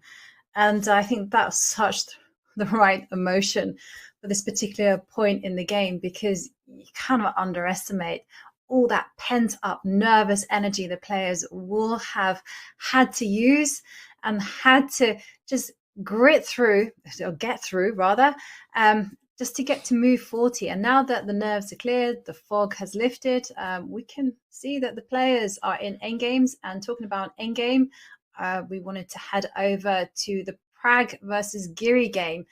And here, to me, this looks like a very balanced endgame. I mean, if I were a betting person, I would just say draw, no problems, move on. But I do think that White needs to be slightly careful, because if White gets too ambitious and, for instance, does nothing, then there is a passed pawn on the board on d4, and that can be supported by the Black King. So I think now is the right time for Pragg just to call it a day, push the b pawn forward, and try to liquidate on the queen side. Yeah, something a little disturbing is happening here, in the sense that Pragg has been pushing in the last 6-7 moves really without any risk. And with his last move, King F5, Anish Giri demonstrates that he is not willing to just sit idly by and defend, a 1-on-2 rook endgame. If he wanted to do that, he could have essentially forced the draw with d3. But I do think that he is entertaining at least the remote prospect of playing for a win here if he can squeeze his king, let's say, to d3. So totally on the same page. If you're Pragg, you're looking for a way just to immediately liquidate. And maybe the safest way to do that is to start with the move rook to b6 and trade the a pawn for the b pawn and basically try to get behind black's pawn before it's too late. And then use your passed a pawn to tie down Black's rook. You'll get a mutually assured destruction kind of situation where both rooks are behind each other's pawns, and neither side can make progress because, of course, the G-pawn deep freezes the F and G-pawns for white. How was that summary? Did that make any sense? No, it made perfect sense. No, I totally understood that. But I had also completely forgotten that Pragg was a pawn up. So actually playing b5 would actually be returning the pawn. So it's much more natural to put the rook on b6. But still, I mean, one has to be very bold to make such moves because there is d3 in the air. And d3 this time can be supported by the king marching to e4. And pawn 2 squares away from queening, it's going to send shivers down your spine. It is indeed. And let's pull up an analysis board here to forecast how we think this game might go. So let's say rook b6 happens. Black probably shouldn't wait any longer and perhaps should play d3. Okay, white takes on a6, d2, rook d6, tempo for tempo. I mean, that's close. Black should take the pawn. White gets behind the pawn. Black defends it with the king. White pushes a6. Black gets behind the pawn. And actually, white is almost in zugzwang, but fortunately, you have your share of king moves. You can play king g1 to g2. And my question is, what if black tries to get the same position with white to move? Oh, here there's king f1. Because here you can give a check. Oh, or you even have rook to e6. Look at this idea. And if rook a1, then rook e1. But you have d2, right? And then I check you on f6 and come back to e2, and suddenly white is winning chances again. Oh, that is ridiculous. But that is why black doesn't want to play with fire. Yeah. That was a lovely line you showed there. And yeah, I mean, you can repeat the position a few times. Draw. And he says, yes, absolutely. I'll have a bit of that. It's. I mean, could black after rook b6 just go? I'm going to be a slyer and go king e4. Yeah, I'll take a6. You can take a6, sorry, and I'll take b4. And I'll go back to d6. Yeah, and then I was wondering whether the king could kind of make its way to c3. I mean, I do realize that this would be Anish playing for the win. Yeah. No, I actually really like king e4.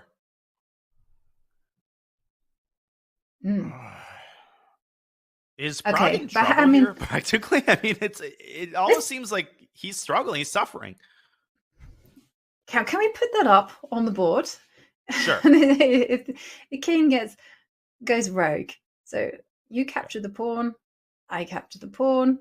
Happy days. You follow the rook principles, get that rook behind the passed pawn, and the king comes now to d3. You know what I can try here is rook to g4, a weird looking move. Rook to g6, sorry. Yeah. And my idea, you're probably going to move the king, right? Yeah. I'll take it. Okay, then I have to get behind your pass pawn. Oh my gosh, I have no idea who's playing for a win here. I'll go here. Oh, and there's the eval bar. Yeah. I thought I'd get behind the pawn, but I guess black just pushes. Oh, and rook takes a5 is now a big problem. I do have, yes. But I mean, it might not be enough because after all, you have 2 passes. You could... And also, rook d4 is the bigger problem, actually, now I look at it. Yes, it is. I have to move my king up. But and now you rook. Yeah. Or even king c2 can be considered. But then you get into 3-result territory because white has the connected passers there. Wow. Yeah, that's too wild. That's too complicated. We like simple chess. So we do. Yeah. But this has gotten very gnarly all of a sudden for Pragg, who has 47 minutes. He just started eating into the second time control. But you've seen games like this go out of control. This is how you lose positions that you play for 2 results. You get a little overambitious. You get a little too comfortable. And this move, king f5, is such a clear signal to me that Anish Giri is already thinking, about playing for a win here. Pragg has to be very careful for 5 or 6 moves if, he wants to have a good evening tonight. And Pragg actually in one interview mentioned that in last year's Masters tournament, he started off really well on 50%, and he was very happy with that. But then he proceeded to have a nightmare middle of the tournament, and he only ended up with 5.5 points out of 13, a score that he was dissatisfied with. And the fact that he mentioned it means that it is playing on his mind just a little bit. Oh, it most certainly is. And any time you have an opportunity to even draw someone like Anish, I mean, that's a big achievement. And when you start feeling that you're messing it up, you're getting it out of control. I've experienced that, many times where I think I have it in the bag against the Super GM. Suddenly I start having to work a lot harder for that draw. Your throat closes up, your hands get sweaty. And that is the process you have to avoid. You have to stay objective, stay calm, and calculate dispassionately as if this is just a chess.com puzzle. Very, very difficult to do. And we see results. a result. Big result. Parham Maghsoodloo manages his first win in the Masters tournament against Jordan van Foreest. And there we see the players shake hands. Big smile for the Iranian player. And both players seem to be in good spirits. Yeah, that despite, was Parham's, despite one player winning and one losing. I agree. Yeah. No, I mean, Jordan didn't seem too fussed about it. He didn't storm out. He just calmly shook his opponent's hand, and the two players talked a little bit and then left. And there we see people watching the chess, and it's so nice to see people watching chess at tournaments. I mean, this is something that I feel has been phased out in a lot of tournaments. I mean, a lot of high-level events. There are just no spectators. And that's one of the saddest things, because one of my fondest childhood memories is going to these high-level tournaments, following the analysis, and just getting a taste of the whole atmosphere of these great players playing. And I remember how they used to have these big demo boards, and they would come and show these and all these variations that they saw. And I was like, wow, these people are just geniuses. And it's an important part of growing up with chess, and I think it's a pity that it's being lost. So it's really heartwarming to see that there are people watching the show and watching the chess on site. And they're there in Amsterdam in the Johan Cruijff's arena. And it's great that they are also showcasing the Netherlands and showcasing important tourist features. And of course, it's the home of Ajax Football Club. It is indeed. And I totally echo your sentiment about spectators. I remember in 2008, I was in Moscow, and the first time I visited a super tournament was when I went to see the Tal Memorial, which was an annual super tournament. Kramnik was playing, Leko was playing. And I remember standing in the hall and I got to watch the players analyze, which was even more fun than watching them play, because I stood right next to Kramnik. And I remember, coming over to my mom and just saying, I was just pointing and I was just saying, that's Vladimir Kramnik. She's, I know who that is. And I was like, no, you don't understand. That is Vladimir Kramnik. And I just kept repeating it. I was so in awe of actually seeing these top players. And some of the younger people watching might not relate to this, because nowadays we have the privilege of being virtually close to a ton of top players. You could tune in any hour of the day and watch the Super GMs like Hikaru Nakamura crush everybody on stream. But back then, just seeing these players filled me with so much inspiration. And little did I know that 7 years later, I'd be facing Vladimir Kramnik over the board in a classical game, and also in a rapid game. So just that was such a good moment. Okay, so we've got the Giri game on the screen here. We have results. We do have another result, and another draw, this time between Gukesh and Rapport. And the players are analyzing, they're discussing the lines. And I have to say, I do love this particular moment when players are going through the variations together, because this is one of the special things about chess, and it sounds really cheesy, but once you played a game with someone, you feel a bond. You feel this bond of friendship that you've done something special together. And especially if the game's been hard fought, it's been close, and you're both of you trying to work out where one could have improved, it becomes almost like this sense of unity between the two of you. At the risk of getting too philosophical, I think you make a great point, and I think some of my friendliest conversations have been with an opponent after the game, because the way I've heard this described is as two authors that have authored a work of art where you both had an equal part to play in it. So yes, you were competitors. Yes, you were at each other's throats for the whole game, but you struggled with the same problems. You did it from opposite sides, but it was still the same questions that had to be answered and the same challenges that had to be surmounted. So I love this as well, just seeing the players share their opinions kind of in old school fashion, not just running to their hotel rooms and plugging in the game onto Stockfish, but now they set up the pieces. It's dinner time in Amsterdam and another hard-fought draw, leaving us with 3 ongoing games. Yeah. And on the subject of analysis, I remember 2 friends of mine had played this very interesting game, and they analyzed the game afterwards, and they were both on the same wavelength that White had played a great game, and they were like, yeah, it was an amazing achievement. And they both went back to their respective rooms, plugged in the computer, and then there was like this collective kind of when they realized that White hadn't played a great attacking game. In fact, White had blundered a rook at some point, like literally it was like a knight takes rook, and they'd just not seen it. And this is what happens.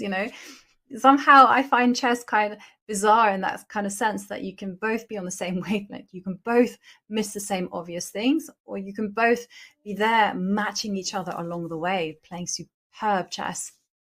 Yeah, I find that moment so interesting when I think I've calculated a line that's so outlandish. I mean, there's no way my opponent barked up the same tree. Then you talk after the game, and they did bark up exactly that tree. You find that you calculated the same lines. So totally echoing your point there about being on the same wavelength with your opponent. Speaking of wavelength, we should probably check what wavelength Magnus Carlsen is on. There's 3 games left. All of them are in an endgame. Now, Aronian, is still plus 1.5. He's got winning chances in the endgame, but I'm thinking we should maybe let them play a couple more moves until the smoke clears there. What do you say we check back into the World Champions game and see how Nodirbek's winning attempt is progressing? Yeah, definitely. Because it was a bit of a tall ask for Nodirbek last time we left this position, because Magnus had set up a great defense. And as we know, Magnus is the endgame magician. And, well, we have progress. The B pawn has advanced 2 squares. Double-edged sword, because it does mean that the black king doesn't have so much cover. But on the other hand, pushing a pawn, that's got to count for something. When we try to assess positions like this, I think it's important to try to understand what the good and bad scenarios look like for each player. So obviously, the only way that black is going to win this game, well, there's 2 ways. Black can force a queen trade. So queen f4 would hasten white's defeat. The second way is that black can promote the pawn. Now we take the opposite side. If the game ends in a draw, how would we describe the subsequent, 20-25 moves? Well, the only way that white could force a draw is by perpetual check. So that's what the battle is going to revolve around. Can black continue pushing his pawn while keeping the king relatively sheltered? And you can't keep the king totally sheltered, but what you can try to do, and what you often see in these types of queen endgames, is the king essentially making a bad dash for the other side of the board, and then trying to use the pawn as an umbrella. Imagine a black king on b4, b3. The queen can be used as an umbrella, and so can the pawn. Can white keep the black king confined to the back couple of rows where the king doesn't quite have as much protective cover? Well, we'll see. Yeah, it is a big question. And Magnus has to come up with an answer, because after all, his queen is being attacked. And it's very important, as you mentioned, he must dodge any checks that allows Nodirbek to exchange of queens. It's a tricky kind of situation here for him, because if Magnus does put his queen, say for instance, on a6, I mean, the first move that would come to mind would be black would then centralize and improve the queen by moving her to d4. And then, as you mentioned, try to establish a path for the king to run. I often find that it's very helpful to visualize a place for it to hide. So, like you mentioned, b3 would be in my mind. I would also perhaps think of hiding the king on g4 should the white king try to run away to the center or to the queen side. So as long as I have that vision in my head, I have a plan. Yeah, and you need a vision in Queen Endgames because you can't calculate your way into when there's way too many options. The decision tree is way too vast. So you're basically operating on the basis of target positions. You're aiming for a general type of position rather than for something specific. To confirm your point, Queen A6, I think even Queen C5 might be a little bit more accurate than Queen D4 just to keep the B5 square controlled. And that's exactly what White does not want. Magnus, he's just put his queen in front of the pawn. He's saying you can't force a queen trade and you can't push the pawn away. Nodirbek's next step is to dislodge, to force the queen off of b4. And I think the best way to do that is to inch the king up to b6 and then slide the queen over to c5. The Uzbek prodigy, he is making serious progress here. And there he goes. Yeah, and there he goes. And the king is going to move to b6. And then there's a big threat of queen c5 on the board. And what's worrying for Magnus is he doesn't have any disruptor checks. And actually, he doesn't have a square to wait with the king. Now I look at it. Like, if the king steps up to f3, I mean, you have to worry about potential queen e4 checks. What else? Well, king g2 loses on the spot. Queen e4 works. Yeah. And you can count that, I'll let the chat count themselves, but black is in the box. Black stops the pawn with his king. And the two pawns the black has are too far apart from each other. That's what we call trousers in Russian chess terminology. Two passed pawns on either side of the board, unstoppable by the lone king. Oh, I never knew that expression. I'm going to put that in my repertoire. I like it. Nice. Yeah, king. It is very nice. Actually, I'm very seriously worried for Magnus. I am too. Ideally, he would actually like the queens to trade places, have the white queen be on e5 and the black queen on b4, but nope, that's not happening. So okay. So you can step up king f3. Yes, that would be I'll play king b6. Move. King b6. Yeah. And then White hasn't done a single thing. What about if you put your queen all the way to f8? I think that's what you have to do. I think you have to make a mad dash for the 8th rank to be able to give the side checks.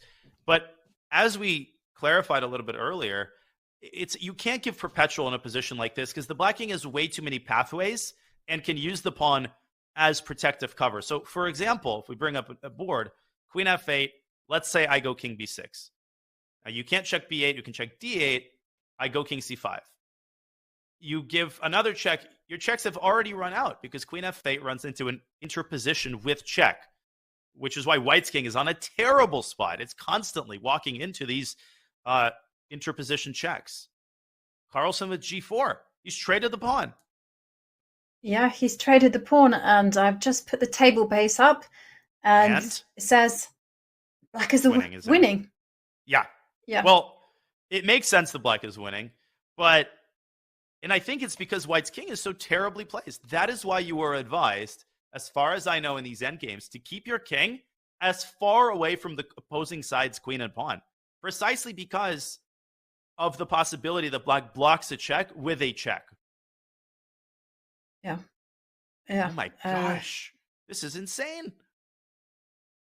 That means if Nodirbek plays this perfectly and wins, Magnus is going to suffer his second defeat in a row. That is sensational stuff. And Magnus will lose with the black pieces. Again, absolutely unbelievable. Goodness me. And yeah, you're right. Pieces, from what I... Yes, yeah. And yeah. Yamaka, you don't know which color Magnus is? Just kidding. His first loss, by the way, since, I think, since his loss against Hans Demon. His first loss of the white pieces, that is. With the white pieces, yeah. Yeah, goodness me. It's been an intense round and full of surprises and full of some fabulous, complicated tactical games.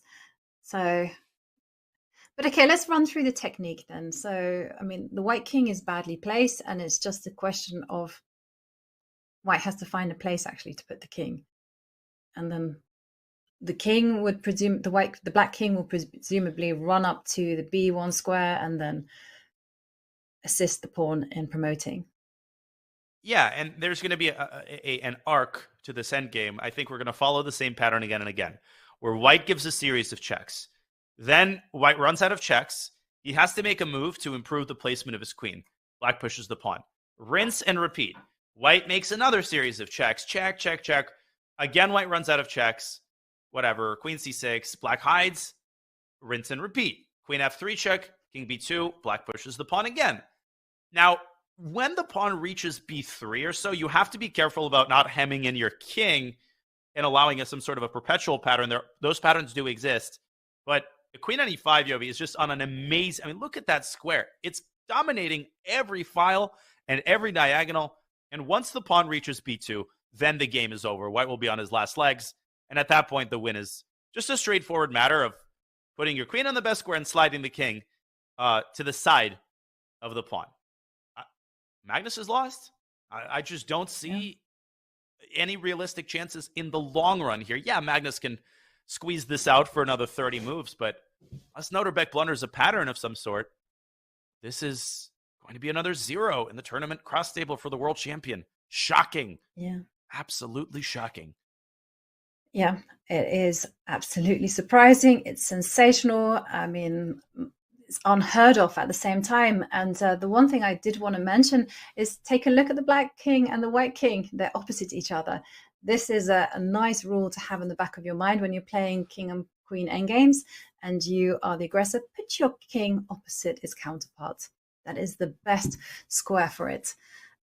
Primarily because a check could be met with a counter check. That's a great point. Yeah, money advice there. Kings facing each other. You've got the possibility of a queen trade. And just to take a step back here and remind everybody of the storyline in this game. Carlsen and Nodirbek have played in Rapid. Nodirbek defeated Magnus in the World Rapid Championship 2 years ago. This is their first classical game.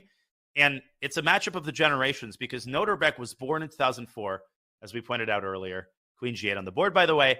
The year that Carlsen made his Tata Steel debut. Now, that's just, I can repeat that fact time and again, and it's just as crazy every time. Yeah, I'm a little bit uncomfortable with that fact, Dania, because, we can, let's face it, we can all remember not we can all, but I can remember what I was doing in 2004. I know which Olympiad I played in.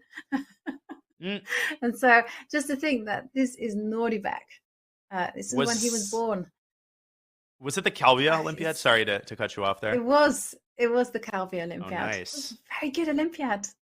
And it was a great one. It was one of my favorites, I have to say. It was full of surprises. I got my IM norm there as well. So I was quite happy. Nice. Now, what the most tilting fact about having this with white is? It's not even the fact that Nodirbek is winning. It's the fact that he has 42 minutes on his clock. So if you're Magnus, you know that you can't even hypothetically get into a situation where, black has 2 minutes. He has to dodge and meander with his king. That's when you miss skewers and you miss stalemate tricks and you miss all sorts of stuff. With 42 minutes, Nodirbek can always just take a 20-minute think if he wants to make sure he's going to the right spot with his king. That's what I think gives white almost no hope. But I'm just rewinding and thinking back to the previous moves. Where did Magnus go wrong? What was his losing blunder? I mean, we saw him take great risks, but we thought, hey, it was navigable. But here, is it totally lost? I mean, was it earlier on where he could have perhaps played a better defensive move in the king and queen ending, or was it much earlier in the complications before time trouble?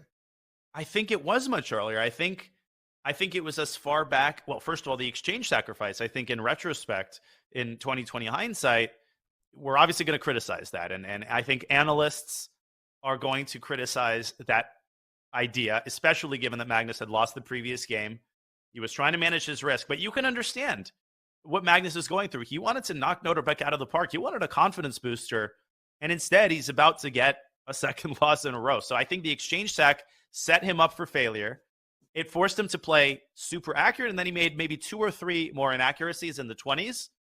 And Nodirbek has just played a perfect technical game.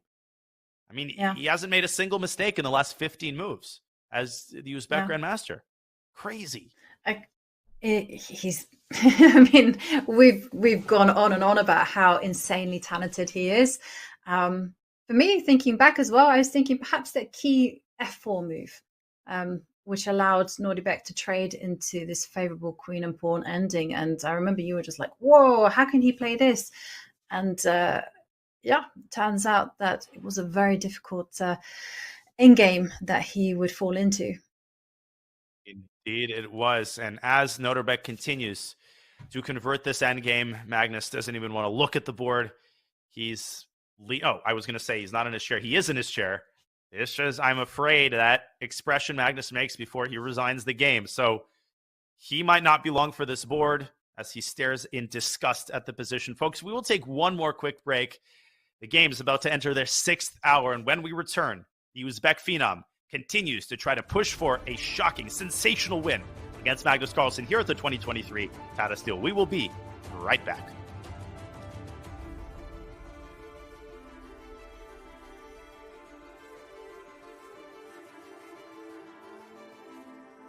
When I say chess, what's the first word that comes to your mind? The musical and, of course, the board game. Fantastic. Okay, is chess a sport? Absolutely. Very competitive, known worldwide. Battle of wits to the highest degree, I imagine. This is the best interview I've ever given. Howdy, sir. Good. How you doing? I'm doing great. Are you an important phone call? No, I'm not. Okay. Hey, that's not the first time I've had people hang up for me. Thank you. You're a good Look at guy. that. Thank you. I appreciate it. Are you kidding me? Is chess a sport? Intellectually, yes. Okay. Kind of like the same type of sport physically that NASCAR is. Okay. Does that make sense? I've actually never heard that comparison as a guy who's been in chess my whole life. That's a great comparison. Hi, sir. Do you play chess? Sorry, no, I speak French. Oh, speak French. Okay. En passant. Hey, that guy was walking en passant. Chess. Chess? Chess, like the game. Chess? I can beat you in chess.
The world champion is on the ropes here in round 5 of Tata Steel Chess 2023. You can just feel the consternation, the frustration on Magnus Carlsen's expression as he is about to drop 2 games in a row for the first time in God knows how many years. And he will most likely drop this game at the hands of the Uzbek Grandmaster Nodirbek Abdusattorov, who will move to 4 points out of 5.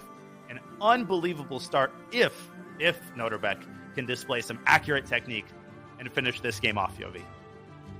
Yeah, and it certainly looks like he is headed that way because, like you said, unfortunately for the world champion, the technique is pretty simple. It's just to dash up to the B line with the king. Once it gets checked, use the queen as cover and advance the B pawn.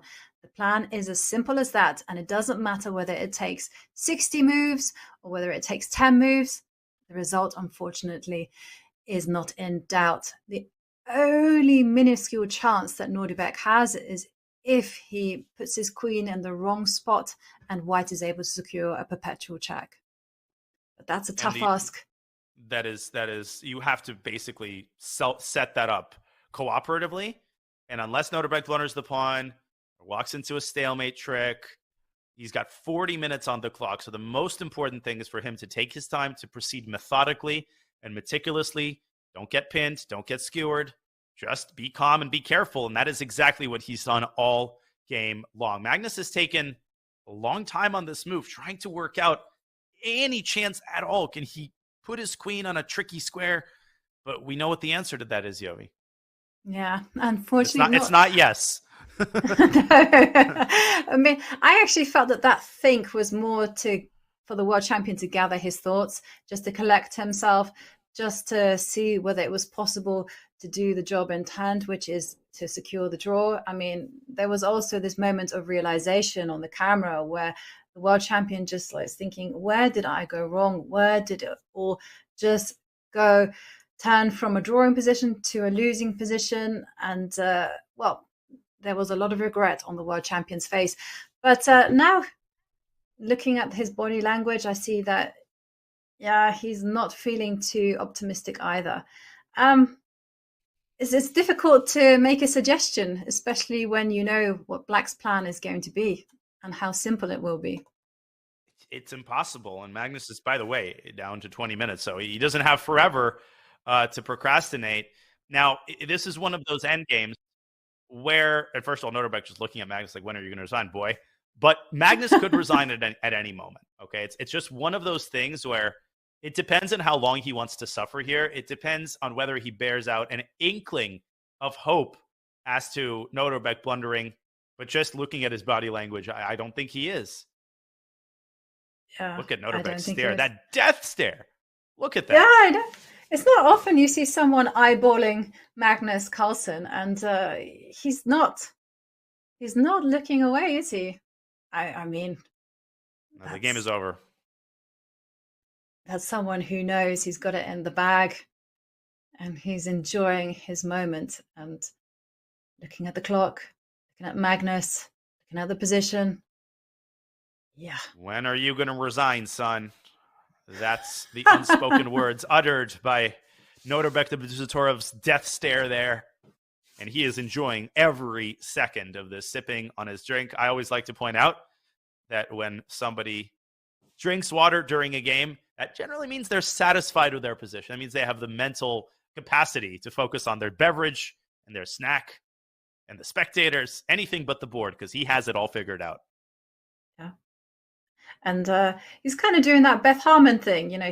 He's like looking, he's calculating lines, he's envisioned the resulting positions, the ones where he can push forward, and he's like, yep, it's good. And he can barely believe his luck. And Magnus, well, he's just a man who's desperately trying to find a solution here. And so he steps up with the king. Okay. King F3. Yeah.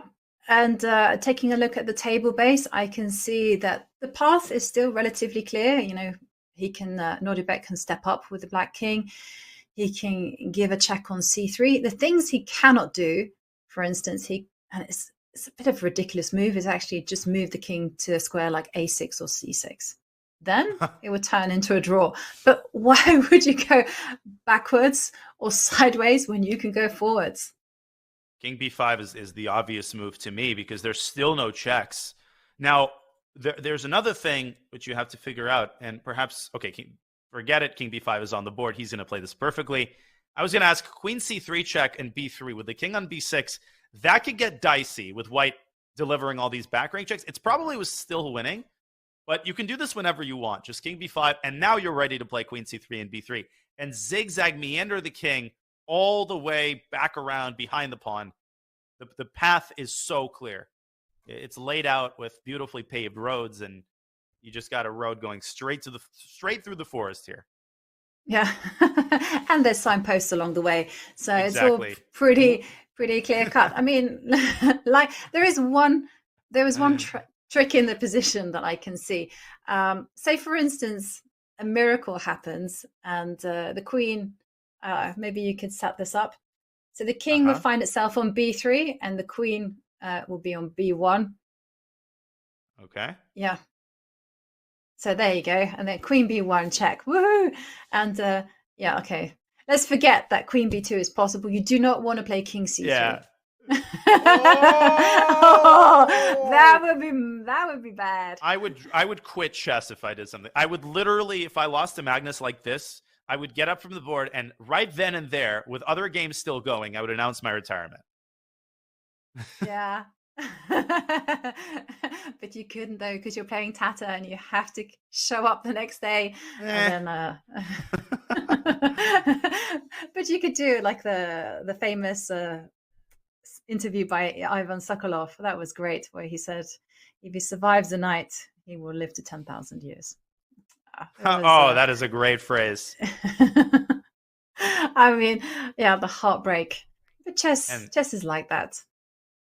Speaking of Ivan Sokolov, he played his role in the development of Nodirbek into the beast that he now is. Nodirbek, part of the Olympiad-winning Uzbek team at the Chennai Olympiad.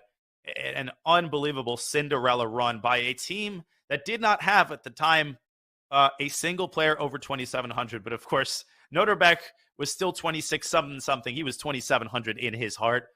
And Ivan Sokolov was the chief trainer, the coach of that Olympiad team. He did a lot of work with this new crop of young Uzbek talent, which is just growing more impressive really by the day, by the win.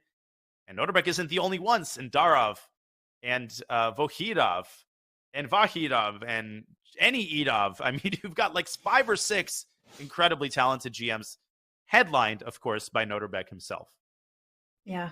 I mean, Ivan Sokolov did a massive job with the Uzbek team. He really guided them. The talent was already there in place, and he gave instructions. And one thing that did make me chuckle is that they asked him, this is the team, can we go to the Bermuda party? Ivan Sokolov, who, as far as I remember, always went to the Bermuda parties when he was playing, said no. You can have time for distractions after the event. Now you're not going to go to the Bermuda party, and you're going to focus on the chess. And I also like the clash of old school versus new school. You know, he brought with him lots of fresh ideas, and the youngsters were all running his ideas with the engines. And so he was just that guiding influence, and say, you know, giving like positivity, giving some constructive thoughts. And that's all you need at times. Someone who puts you in a good mood, someone who can inspire you. And you could just see that the Uzbeks created a huge sensation by winning the Olympiad. I mean, everyone thought, sorry, Dania, the Americans had it in the bag, but things didn't quite gel for them. No. I mean, Team US just didn't have its greatest run. I mean, they did okay. But obviously anything except gold medal is essentially disappointment for this all-star team. But Team Uzbekistan, I mean, that's really when that's when the rubber hit the road. And I think a lot of chess fans really started to understand that Nodirbek is a world champion contender. He's not just going to be a quote-unquote run-of-the-mill super GM. That's an oxymoron, I know. But with every passing tournament, I think he is making a very strong case that it's not just Alireza Firouzja from this new generation who's got a chance to one day sit atop the Mount Olympus of chess. Nodirbek is right up there in the equation. And another look there at Magnus. He just keeps looking at him. Let's resign already, world champion. He's going to get up. Oh, he's taking a deep breath. It's very good to steady the nerves. And you must remember never to lose focus. It's not over until you get the handshake from Magnus. And that's such an easy thing to forget, because at this point you must be riding high when you know you've got it in the bag. You know you're going to win. Yeah. And you can see he's suppressing a smile. He's working hard just to keep the composure. And Magnus moves his king to G2. Just check on the third rank and go B3, and that's it. Just queen E2 check is easy, I think. Or queen E4 check. Doesn't matter. If it forced the white king onto a square such that queen E3 comes with check so that you can then play B3 and do the zigzag thing. Magnus will probably, my estimate would be maybe another 5 or 6 moves. And Nodirbek's not going to keep him waiting. I mean, Nodirbek knows what the winning plan is. I love the confidence, right? I would probably be taking 7 minutes on every move, but Nodirbek knows that he's got this in the bag and there's no need to procrastinate. Yeah. There is no need to procrastinate, but it is a good idea not to rush. I mean, that was something I was taught by one of my first coaches. He said to me, when it comes to the endgame, you can hurry, never rush. And don't play the moves instantly. This is something I'm actually tempted to do a lot of the time. The emotion gets too much and the excitement is there, and I just lash out with the move and I haven't calculated it properly.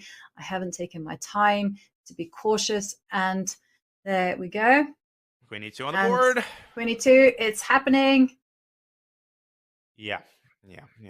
Magnus is going to move his king, I would imagine, forward to G3. Nodirbek is going to step back with his queen. And once the pawn lands on B3, I think that is going to be the threshold. Once that threshold is crossed, that's where I think we're going to see the handshake. Oh.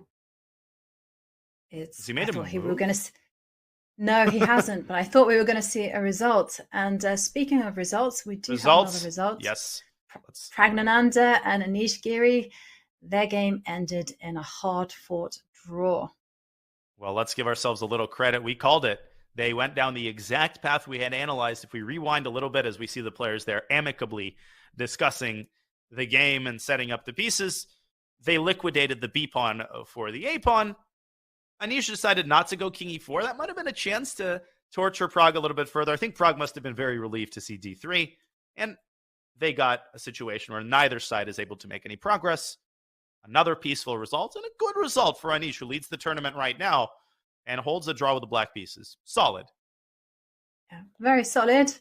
But he is the tournament leader, but not for long, because if we were to go back to there, we see the players, the score sheet still talking, and we've seen another check. King has moved up the board, and this is fascinating.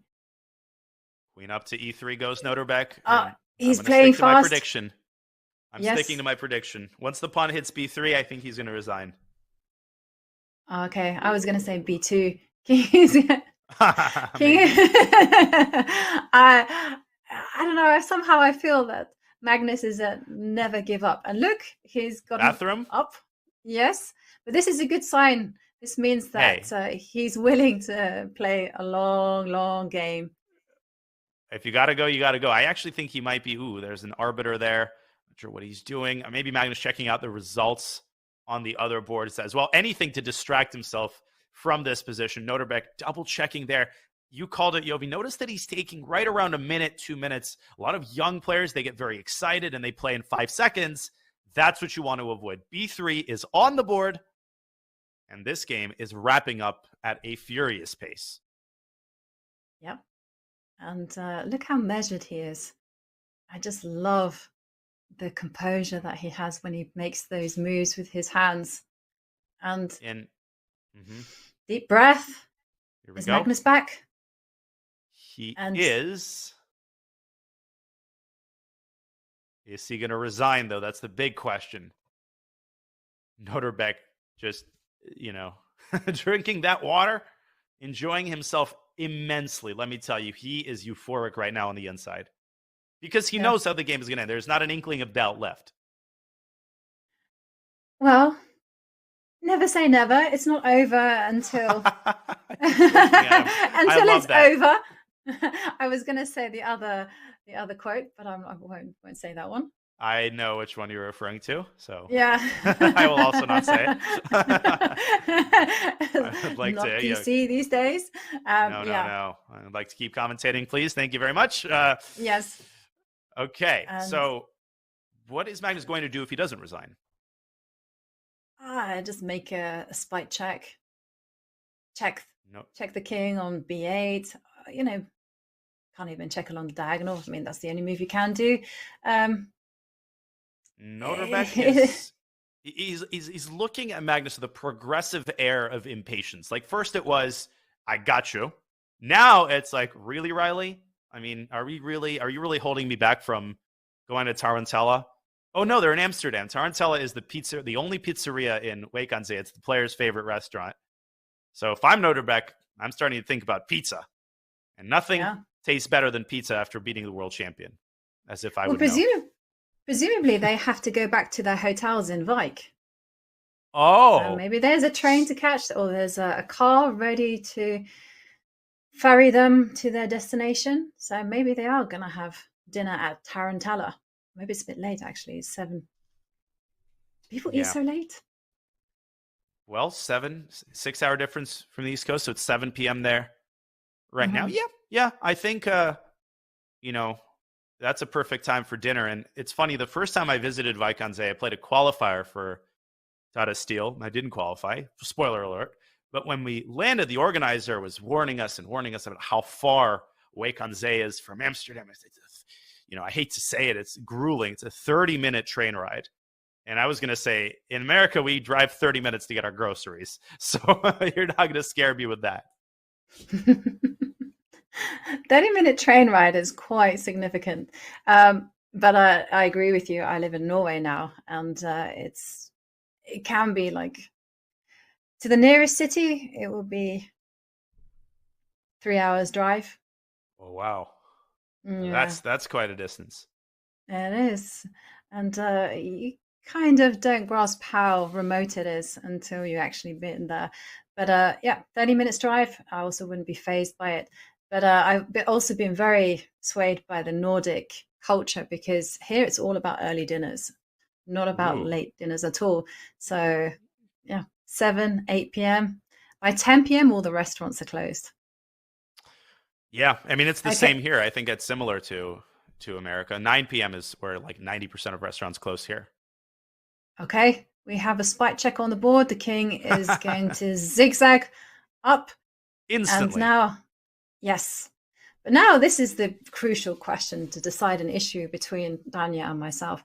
When will Magnus resign? When the pawn is on b3 or b2? That's where we're betting, right?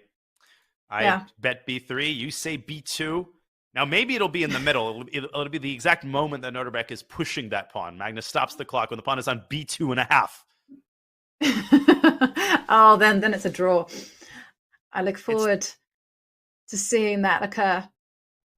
It's terrifying how bored Nodirbek seems. As it's like just another day in the office. You're beating world champion with black in a queen endgame. And he's about to go king c3 and king c2, and that's the whole point. Then you can block all of the checks with your queen. Mm-hmm. Yeah. And it's great technique. Put the black king opposite its counterpart, and white's king is so badly placed that counter checks are rife in the position. And here it comes. Oh, somehow I'm thinking that he will resign now. It's on the worst square on the board. I mean, and again, that's why in books on endgames, they often recommend putting your king in the opposite corner, precisely to prevent the scenario unfolding here. If the white king was on a8, there would actually be some drawing chances, because white could basically check with abandon. Now, I mean, if you give any check, you're going to have to abandon the game, because black is going to interpose with a check, as we've been indicating throughout this endgame. Another spite check by Magnus. Where is he going to go? King d2. There's our answer. And Okay. Okay. Queen d8 check, probably. yeah, it's as good as check as anything. The king will just move to c2, and then hardly any checks left on the board. I even like queen d3 in response. Maybe then queen a5 check. Nah, but nothing works. Then king c1. I mean, literally any path you take is going to lead to an exhaustion of the checks, or the checks being exhausted. And how will he handle, say, for instance, the queen does find its way on a5 and the king is on c2. I mean, one defensive technique is simply to pin the pawn. So you don't have any good checks. You just put your queen in, say, a4, and you say you can't advance that way. Yeah, so I think that's why the simple approach for Nodirbek, and if we could pull up an analysis board here, this might happen. Let's say queen d7 check happens. Now, queen d3 here is the best move. But you can play king c2, and what you're saying is that Wijk can try to cling to the game with queen a4. I think the simplest is just to put the king in front of the pawn. Looks a little counterintuitive, right? Like, why would you block the pawn? But this is an intermediate step. I'm afraid you might be right. I think you might have to push this pawn to b2 and demonstrate this technique. Then you bring your queen like on a square like d3, you step back to c2, and you zigzag your king. Eventually, White's going to run out of checks. It's just an inevitability. Yeah. All right, back to the live board. Yeah. But those are the kind of two defensive techniques that I know. And also the white king isn't well placed. I was thinking for some stalemating tricks. Nothing happening there. And the queen comes to h8, threatening queen b2. King c2 is going to happen. Undoubtedly. Either that or he's going to give us some checks, but there's no need. Okay, so I was looking at the table base. So king c1 wins, king c2 wins, king d1 wins, king e1. Oh my God. Stepping in the wrong direction. That is going to draw.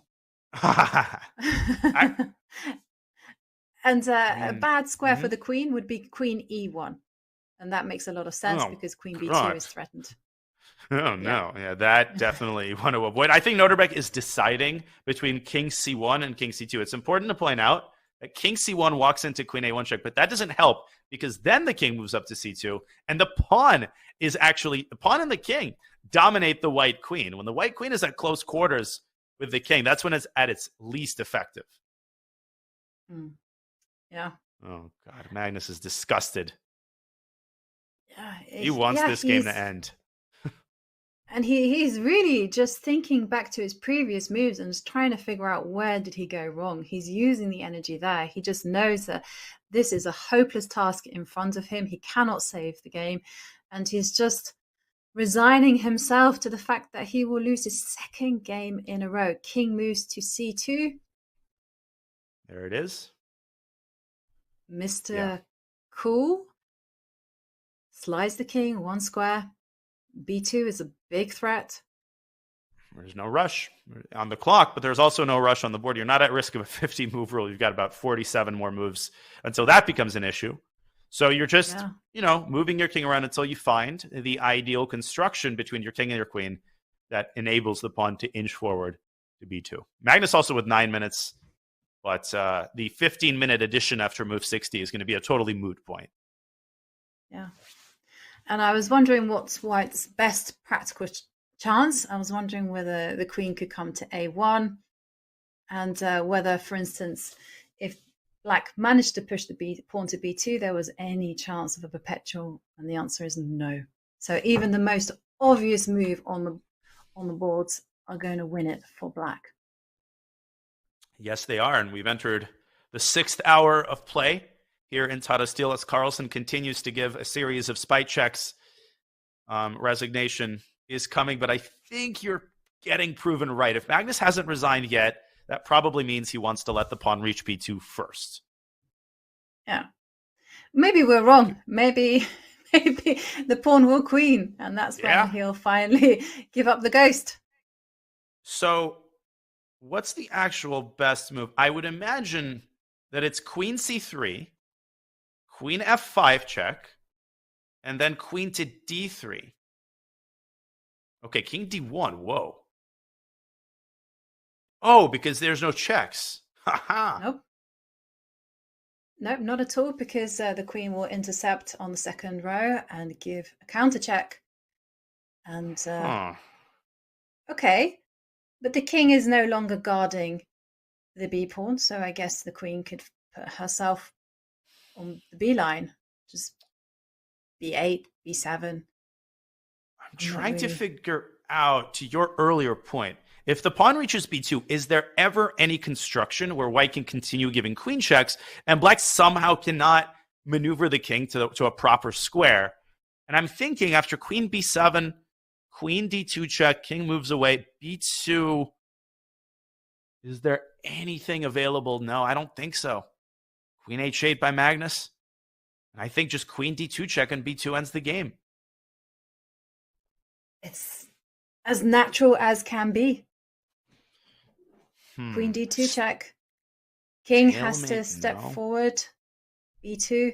I mean, is he maybe hoping to kind of go queen h7 and try to get the queen on some awkward square? I mean, but it is wishful thinking, ultimately. Yeah, Nodirbek plays good chess, doesn't even have to be perfect.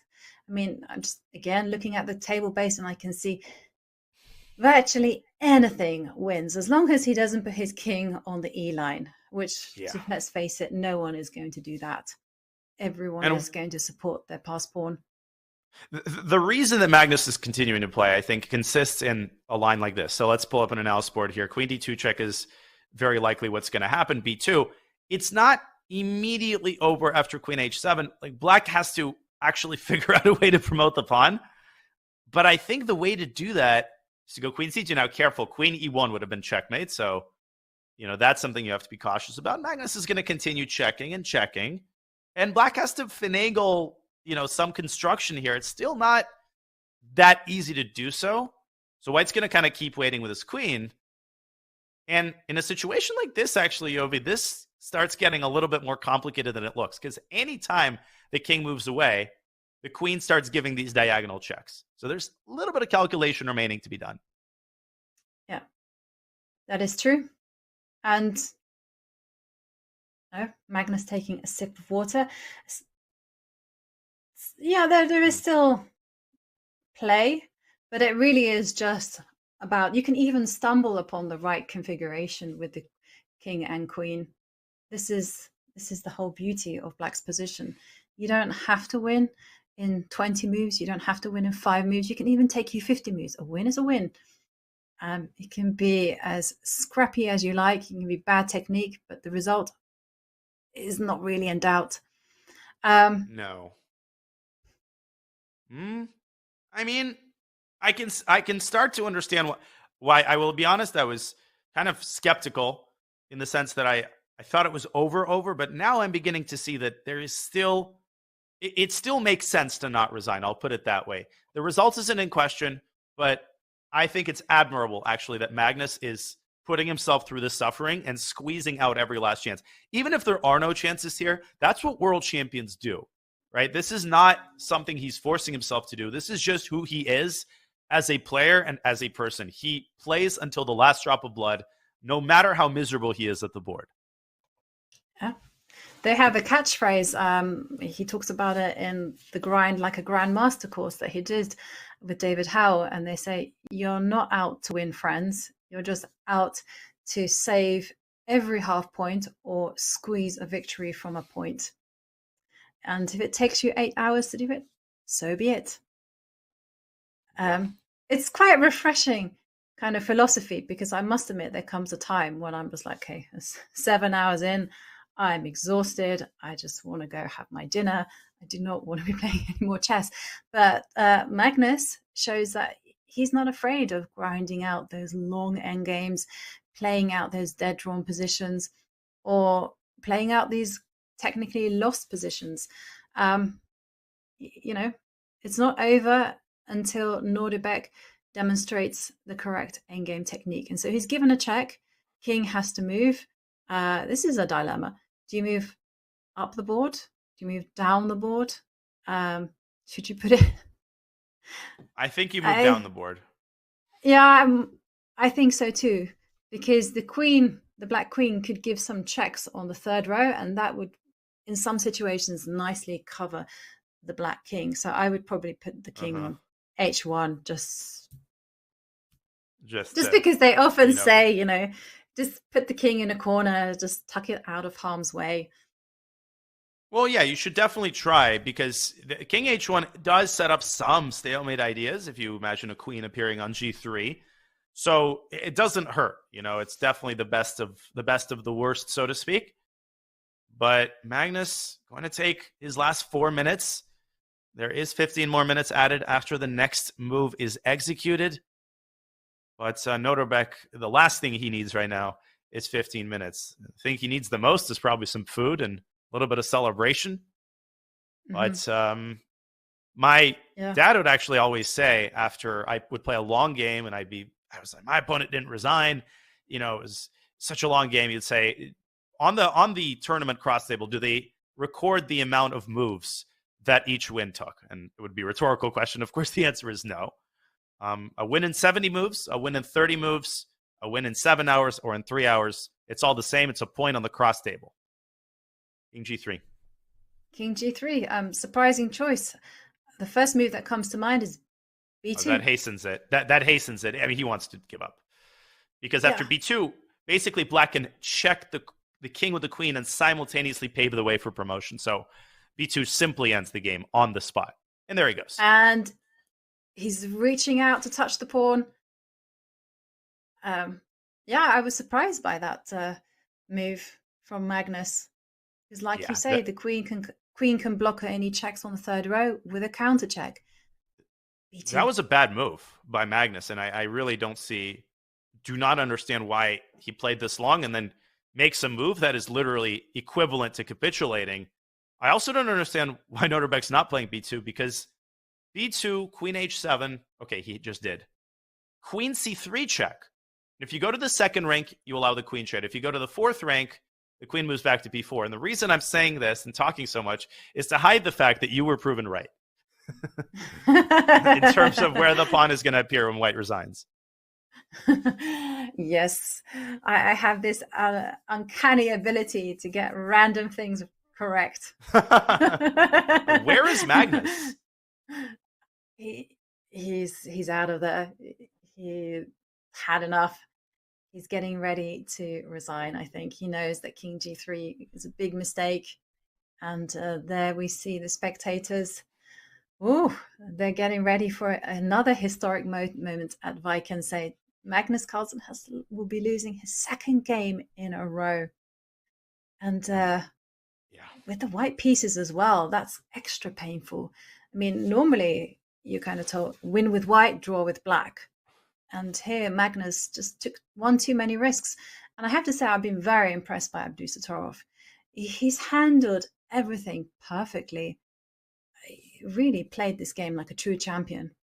He really has. And, do not be fooled by his dispassionate expression. He must be euphoric. He must be thrilled. And he deserves to be. And this will propel him to 4 out of 5. It's still just the start we're not at the halfway point. It's not just the start. So he's already proven himself an absolute beast, but he's going to have to keep his foot on the gas pedal. You don't win a tournament by just beating Magnus Carlsen, just in air quotes. You win the tournament by being consistent throughout all 13 rounds. There we go. Magnus recording b2, and the spectators holding their breath. No, a little sip of water. Steeling himself before resigning. Yep. And there's the pause. It is. Nothing to do. And queen h5, still king c2. Yeah, everything is king c2. Pre-move it. Actually, he can't play queen h1 check because of queen e1. Intercepting. Magnus's last move was horrible. I mean, he really had to try to go back to the first rank. It wasn't totally over there. There were still some chances to save the game, but no, not after king g3. It is the final mistake. And queen h5 is your only chance. And absolutely all credit to Nodirbek. Magnus did not play a bad game. Okay, Magnus actually played a very decent game in the exchange set. He followed it up accurately for a while. Nodirbek just playing a modern brilliancy. Just all stages of the game he handled with such deftness and such verve. Honestly, I'm just so impressed. Yeah, me too. I mean, this game had it all. It started off quietly. It was a nice strategical battle. And then Magnus upped the stakes. And then we had this insane time trouble. And there we see that Nodirbek didn't flinch and he used every chance that was given to him. And I'm impressed by his queen and pawn in-game technique, because I honestly thought that Magnus would save it. I thought that there was no chance that Nodirbek There it is. would. And we have a result. And there we see the players analyzing a sensational moment. Magnus Carlsen losing his second game in a row. And what's crazy is that the last time that has happened, great work by our team, was in 2015. That's 8 years ago, ladies and gentlemen, in Norway chess, 2015. That feels like a different era. That was the last time that Magnus Carlsen lost 2 classical games in a row. And now, in Tata Steel 2023, Magnus is going to have 2 points out of 5 and a lot of coming back to do if he wants to score in the top half of the tournament cross table. And absolutely blinding result by the Uzbek. I mean, I've been so impressed by him. I can't use enough superlatives to talk about him. And there we can see the results of today's matchups. So we see a lot of draws. The big news, Maghsoodloo beating Jordan van Foreest, and of course the headline match, Magnus Carlsen losing with the white pieces against the young Nodirbek Abdusattorov. Abdusattorov jumps out to clear first. Yeah, 4 points out of 5. What a performance. What a start from the teenager. Shell shock. There's just a feeling of shell shock when the world champion loses. But Abdusattorov, you just start singing these young players' praises so much. But like you said, I don't know of a superlative that accurately captures the rise of Nodirbek and the consistency that he's displayed, which is uncharacteristic for someone who has just recently made their way into Super Grandmaster land. And the players have gotten up from the board. That is it, ladies and gentlemen. Magnus loses. That leaves us with only 1 game remaining here in round 5. Wow. Okay, and it's the Aronian Keymer game. Yovi, what do we make of this? Yeah, I mean, a long time ago. It feels completely like a different lifetime. It felt like Levon Aronian had it in the bag, very comfortable position. Now, something has gone wrong, and I think this position looks very even. I mean, I don't even see a winning attempt for White. In fact, I do feel that White might have to proceed with care in some lines. Yeah, you pointed out bishop a4 during the break. If the knight strays too far from d3 and the king too far from the center, the only hypothetical way that White has to break through is to push c5. But the problem with pushing c5 is you open this up too early, and like you said, White's got a bunch of weaknesses too. So if White plays c5, let's take a quick look at this. After dc, knight c5, don't go king d6, walk into a fork, but just bishop b6. Knight d3, bishop b5, and even just taking on d3 is a draw. The bishops are way too active.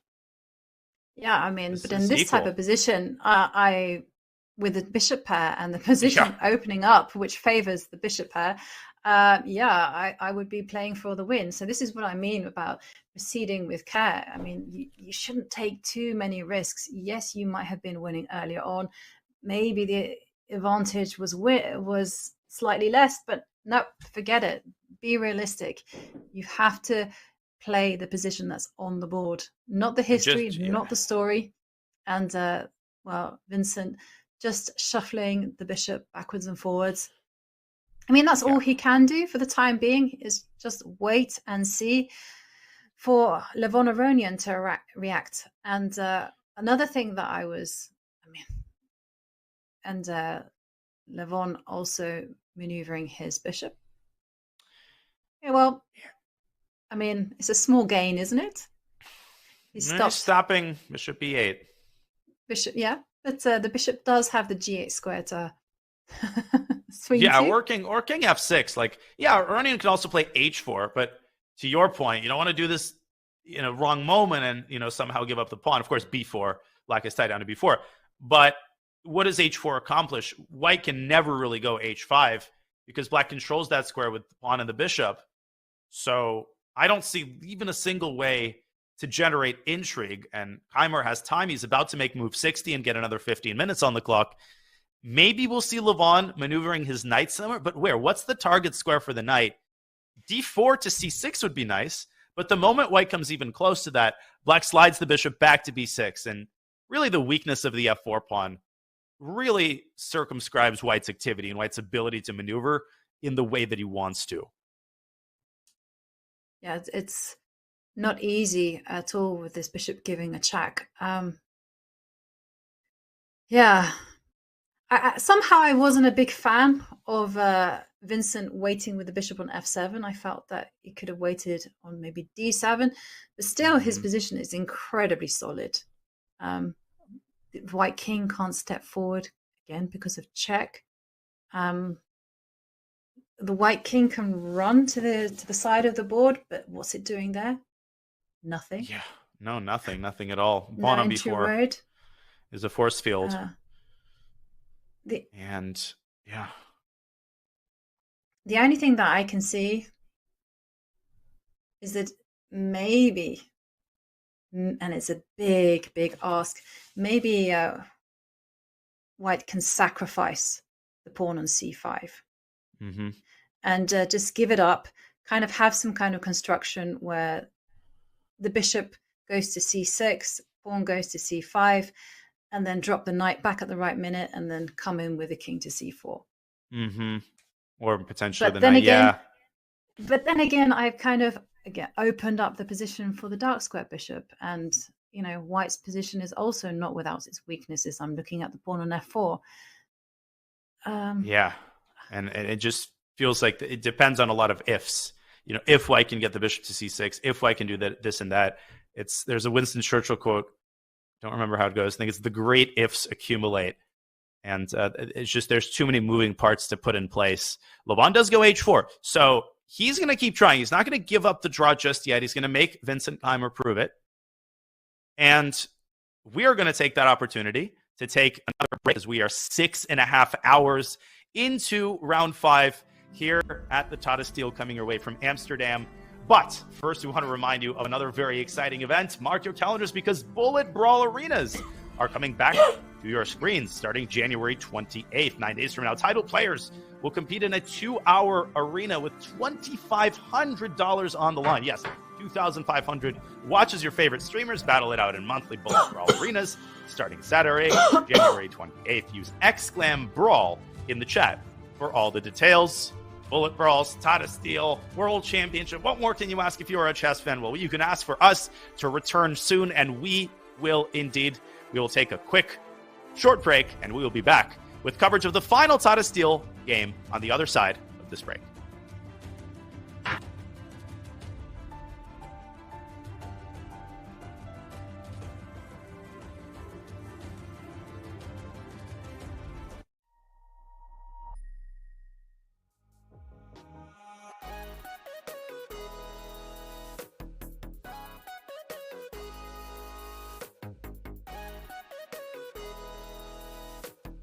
My name is Ethan Curry. You know, we all have nicknames. Chicago is naturally where I'm born and raised, so that's how I got the name. I guess they call me the muscle. I'm the one with the passion. I'm always looking for a good fight, you know. Evidently, it don't make a difference, man. That's checkmate coming up. It don't matter. What we're trying to do is to let them know, hey, we playing down here in Houston, Texas. And if you come down here half-stepping, trust me, we're gonna beat you. You better bring your game.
Welcome back to our coverage of Tata Steel Chess 2023. There is one game left in round 5.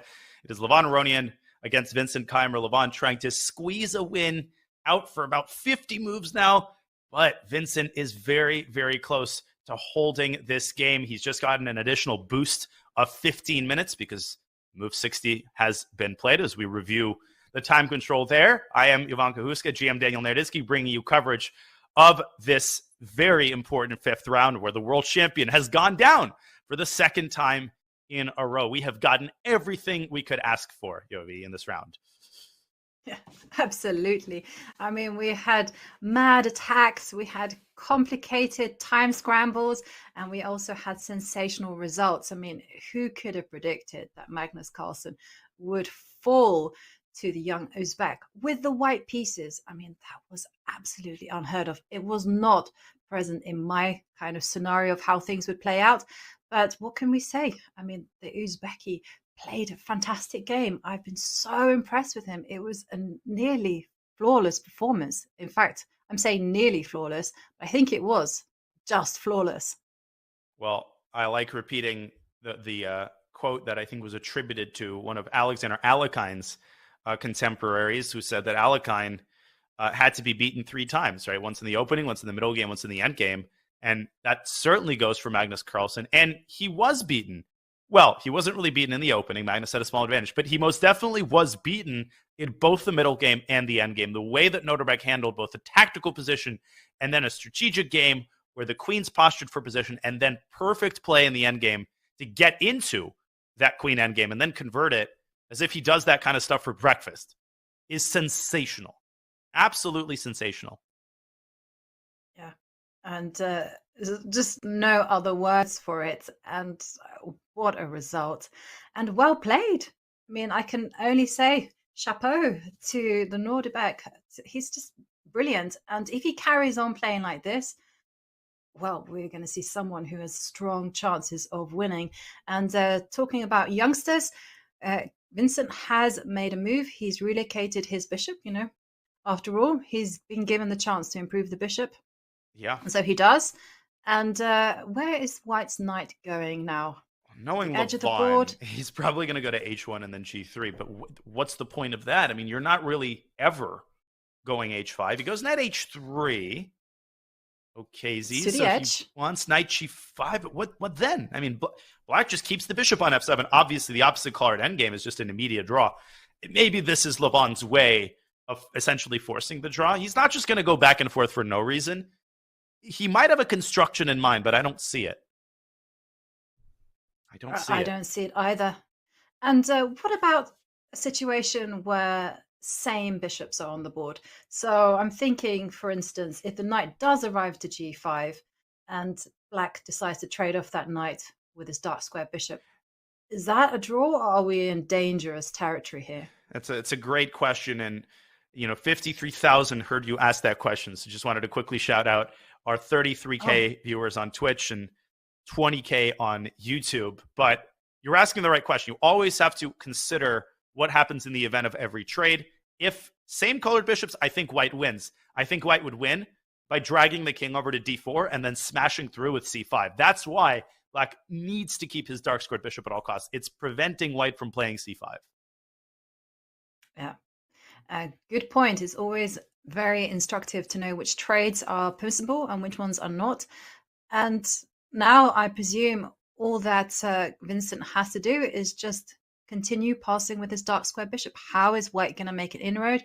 He steps back with his king. Yep. Not a problem. Maybe bishop d7. Oh, no, bishop d7. There's bishop takes d5. Again, Levon certainly does not want to do anything foolish. He might just take the bishop and offer a draw. I mean, at some point, he's just going to say, listen, moving back and forth just because you're up a pawn and technically are better makes no sense.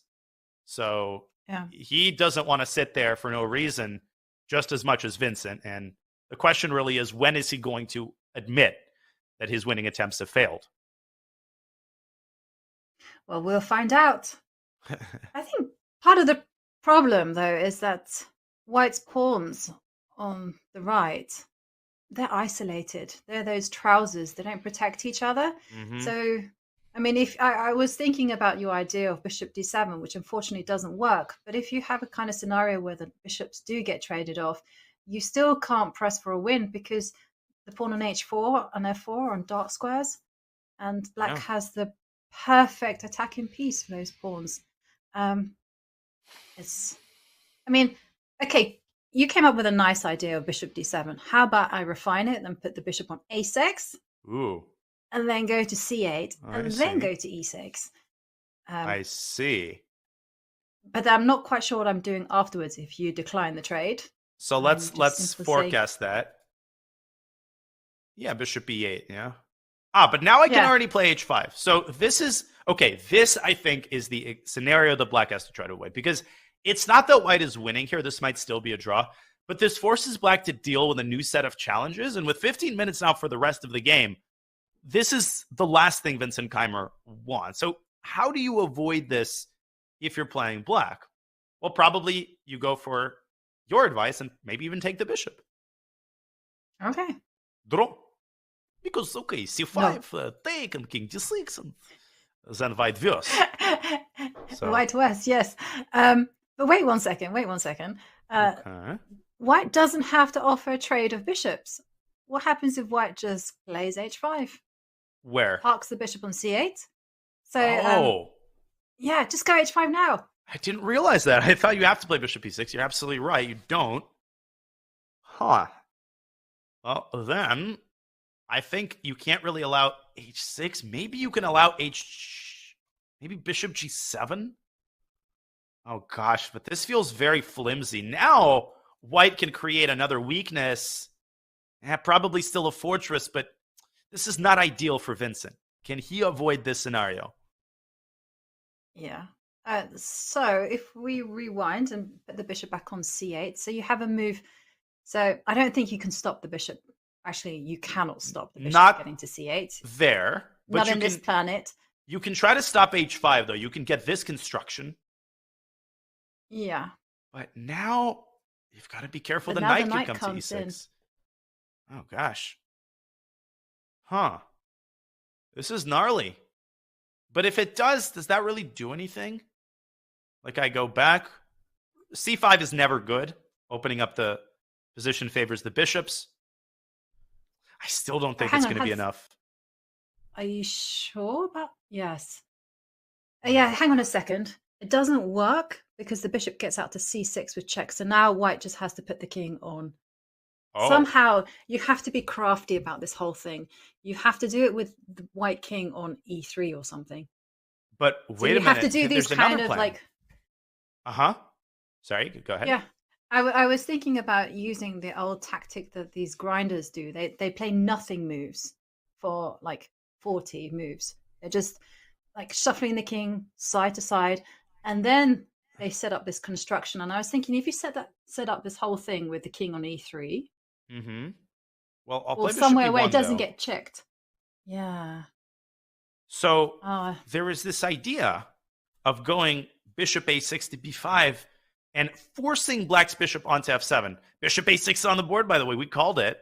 And if you can force the bishop to f7, then the knight is sort of free to roam about the cabin, and it doesn't have to worry about the black bishop competing for the same territory. I don't know. I don't know if that is a dead end itself, but Levon has nothing to lose, and that's the fun of playing these types of positions from the better side, from the winning side. Yeah.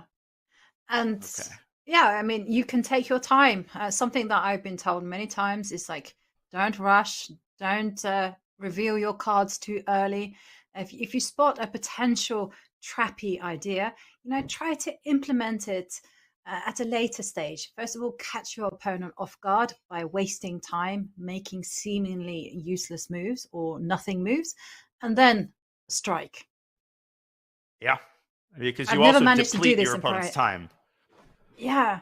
And also you lull them into a false sense of security because they're thinking, hey, you know what? It's just going to be a draw. You're wasting time. Why am I playing here? And they start envisaging like this draw.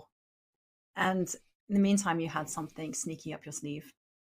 And what you want to be able to do is not necessarily win objectively, because objectively this position should be a draw.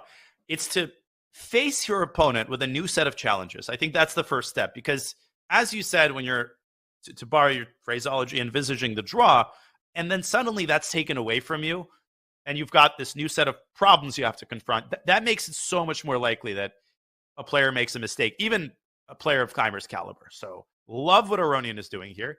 He's exploiting his chances, but Vincent doesn't seem worried. He's played bishop e8. And does he want bishop a4? No, bishop a4 doesn't work. White just plays hg and g7. Wait, whoa.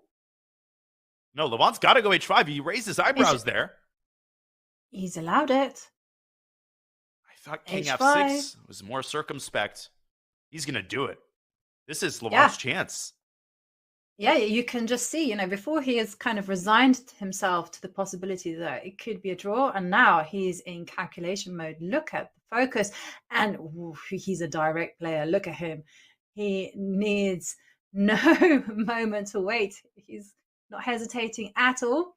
h5 on the board. Be still my beating heart. I am changing my tune completely here. Now, I can almost bet my house that this is still a draw.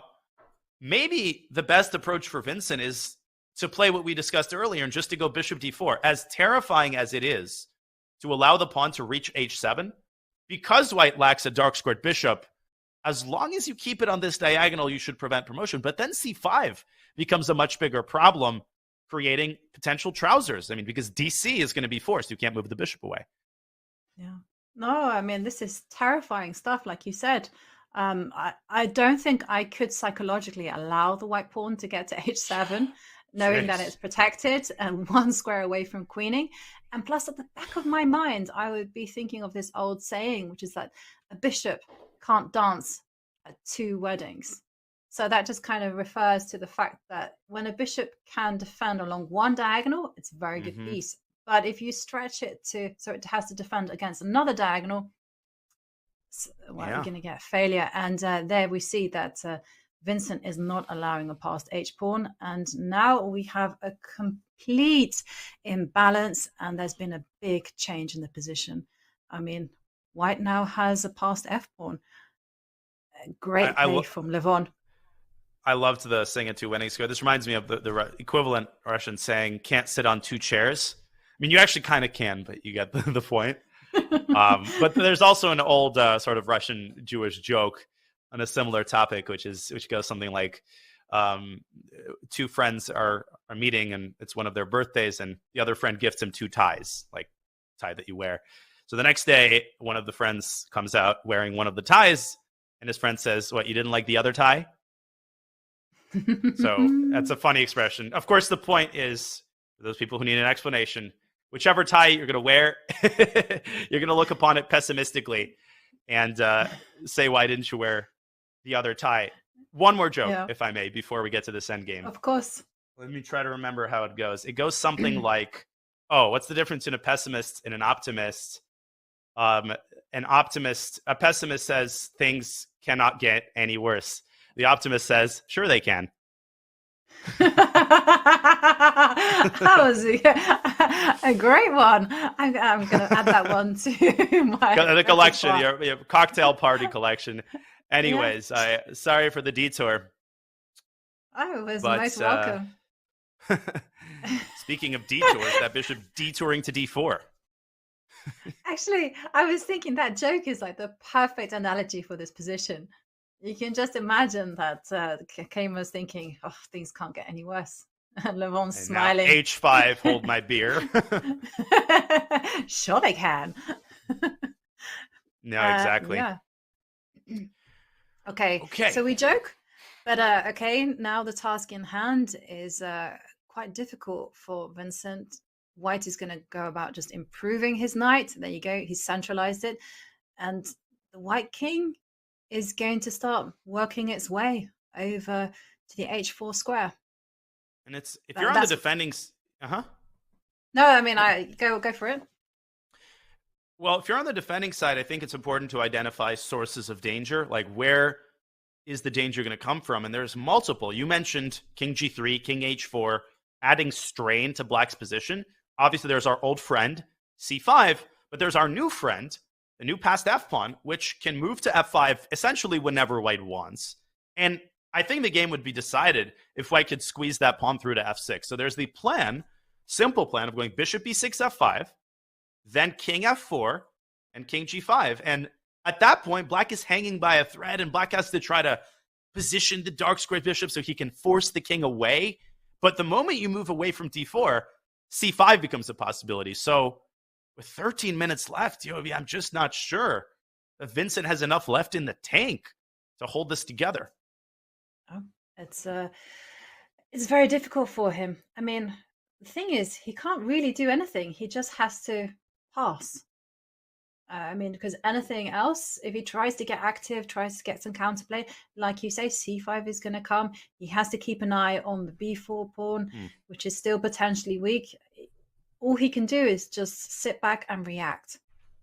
That's exactly right. And he's got to decide where he puts his bishops, too. So there is sort of one decision he's got to make. Oh, he's messed it up. Yeah, I mean, I was wondering whether he could just pass with a light square bishop, just go bishop f7, bishop e8, and say, you're welcome. Do whatever you like. I may or may not be ready. I think when I get these types of positions after 6.5 hours of defending, and Vincent has been basically defending from the very start of this game, at that point, it's not that I get tilted. I just say, you know what? I'm just going to go back and forth. And I want to bring it on already. I already want to find out if I'm going to draw this game or lose this game. But Vincent is thinking more diligently. He's trying to find the best defensive construction for all three of his pieces, and I do not envy him one bit. What is the best construction if I'm going to pin you down? And there we see Vincent wait with the bishop. I don't blame him. I too would make that move. Yeah, stopping bishop e6. Unfortunately, there's bishop c8. There's even bishop to h7, followed by f5, and the bishop could slide back to g6. And I think in this version, a trade of light squared bishops is going to be decisive. Oh, man, oh, man. And I have a question for you. I'm going to put you on the spot. Okay. How quickly would you advance the f-pawn? Without delay. I would play bishop h7, f5. Because it's not like if you wait, black can make a mistake. Vincent is just going bishop e8, bishop f7. So white really has only one approach to this position. You just have to decide whether you're going bishop c8 or bishop h7. Levon didn't take long. Bishop h7 on the board. He smells blood. He's going for it. Now, the reason I ask this is because there's a big debate on the Champions Chess Tour. I mean, David is the more patient character, and you will see him wait, and he would find all the means possible before he commits to playing f5. Like he said, he thrives in playing games that are over 100 moves, and this could be one of them, actually. This would be such an impressive game for Levon because, again, he's squeezed this advantage for 45 moves. First, it was a middle game edge. Then they got into an end game where he had a positional advantage. He transformed that into an extra pawn. We thought the black had an impervious fortress 5 moves ago, but how things change in chess, how quickly do the tables turn in these games, just amazing. Yeah, and it just goes to show you got to persevere. And also, hats off to Levon, because we kind of didn't follow his game that much, but we did see that he had a very promising position. I mean, it just looked like everything had worked like a dream for him. And then we came back and it wasn't so easy. I mean, still a lot of fight left in the position. And then, like you say, it must have been a draw at some point. And he didn't let any of the emotions guide him. He wasn't frustrated at all. Instead, he just continued prodding at Vincent until he cracked. And now we have that winning position. And I'm like you. I really like the idea of just simply pushing the f-pawn, advancing the pieces forward. It looks great. And f5 and bishop g6. Yeah. That gets my vote all the time. And the h-pawn's not going anywhere, too. That hurts. Black has no way to create counterplay here. He has to sit around and wait.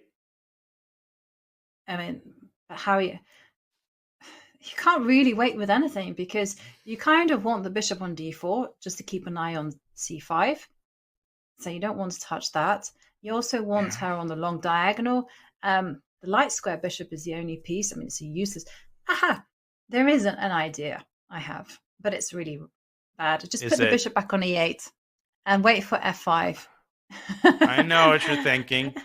I know what you're cooking up here. Cheapo on the board is bishop a4. But unfortunately, there are multiple f6 in your face. This move is just, you bang this out, you look at your opponent like, who's the boss here? I wasn't going to do it immediately because it didn't work. But, you know, have it up your sleeve. You know what you can do? Play this. Yeah.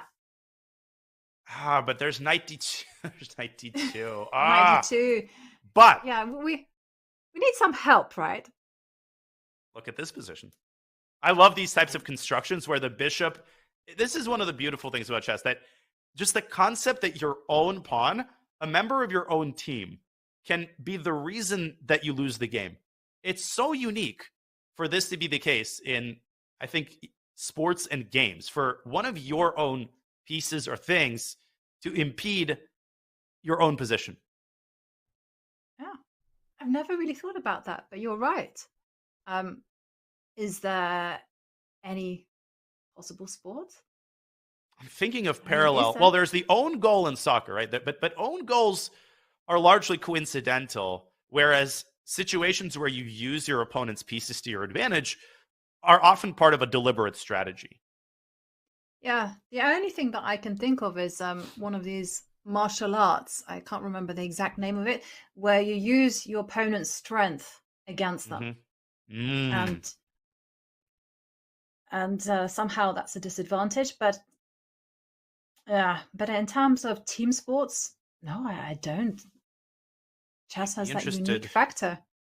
I'd be interested to see if in Chinese chess or in shogi go, if you have similar, I'm sure you have parallels where you have similar situations.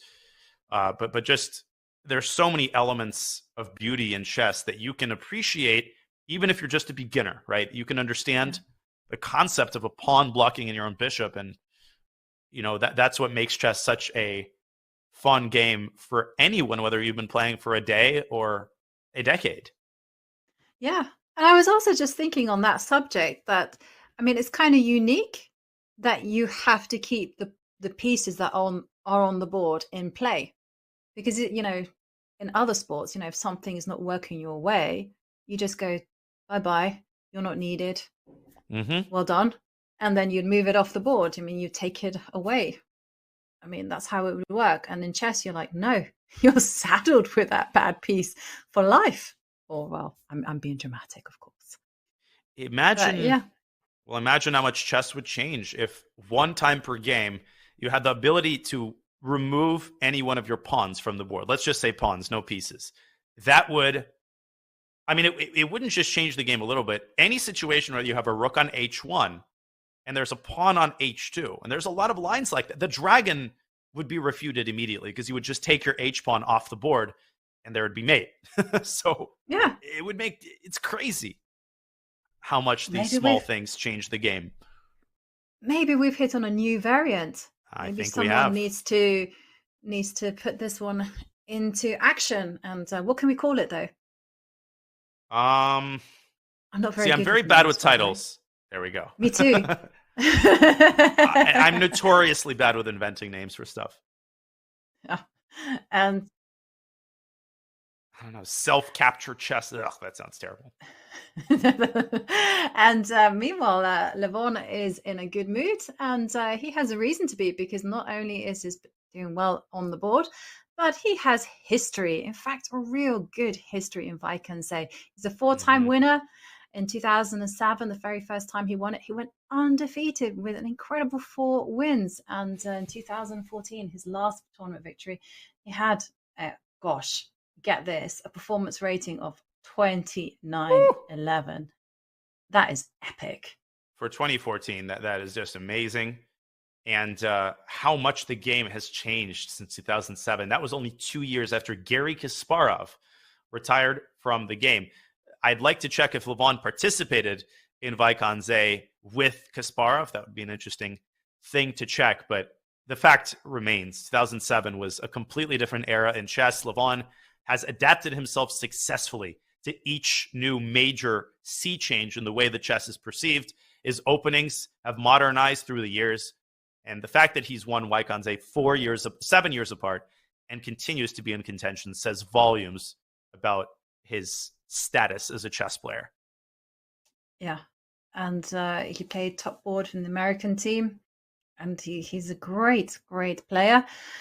And he has an interesting backstory. You know, he Armenian, came from poverty, actually. I mean, he told a very moving story about how when he played in certain tournaments and junior championships, they didn't have enough money for his mother to stay in the hotel, so she had to stay on the bus that transported them there. And you know, he owes a lot to his parents. And I know that he transferred to Germany and he went back to Armenia. And after that, Armenian Federation told him, no, we think you're too old. We think that you don't want to support you anymore. Therefore, you know, you should just do something else. Levon was like, no, I believe in myself. And that's how he transferred over to America. And I think he lives in St. Louis. He lives in St. Louis. Oh. Yeah. Mm-hmm. Together with a couple other GMs. Yes, everyone lives in St. Louis. I mean, it's becoming Grandmaster Central. Is there more Grandmasters in St. Louis than in other cities? Fabiano Caruana, Lenier Dominguez, I'm pretty sure. Eric Rosen, of course, not a GM, but, you know, we'll put him in the honorary society. And I think that's just the tip of the iceberg. There's Varakobian, who lives in St. Louis, as far as I know. And I'm sure that there's probably 2 or 3 others that I'm not thinking of. So I think it is the most... Oh, Ray Robson, you're absolutely right. It is the most GMs per capita. Lazaro Bruzone, Unieski, because out of everybody who goes to Webster and everybody who goes to SLU, I mean, there's definitely probably over 15 GMs. Like Kwang Lim, it's not just the most GMs per capita in like a U.S. city. It blows all other competition out by a country mile. Yeah, wow. That's incredible. But actually, this is kind of very fertile ground for people just to get better. I'm a big believer in the hive mind of people coming together, studying. I feel chess should be studied amongst friends and also played amongst friends. And that's how the whole group gets better. I'm really anti this whole idea of lone wolves just studying by themselves, maybe with one coach, because quite frankly, maybe one person can do it, but I think it sets a poor precedent. Most people can't. Most people are social animals. They need that connection. It's just more fun that way. It is. And, you know, thinking about the idea that it takes a village, to piggyback off of your point about Levon's life story, I read about half of his mom, Seda, wrote not an autobiography, a biography of her son and, you know, his trials and tribulations on his way to the top. It's absolutely fascinating. And Vincent Keymer, Levon Aronian might seem to have completely different stories, but both of them had a mentor, a kind of father figure that propelled them through the early stages of their chess career. In Levon Aronian's case, it was a less well-known name, Melik Kachian, who is now a grandmaster. He lives in Los Angeles. I know him very, very well. He coaches full-time. He was Levon's essentially live-in coach for many years, teaching him so many of the skills that make Levon who he is today. For Vincent Keymer, that figure was none other than Peter Leko, who I think is still his coach and his second. Leko's imprints are so evident in Keymer's play, and I mean that in the best possible way. The resilience, the positional wisdom that he displays, which is far beyond his years, even at age 12 or 13, before Keymer became a GM, he won some positional masterpieces that you think would come more likely from a 72-year-old rather than a 12-year-old. And yet, Peter Leko has done a phenomenal job as Vincent sits on 2,700, and his brightest days are definitely still ahead. Only 18. Yeah, only 18, and I definitely can see Peter Leko's imprint and Vincent's opening repertoire. I remember having a conversation with Peter Leko on a bus, and he was telling me about the Hungarian school of thought, which is very much that you start the opening correctly. And if you start the opening correctly and it fizzles out into a draw, what can you do? You know, you played perfectly. But if one side plays imperfectly, it is game on, regardless if that opponent is 2200 or 2700. So I found that quite amusing. Hungarian school of thought. Very interesting. I just love hearing about legacy and imprints, and it's so fascinating when you look at someone's chess games to see the mesh between their own style and their own tendencies, which everybody has, and those of someone's most significant mentor or coach. Every player has that. For Carlsen, it was Simen Agdestein, former Norwegian champion and Norwegian #1, also a professional soccer player in his youth. Fascinating story. And Simen also instilled in Magnus a lot of the skills that we take for granted in him today. Whoever you turn to, there was a mentor. There was somebody who imbued the player with a lot of the foundation that propelled them to greatness. Yeah. The only person who I can think who's playing now is Wesley. To me, he's a bit mysterious because did he have a mentor growing up? I don't know so much of his backstory. I don't either, actually. I mean, he's given interviews where he said that, he doesn't work with too many people. And as a child, of course, everyone knows what happened. His parents left for, I think, Canada, or was it the US? And they left him behind, and he was staying rent-free in the Filipino Chess Federation's flat. So then again, he was supported. And well, we have seen both players shuffling their pieces around, and is it time for action? Levon. Time. F5. I mean, we're not that patient here in the commentary booth. F5. Hour number 7. Okay, so F5. I think it's over. Now, the reason Levon put his king on H3 specifically, very clinical. He wants to be able to play king H4, right? You don't want to play it before bishop G6, because what's the point? You want to go F5, bishop G6, and then king H4, win the pawn. I don't see a single way for Vincent to hold this together. Perhaps the only chance is to play bishop F6, try to hold White's king at bay, but bishop to G6 still seems to force the trade of bishops or force Black to give away another pawn. Just watch out for bishop A4, as you said. This could come at a very inconvenient moment. See, it's easy to blunder. Wait 1 second. So if bishop F6, I like that move. And you go bishop G6. I mean, after all, you need to create 2 weaknesses, and another pass pawn would be good. Is it possible to... No, knight D2 is always in the air. Yeah, I was thinking, try to get this knight somewhere, remote. And the thing is, here already, bishop A4 actually works.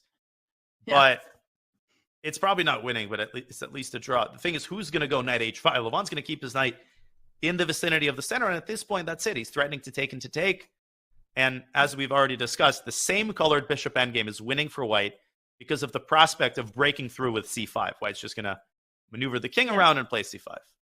Can I also point out that in this type of position with a knight on E4, say you just pass with the bishop to D7, I don't know quite where to go.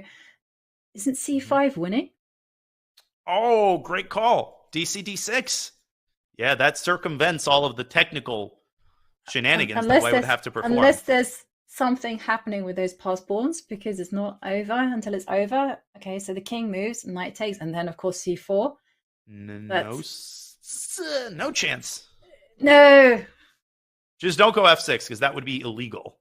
But the knight coming back to C3 to stop the pawn. Every time that knight makes its way back just in the nick of time. Yeah. Okay, bishop B2 by Vincent, by the way. Let's go back to the live board. How does that help? No, bishop G6, just wins. Bishop G6. I mean, maybe he's hoping to go bishop D7 after bishop G6. But okay, king H4, I take as a pawn. And that becomes resignable. Like, once White wins the second pawn on H5, it's essentially over. And he's played bishop D7. Yeah. King H4. That's king it. H4. It's goody. Yeah. Black just cannot hold both of these pawns at the same time. You just can't. And what about once you win the pawn? I mean, Is there any slight chance of a miracle? Well, because yeah. I mean, how does white win? Say you just take the pawn and then the black bishop just kind of just keeps dancing on that one diagonal. Which is the only thing black can do because you simply cannot allow f6. So my inclination would be to take on h5, walk the king back patiently, let's say to d3, and at the right moment push c5 and then push d6.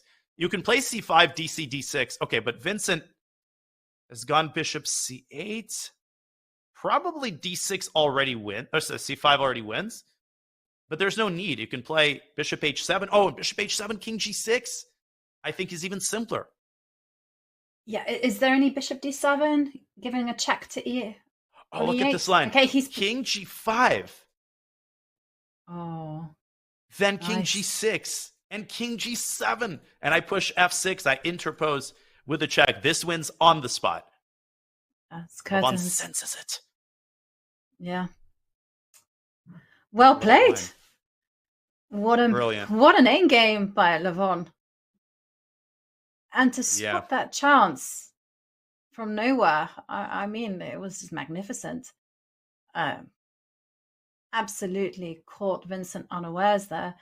And it's just shows the beauty of grinding out those difficult endgames, managing just to press those points, put your opponents under some form of pressure. I mean, I find that this is actually one of the most beautiful things about chess.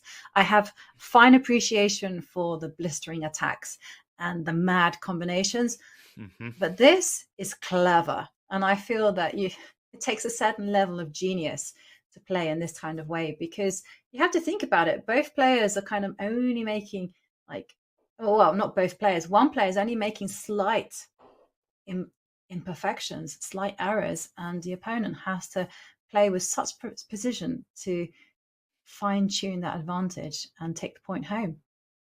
Well, Anatoly Karpov, yes, was famous for annotating his games, his wins, and not including a single question mark in his opponent's play. The implication being that he's such a genius that his opponent didn't make a single mistake and still lost. And when Karpov was asked about this, so goes the anecdote, he responded, I don't know where my opponent went wrong. Essentially, I don't even know what makes me tick. I just won the game.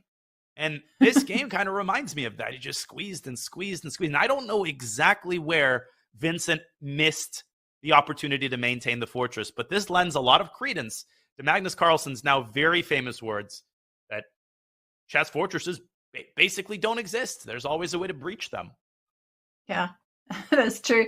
And what I love most about that quote is as soon as he said it, he found himself in all manner of fortresses defending things, and everyone comes up to him and they're like, so do you believe in fortresses now? Mumble. Yeah. Yeah. Okay, so Bishop h7. Bishop King h7 g5. ends it. I like bishop h7. And then I love this move of just going king g5, king g6 with some kind of neat triangulation of the king. That's if Levon does not play bishop h7, that's what he would miss, because the idea is just painfully obvious. He has gone instead king g5. Okay, well, this is of course the alternate idea that we've already discussed, the prospect of bringing the king around to the center and then pushing c5 at the right moment, also perfectly sufficient. Yep. Bishop goes back to where it came from, and now walk the king Wait back. a second. Can we forecast how we think this might go? So let's say king f3. Let's play devil's advocate and see if black has any freak chance, because the eval bar is not giving plus 10. It's only giving plus 3. So let's say bishop d7, back, here. I have a worry. And my worry is that if you play c5 at the wrong moment, black has this check on a6. King has to move. And I don't know if this is as easily winning as it appears. Black's bishops suddenly get very active. I'm shocked Levon didn't go bishop h7. That ended the game immediately. Sloppy there. Yeah, well, I think he's found it now. Oh, good stuff. It's coming. And I agree with you. I think this one isn't so clear. After all, there's a very general principle that when you're material down, you trade pawns, not pieces. So trading pawns would, in fact, favor the defender. Bishop h7. Yeah, he's found it. Phenomenal. Just phenomenal. Bishop. And, Bishop e5. I mean, what can he do? Bishop. Nothing. Just wait for the inevitable. He's probably going to go sad. bishop d7. He's probably going to go bishop d7, but king g5 is what we already talked about. The king inches its way to g7, paving the way for the pawn forward. And we're entering the Magnus Carlsen, Abdusattorov type phase where it's really, he can resign here, he can resign in 5 moves, and it really depends on personal preference because the result of the game is no longer in question. Mm-hmm. Yeah. It's a sad thing when this happens.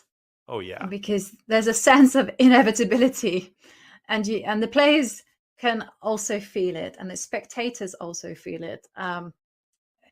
There's something really funny about chess, because last month in December, I went for the very first time to a chess boxing match in London, and one of the strange things is that the audience, I would say, some of them were chess players, the majority of them weren't, but everyone seemed to instinctively feel when a blunder had been made, even though they could barely understand the rules of chess.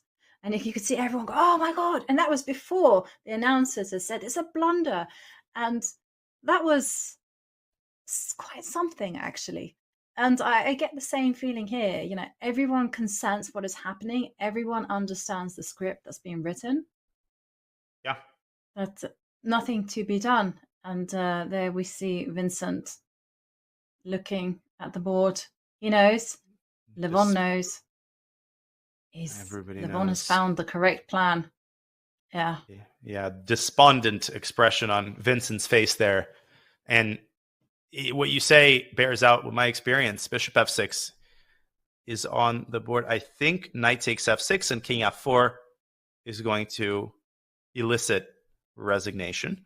But at the risk of sounding like a, hippie from 60s San Francisco, you can really feel the energy shift when the result is no longer in question. There's a relaxation that happens with one player and just a total dejection that happens with the player who's losing and who knows what the result is going to be. Levon just fully relaxed, and he doesn't even take. He goes bishop to g8, exquisite technique as he swings the bishop back toward e6. I think now we're going to see resignation. Yeah. Yeah. There we go. Yeah, definitely. And there you go.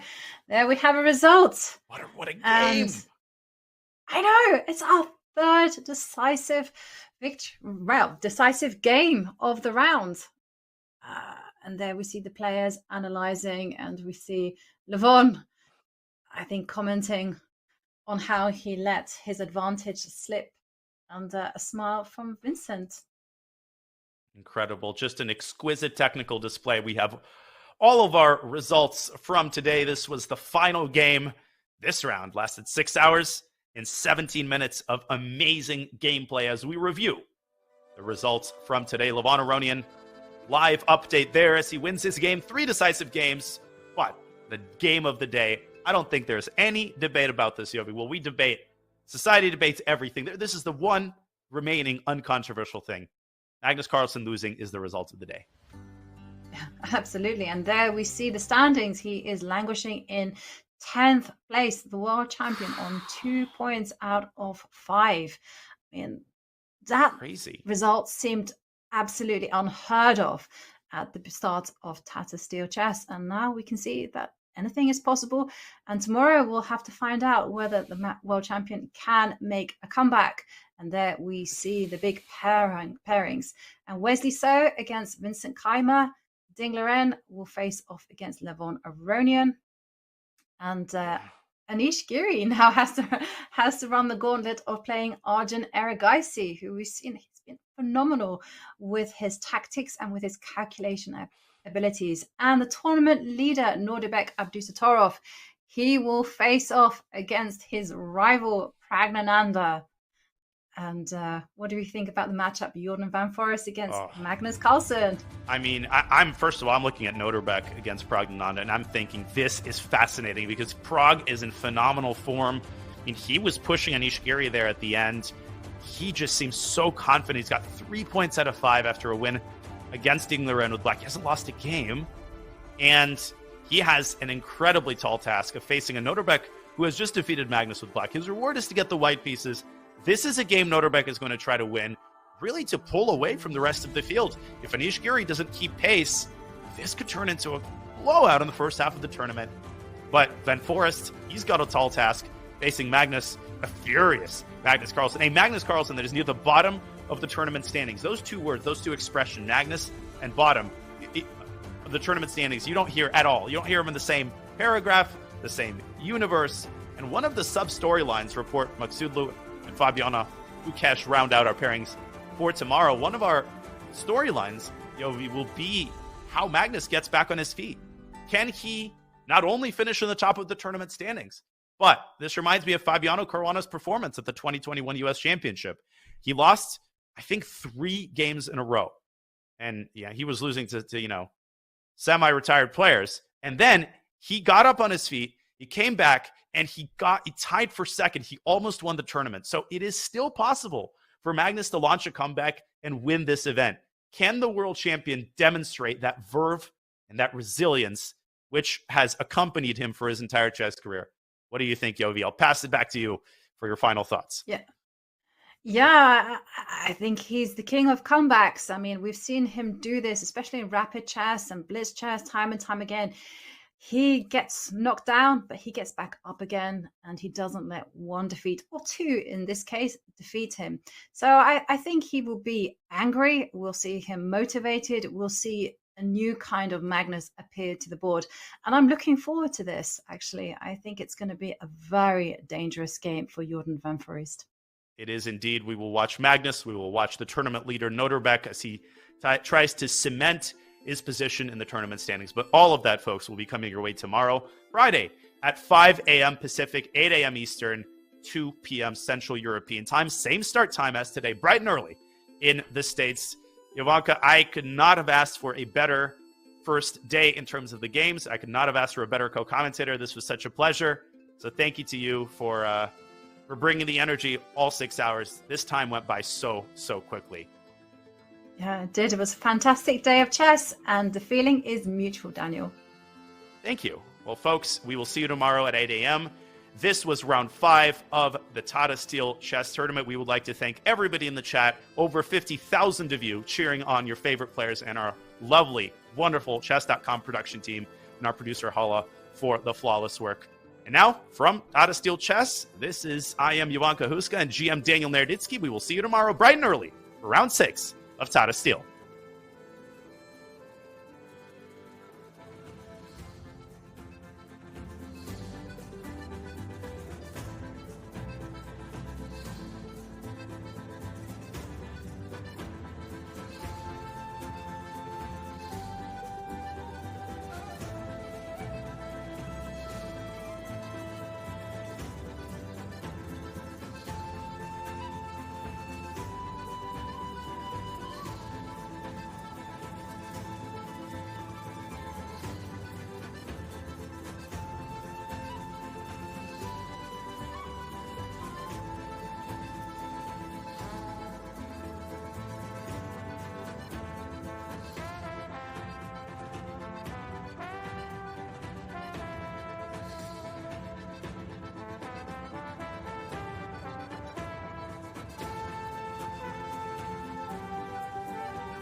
you.